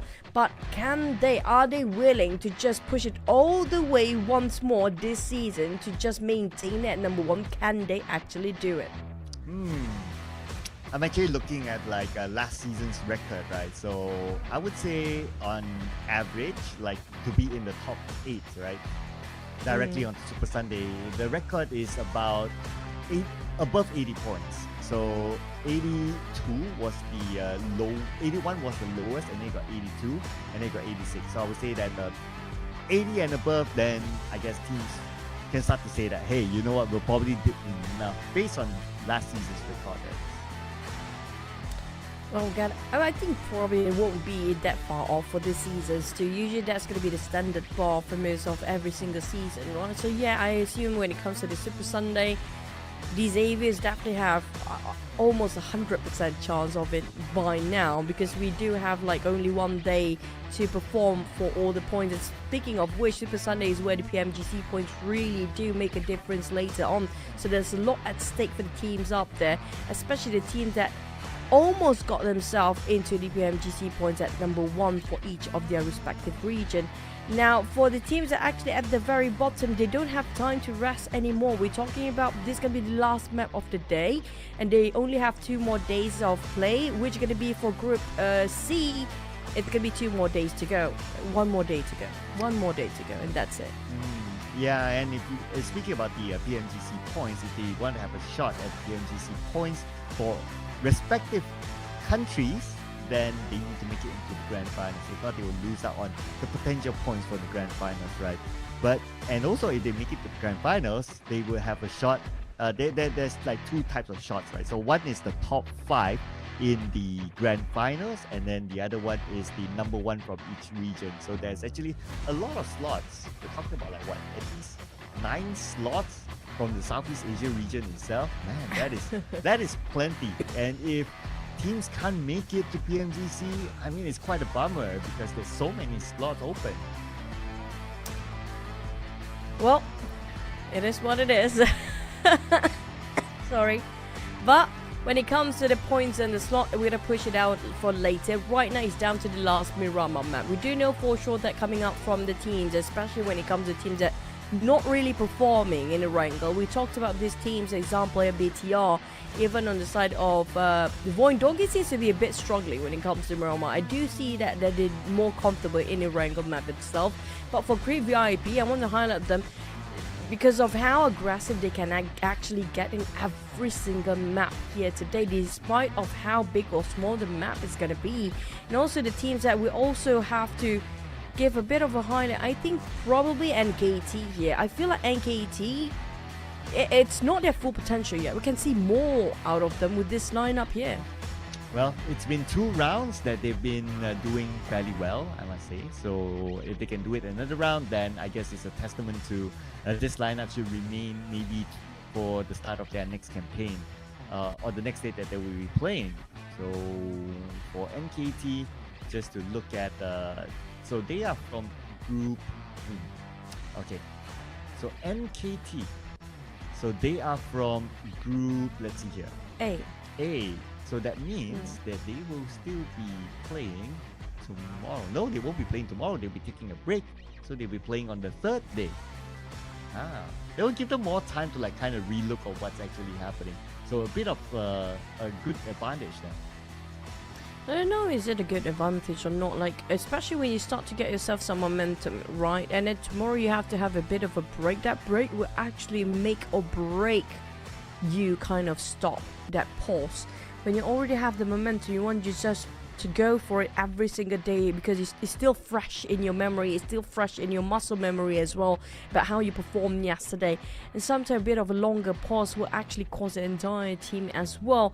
So I don't know, for the side of like group coming up from A, which will not be playing tomorrow, that's including Team PANDUM, BTR, TALON, ESPORTS, TODAK, PA, NKT, XERXIA and Team Flash. Especially in the side of Team NKT and even BTR here, they need to play continuously so they don't break their momentum.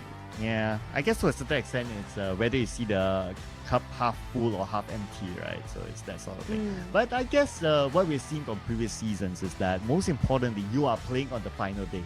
So you have control of your destiny. If you're not playing that, then you have to pray and hope that you won't be pushed out, and you know that sort of drama that happens. I remember the drama of Xavier and Vampire last season. That was super dramatic, and that happened in week 1, by the way. So, but I mean, maybe we'll see a different drama this time. Let's head on to our final game.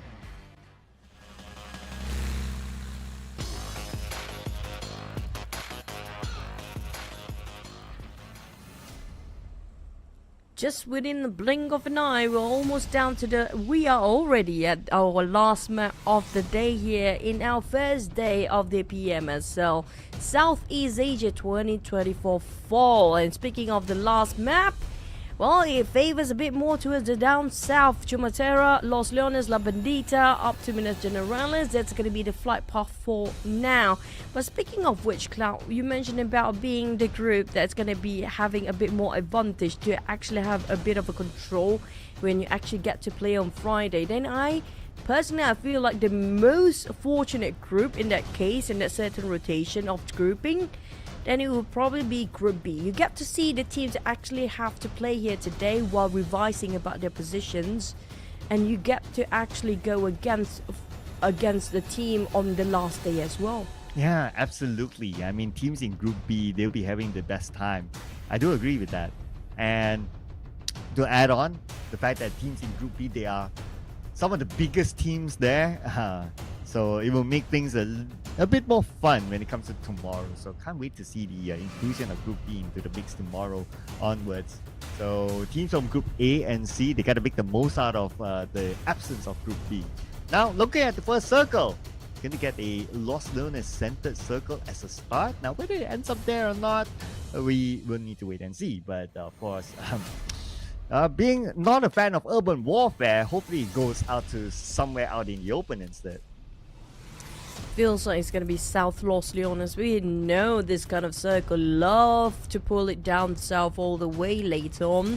We're going to have to wait and see. If it happens to be in urban warfare, we might hit the 9th stage until there's no more circle anymore. Because we've seen that before and it happened in the tournaments too. But so far for the entirety of the day, I think the circle has been very kind and generous, isn't it? Yeah, we haven't get a really challenging circle today. So probably need to leave it for tomorrow since we have the bigger teams, right? Then that's the best time for the circle to really show itself since those teams are playing. Only to be fair to kind of quote unquote nerf them to give them a tougher circle. One day I wish we have the red zone in the game too, just because. Yep. It'd really be fun to watch for the players to just run away from the red zone while they're a bit hectic trying to fight against another team, and suddenly the red zone happened to be in between. It'd be so funny to watch too. Yeah, and we got a chicken dinner through the red zone. I mean, that would be the most hilarious moment. Oh my god! Yeah. Oh, but we're highlighting Helton here. So 2.6 average eliminations, 551 average damage. Man, this is a player that has made a huge comeback in his career. I really gotta I really do have a lot of respect for Helton being a player that's able to do so, even though after a downfall of quite a while, to be able to perform like this still. Yeah, but he hit rock bottom and just bounced back. That's something else, and that built his confidence and also a bit more of a mental fortitude in that certain sense. It's not something that can easily to have by a person, and for him to come back and bounce back, that gives him a bit more stronger sort of a resolute when it comes to getting the purpose of winning in this tournament. His drive is more than the rest of the team in that certain sense. But will it be the same for the teams like Alliance or even PEA? But we do also talked about rock bottom. Saying this for the side of BTR, like the Twins, I mean, like, they've been jumping a lot. They've been I mean, unless Ryzen start to play back and stop streaming, then that's also going to be fun to watch. Yeah, if only he can get over the fact that the DBS is still in the meta. So then maybe he can make his comeback. But then again, I guess till then, he's a very successful streamer, he's a very successful content creator, and he's making a lot of money through there. So can't fault him if he has a newfound career that makes him happy and makes his bank account having lots of digits. Bank account happy as well, with his bank very happy to give him the dividends. So why not? That's kind of true. I mean, but we kind of miss him too. I kind of miss him his play sometimes, you know, because he does shows his flashy side when he plays for Ryzen. But yeah, there's no point in crying over a spill mic, and it's already done and dusted for that. But we're eyeing out on who can be the next iconic player in this tournament here. Usually it's going to be Rosemary in the last few seasons, but it feels like even Alter Ego, they're not playing yet, but I don't know what they have to offer for tomorrow. I'm looking forward for their performance, yeah. But when it comes to this lineup here, between Group A and Group C, is there any particular players that you feel like, you know what, within all this lineup of teams that we have, the 16 teams that actually plays here, any one player that seems to be standing out for you? that one player that stands out. Okay, it's I would say I want to say Levi's, but he's also, it's not like he doesn't stand out, right? But because his team works well together with him, so that's why it's like it feels like, oh, Xavier is like a team rather than a one player that really carries the team and does all the sexy stuff. It's still kind of hard to tell. I mean, I'm a fan of some of these individual players as well, but they have yet to show themselves. Like today is like, okay, the day they come in like guns blazing and do all the sexy stuff. Not yet. So I'm still keeping my cards in between these two groups. You know, Zeta do have a lot to offer here, but it's just sometimes I feel like Group A and Group C teams, all the 16 teams, are more oriented towards team plays and teamwork. They don't really rely on individual as a whole like we have in certain teams in Group B. I mean, like, individually, they're all strong, but it's not like strong as in 100% just damn themselves to do all the work. Unless we saw early on just now, who was it again? Actually just play a bit more flashy here. And that we had early on. Let me remember that player's name again. Which team was it again? Do you remember that one? I'm not too sure which one you're referring to though. So many good moments here.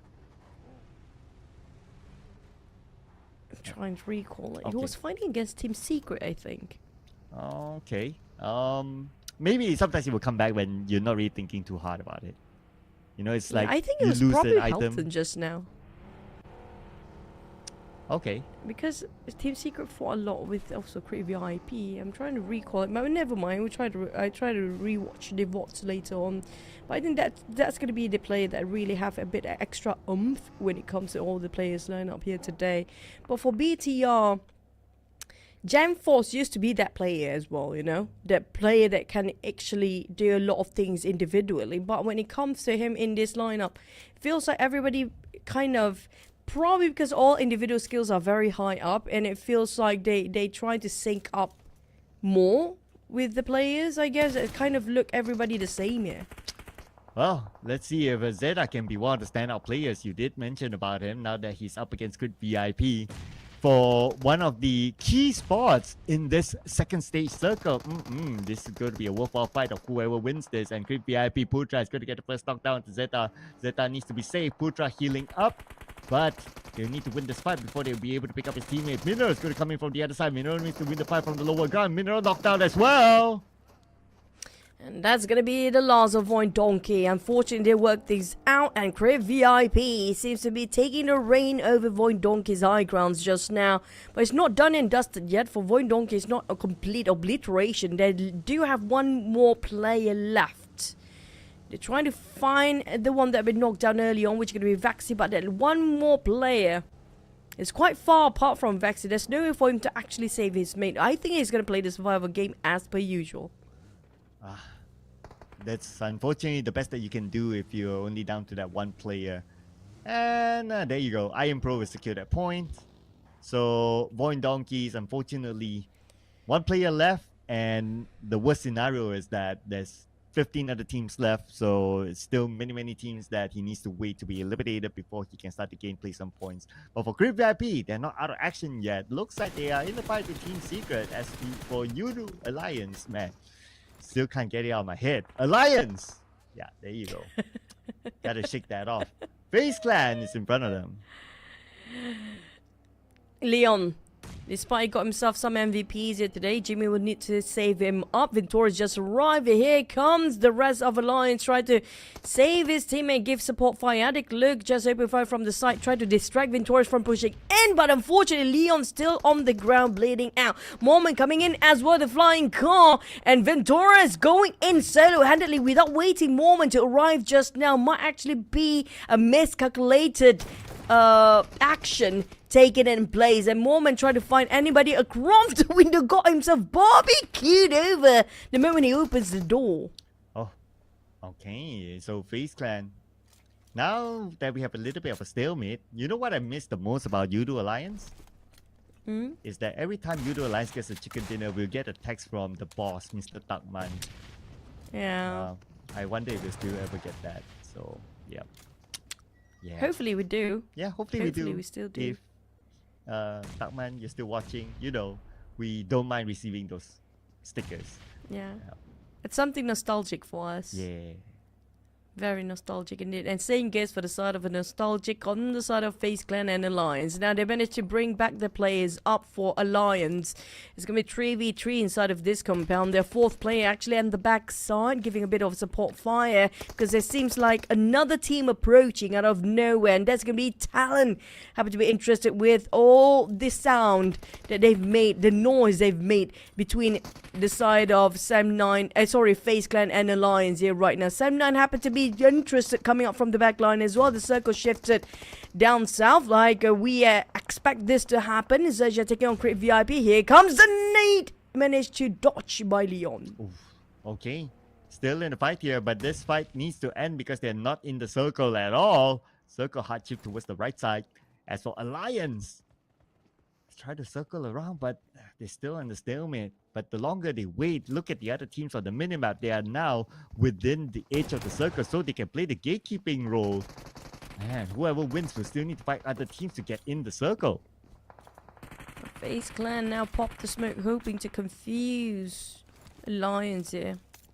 Sam9 on the other hand, they have slight advantage of those high grounds. Alliance and FaZe Clan seems to be in the same crater area, despite they are indoors. But the moment they pick out, they will straight away be shot down by the team Sam9. But FaZe Clan and Alliance still having a go. Adik Look taking on one. Woman, his fang side is bare open. And Adik Look spot him out. The thing is, for FaZe Clan, this might go down in shamble. Oh man, Adik Look, let's see if we can pull this one off. 1v1. Should be a straightforward one for him because he has Olio to follow up if anything. And now super duper low as Alliance will clean up FaZe Clan. FaZe Clan out with only 1 point this round, and Alliance will gain 5 eliminations, dominating. And they'll pick up Leons at the same time. Adik Look and the rest of Alliance will have to reset themselves pretty fast here, quickly trying to gain themselves the lead from any death boxes laying around. BTR spotted out by NKT, they got shot down from afar. Team Flash in between as well. XERXIA will be gatekept by these teams from the side. Batman scouting over some intel to the rest of the team, telling them there's going to be 2 teams on this other side of where they stand. While they try to get themselves inside of the circle, northern side of the circle seems to be very vacant right now, except for Team Flash, of course. Oh, and Team Flash, 1 player bleeding out. So it looks like they have to leave that one to go. Playing the rest of the round with 3 players. Gosu is the one to go out, and the point will go to RNJ from XERXIA. As for Alliance, they managed to heal up or pick up their teammates, so they're back as a trio. But the last we saw, there are teams in front of them that they need to fight through. So that will be an interesting discussion point later on. Look at the elimination feed. Ooh, our boy for Crit VIP out. Just like that. Next. MORPH. MORPH seems to be stuck themselves in a corner here. With Crit VIP Putra fight back, hoping for them to keep them at bay, but Crit VIP unfortunately lost another one. And MORPH Flippy taking a confrontation between them. Ring around the rosy they go. MORPH Zero just go back, and Crit VIP being eliminated. At least they don't go empty-handed. But the moment Zero tried to jump down and jump straight into the compound, there's another team seems to be interested, which going to be PA. But fortunate enough for MORPH, they do have some higher grounds to get themselves a bit busy with the revival going on, and he popped himself quite at a perfect timing for the smoke. But PA unfortunately didn't know what's going on. They just back off. Yeah, no information, no commitment by PEA, so they're gonna let that one go for now. But for Adik Look, down to his final first aid after using this one, and he's still stuck in the blue. And that's something that we discussed earlier on, that there are other teams waiting for them now. It's going to be Sam9 still lingering around the corner. But let's check out this replay here between Alliance and FaZe Clan. What a long-standing fight these 2 teams had. And FaZe Clan at some point, they had the upper hand until Adik Look and Olio came to save the day. Look at the scream. The scream of the victory. They've been fighting for such a long time. they ran dry when it comes to their utilities with that fight just now. But back towards the team, they're still struggling to keep the boat afloat. We have TODAK who tried to go for the teammate revival. Lucky enough, he actually got knocked down in between those valleys, but unfortunately for Team Flash, nobody tried to save him as Cleon just cleaned things over. And it's gonna be TODAK versus Team Flash next to each other, but the problem is they are at the fork of a rogue. So the road is pretty much being shared by 2 or 3 different teams who try to migrate themselves inside of the center of the circle. Yeah, oh, but speaking about center, right? Look at this. 1, 2, 3, 4 different colors at least in the center of the circle. Everyone wants a piece of this compound that Team Flash has. So I wouldn't be surprised that if that will be the focal point that a lot of teams will try to enter here. Even TODAK is now checking out that position to be like, if there's an entry point, we'll probably want to get through. But maybe we'll wait to the next stage just to see whether it's still as valuable as they might think in stage 5 or even 6. Kwang taking a warehouse. The problem with this double-story warehouse is that you go out, it's quite open, and if people rush in, there's so many entry in as well. But Kwang he definitely don't want to stay here too long. There's only 2 of them left, which can be BOZ as well, just next to him. But they are sharing with another player here. I think that's gonna be VOIN Donkey. Last player still stand, try to hide himself around this area of the warehouse, but TODAK take those high advantage. I think if you remember this exact place where XERXIA standing, you remember there's a momentous one moment where XERXIA just shuts down another team to go towards the grand finals in that certain same spot where they stand just now. Wow, that is such a historical moment there. Yeah, probably that will ring a bell there. Now we're going to see the next circle, and if it will ring a bell again this time, and a new history will be made. With the circle still favors towards the final member of VOIN Donkeys. Okay, that's a sign there. But now we need to find a sign for Team PANDUM to win this fight against SEM9, who is at the lower ground though, but BOBOHU is currently down. So the chances to say BOBOHU is pretty slim if they don't win this fight. Talon's coming in from behind as well. Look at Talon just firing over to the side of PANDUM. Is just crossing over the mighty desert just now. Being shot straight away. Now they caught himself in the crossfire where SEM9's at as well. They are in the same spot. They are in the same boat for both Team SEM9 and PANDUM. But at least PANDUM do have a bit more slight advantage than SEM9. They do have the higher grounds. And SEM9 kind of stuck themselves down there. Cornered down, knocked down. Boo tried to save his teammate. But PANDUM, surprise, surprise, from behind, Talon just arrived. Okay, here we go. Chul knocked down. And Talon looking for more targets. Now being the third party. And Dimsy on his knees. Axel tries to secure the elimination point, but it shouldn't be a problem for them. As BOBOHU gets knocked down for the second time. Dimsy knocked down by Axel. 3 teams back to back each other. Joe Branky looking for his next target against M9. Looks like they're going to rush in onto Firen. Firen right now all alone. Billboard gets a high guy advantage. Sees Firen. Fires on the Firen. Down to 50% of health. Yuhai at the lower guy about 50% of health as well. Billboard goes in for the flank on the left side. Trying to find a good angle.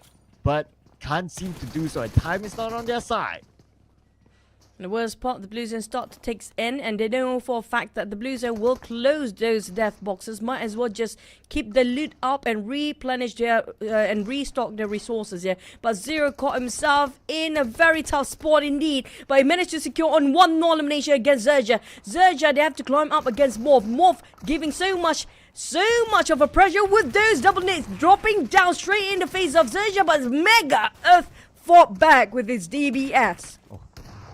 XERXIA right now, they need to fight their way through still because they're on the outside of the circle. But 2 teams gatekeeping the MORPH eliminated number 13, 5 elimination points. So XERXIA, and they need to check their flanks as well. PA is there scouting for information, but at least it's more of a scouting work rather than a deliberate action onto their opponent. Viren, on the other hand, gets knocked down from 7-9, leaving now Yuhai, the only active player left. Back to the side of PANDUM, they managed to get out from the very awkward angle where SEM9 still at Yuhai. Left, right, center seems to be a bullet flying over his head.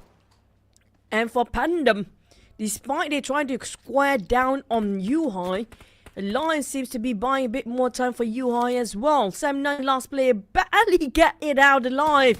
And Leon just shooting him from the back. There's nowhere to run, no hide for Yuhai, and that's going to be down. But NKT stealing the points away from out of nowhere. And the God stole away the hopes and dreams of Alliance to secure an extra point there. Oh well. That's Battle Royale for you, ladies and gentlemen. And now as Circle shifts Potato, the final member of VOIN Donkey is still alive with the Circle somewhere in the middle, playing his ninja skills to the max. And I would say the next interesting clash point probably will be Alliance now that they need to fight their way against NKT to come in the Circle. Speaking of fighting their way in, saying goes for the side of XERXIA might be gatekept by Team Secret. And there's another team on the southern side. I think that's going to be PEA breathing down their necks. And XERXIA's, they have to pick their poison now. Whether to take against Team Secret or PEA full squad behind them. And PEA, they do have a bit of the circle. But the thing is, they might be busy with a different team entirely. And I assume that's going to be NKT. And never mind, it's the Xaviers fanning out and spreading thin between themselves. And PEA, they are in a triangle mode, trying to make sure they have every angle covered. And XERXIA is on the run. They're taking advantage of PEA business against the Xaviers, going straight into the center of the circle. Well, some of these teams wish they can go straight into the center of the circle, especially Team PANDUM, and Joker will knock down Billboard. And with that, eliminated. Both of them taken out by Joker by NKT. Just like that, Team PANDUM out at number 11. Now we go back into the circuit. We do have Team Secret here against XERXIA. So Team Secret, they took over this compound, but this compound is no longer valuable. So they need to move forward still, as XERXIA have them gate capped by the edge of the circle. XERXIA only got those containers right now. Not big enough for them to take covers. If Team Secret decide to go all the way towards the rooftop to see them from above, that's pretty much the solution for their standstill against XERXIA's right now. But the problem is, it's not just XERXIA they have to deal with. Team Secret definitely have more information regarding the teams that are trying to cross over to this side. TODAK definitely interested to take around the warehouse where these two teams having a bit of a standoff. And on side of Potato, all he needs to do is just keep himself alive and not being discovered till the end of the stage. Let's see who will... Well, you gotta give it to Toda though. I mean, 4 players still intact. And the fact that they are a Page 2 team, they still want to fight back. PA as well. Page 2 team, still fighting back. BTR too, still standing tall in this final round. They want to gain as many points as possible because, you know, they still have one more day to play, whatever it is, for them to gain safety net points to move on straight into the Super Sunday. But let's see here, by the edge of the circle, as usual, the Xavier, they like to play their sort of play style, and they have the chance to do it against PEA, but they also have to be aware of BTRs on the other side. So 2 interesting teams here for the Xavier to manage. It's going to be Lamborghini. We do know how well Lamborghini taking opportunity every single time. He knows the timing of his peaking, not over peaking. Most of the time, he just perfectly well timed himself to take a fight. But the thing is, the blue zone is making it difficult. Just gonna flee the crime scene, knowing the fact they will never win against the team of PEA right now, with the blue zone pressuring them behind their back, reposition himself and fall back towards the southern side of the circle where BTR will be gatekeeping on that side of the zone. Yeah, now it's the moment for D Xavier to pick that poison, right? So let's see where will they go from there. But while that, Team Secret and XERXIA now both need to move, but the pressure is bigger onto Team Secret since the blue is right behind them. GK now popping up those smokes and trying to land those mollies onto the members of XERXIA, but not able to really find them. On the other hand, NKT doing pretty well with 5 eliminations now dominating. Okay, back on Team Secret now. Execution time for them. Here we go. Try to find the advantage. But instead, it's XERXIA blocking them off by those nades to send them back. Time is ticking. Definitely not on their side. The Blue Zone start to squeeze their life out. And that nade by Mega Earth. This is the play that we've been waiting for. Mega Earth has been clutching so many plays here by himself today.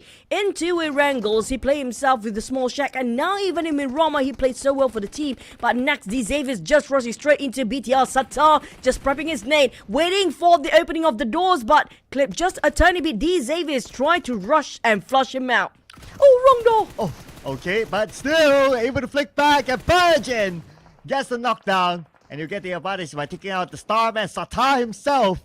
And Xavier, they have the man advantage. Oh, no, not yet, not really, because Levi's is knocked on the outside.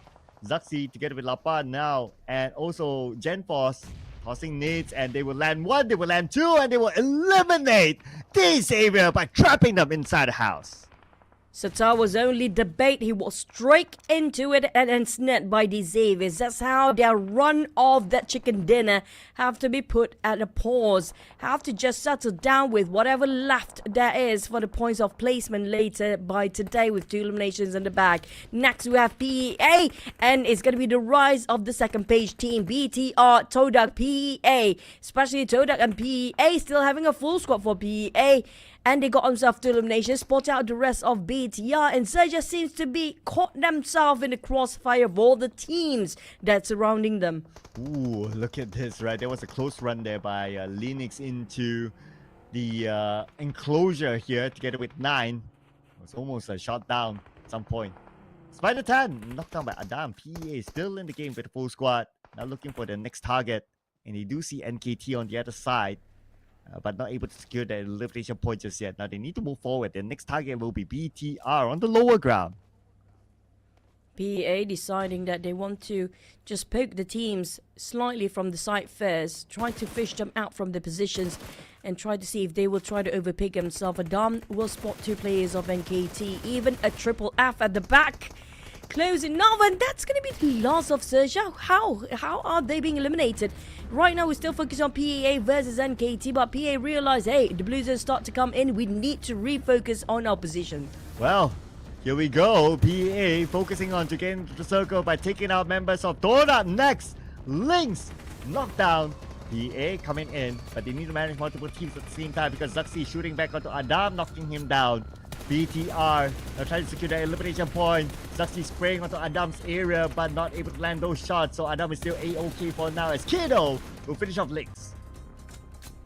Zaxi tempted to actually go in and forward just to push in, but he's just going to play it safe for now. Got himself covered within the terrain itself, in the crate area or in the valley area. BTR playing around the terrain to take themselves as covers. And KT, Joker and Triple F. Joker's pretty low himself. I'm not sure if he got himself some heals. Yes, he actually does.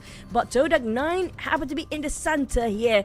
I'm not sure if NKT knows exactly where he's at. I think they are quite oblivious about his position here right now. Yeah, they don't seem to know, so this is an advantage for 9. He could surprise them. Now, looking at his utilities, he only has 1 molly. At this point, he would have wished that he has tons of grenades. It will work wonders for him. But he'll be forced to move soon because stage 9, look at this, the blue will be on to 9. That means he will reveal himself to NKT. Let's see if he's able to pull off a miracle run this time. Okay, 9 goes out. Oh, on the other side of the vehicle. Smart move there by 9. And he still have a little bit of this bump as his cover. But I think God knows where he's at. Wait, what? No way! What a spray! There was a precise 100% efficiency and accurate spray coming out from 9. TODAK, this is unexpected and unusual, and I'm loving what we're looking at right now. And he managed to still survive. Now they have to refocus on what's in front for NKT. So BTR and PEA having a bit of a fight with the Blues and pressuring them. With Molly's burning over the place, Measy forced himself the blue, and it's down to BTR versus NKT and TODAK 9. Can he score this chicken for himself? Wow. BTR now 7 eliminations, and they're looking for more right now. But NKT 3+1, 9 still behind NKT though. And NKT not able to take care of 9 just yet, so 9 could still backstab them. But Joker now wants to finish off 9, but the nade is just too far off. Nice position. Zaxi gets knocked out of Triple F, and 9 now needs to show himself because of the blue, and finally eliminated by BTR. Now BTR wants to finish up the jump against NKT. 1 more to go as they go for the rush. It's going to be last player, which is going to be Spider Tan. They're waiting for the other side of the corner, but BTR, they're not hesitant. There's no hesitance show on the side of BTR at all. Spider Tan, impossible to go against the entire crew, but close enough. They're taking a bit of a relief of sign the side of BTR, knowing that, you know what, that last player of NKT can score. But close enough, BTR just finish it off with a bang. Winner, chicken dinner for the side of BTR. Man, huge relief for BTR. I mean, they had a rough day today, but they had to end the day with a chicken dinner. And this is the mentality of champions here. We've always seen BTR doing this, right? Like, okay, they don't show up early on. They're a late bloomer team. And again, it seems to be the trend of BTR. But, you know, as long as it works for them, it works for them at the end of the day. But let's check out the stats here. So how many eliminations is this? So there's 12 eliminations, not breaking any records, but still 12 is the current number, the highest eliminations in a single round. So BTR got 12. 6 by the side of XERXIA with 505, but La Paz 762 damage output. Still a big number. He got himself the MVP this round with 4 elimination, despite he got 2 less elimination than XERXIA himself. But La Paz, his damage is something that you should not ever underestimate. With 45% team contribution, and they were stuck themselves quite in a bit. It wasn't an easy rotation for the side of BTR at all. Oh yeah, I mean that's one of the. To also note that that's one of the highest team contributions that we have seen so far, by the way. And other than VTR, big up to NKT, XERXIA, and PEA. So NKT, ever since Triple F came into the lineup, I mean this is a totally different NKT that we're talking about here, finishing up at second place earlier on. But let's check out the best moments here by the home team, BTR Chicken Dinner.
Here comes BTR with 22 points of total with 12 eliminations. They're also getting themselves one of the highest rank of the day as XERXIA earlier before.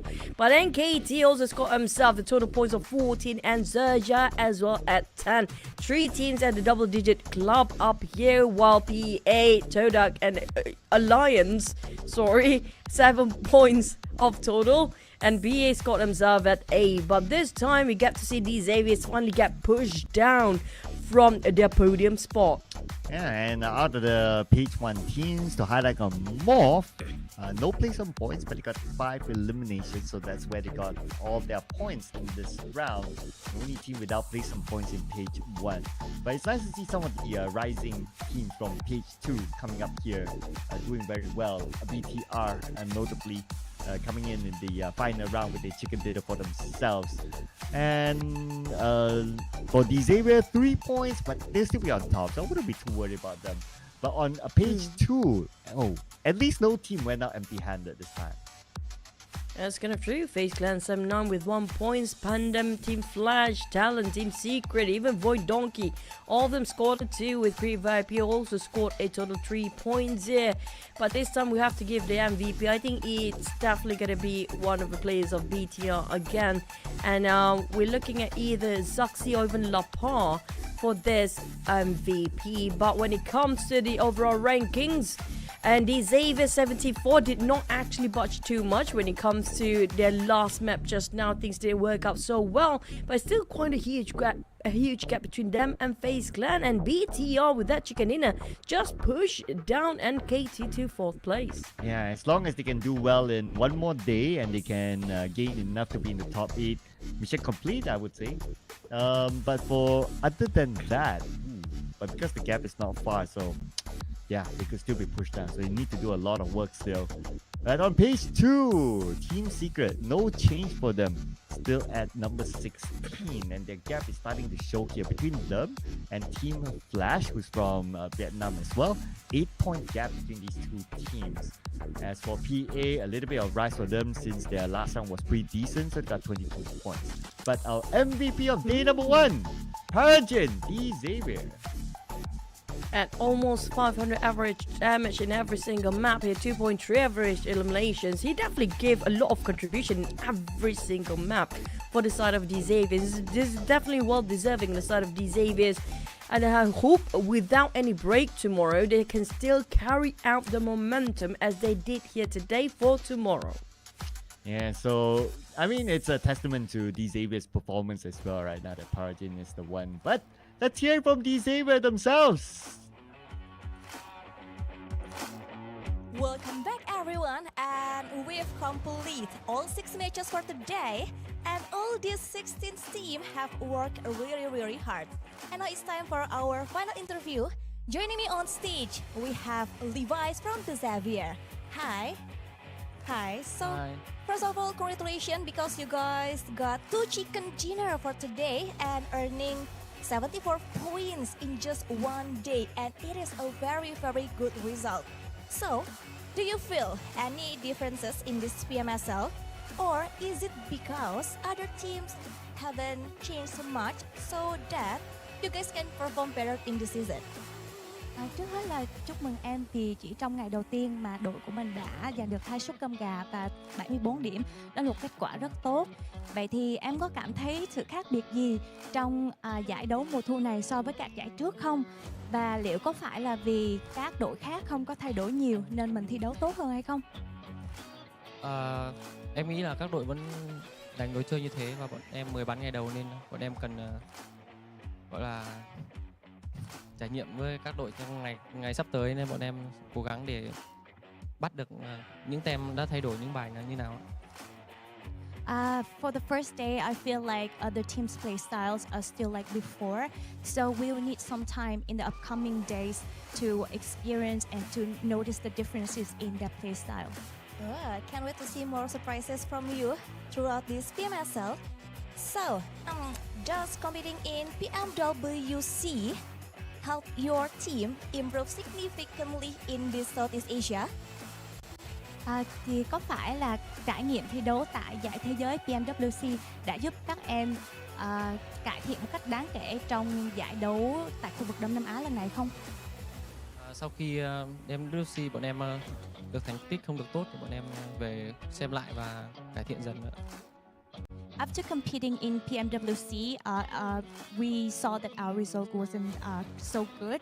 So after coming back, we did revision to improve ourselves. But you gain like a lot of experiences, so you guys perform really well for today. And for the last questions, Indonesia has been the champions for 4 times or 4 seasons in this tournament PMSL. Do you think they are still that strong in this season? Các đội tuyển từ Indonesia đã là nhà vô địch qua 4 mùa giải rồi. Thì em có nghĩ rằng là trong giải đấu lần này, mùa thu lần này thì họ vẫn sẽ có phong độ thi đấu mạnh mẽ như vậy không? Em nghĩ Ido vẫn gọi là thống trị ạ. Bọn em sẽ cố gắng gọi là vượt qua. Yes, I think that Indonesian teams still dominate the tournament, but we will still try to overcome them. And I think for now, you're one of the strongest competitors to winning the title of the champion of this tournament PMSL. So thank you very much for your time, Levi's, and good luck for tomorrow's match, and hope you have a good rest. So before we wrap this up, let's toss it back to our casters to close out the day, and I'll see you guys again for tomorrow. Bye!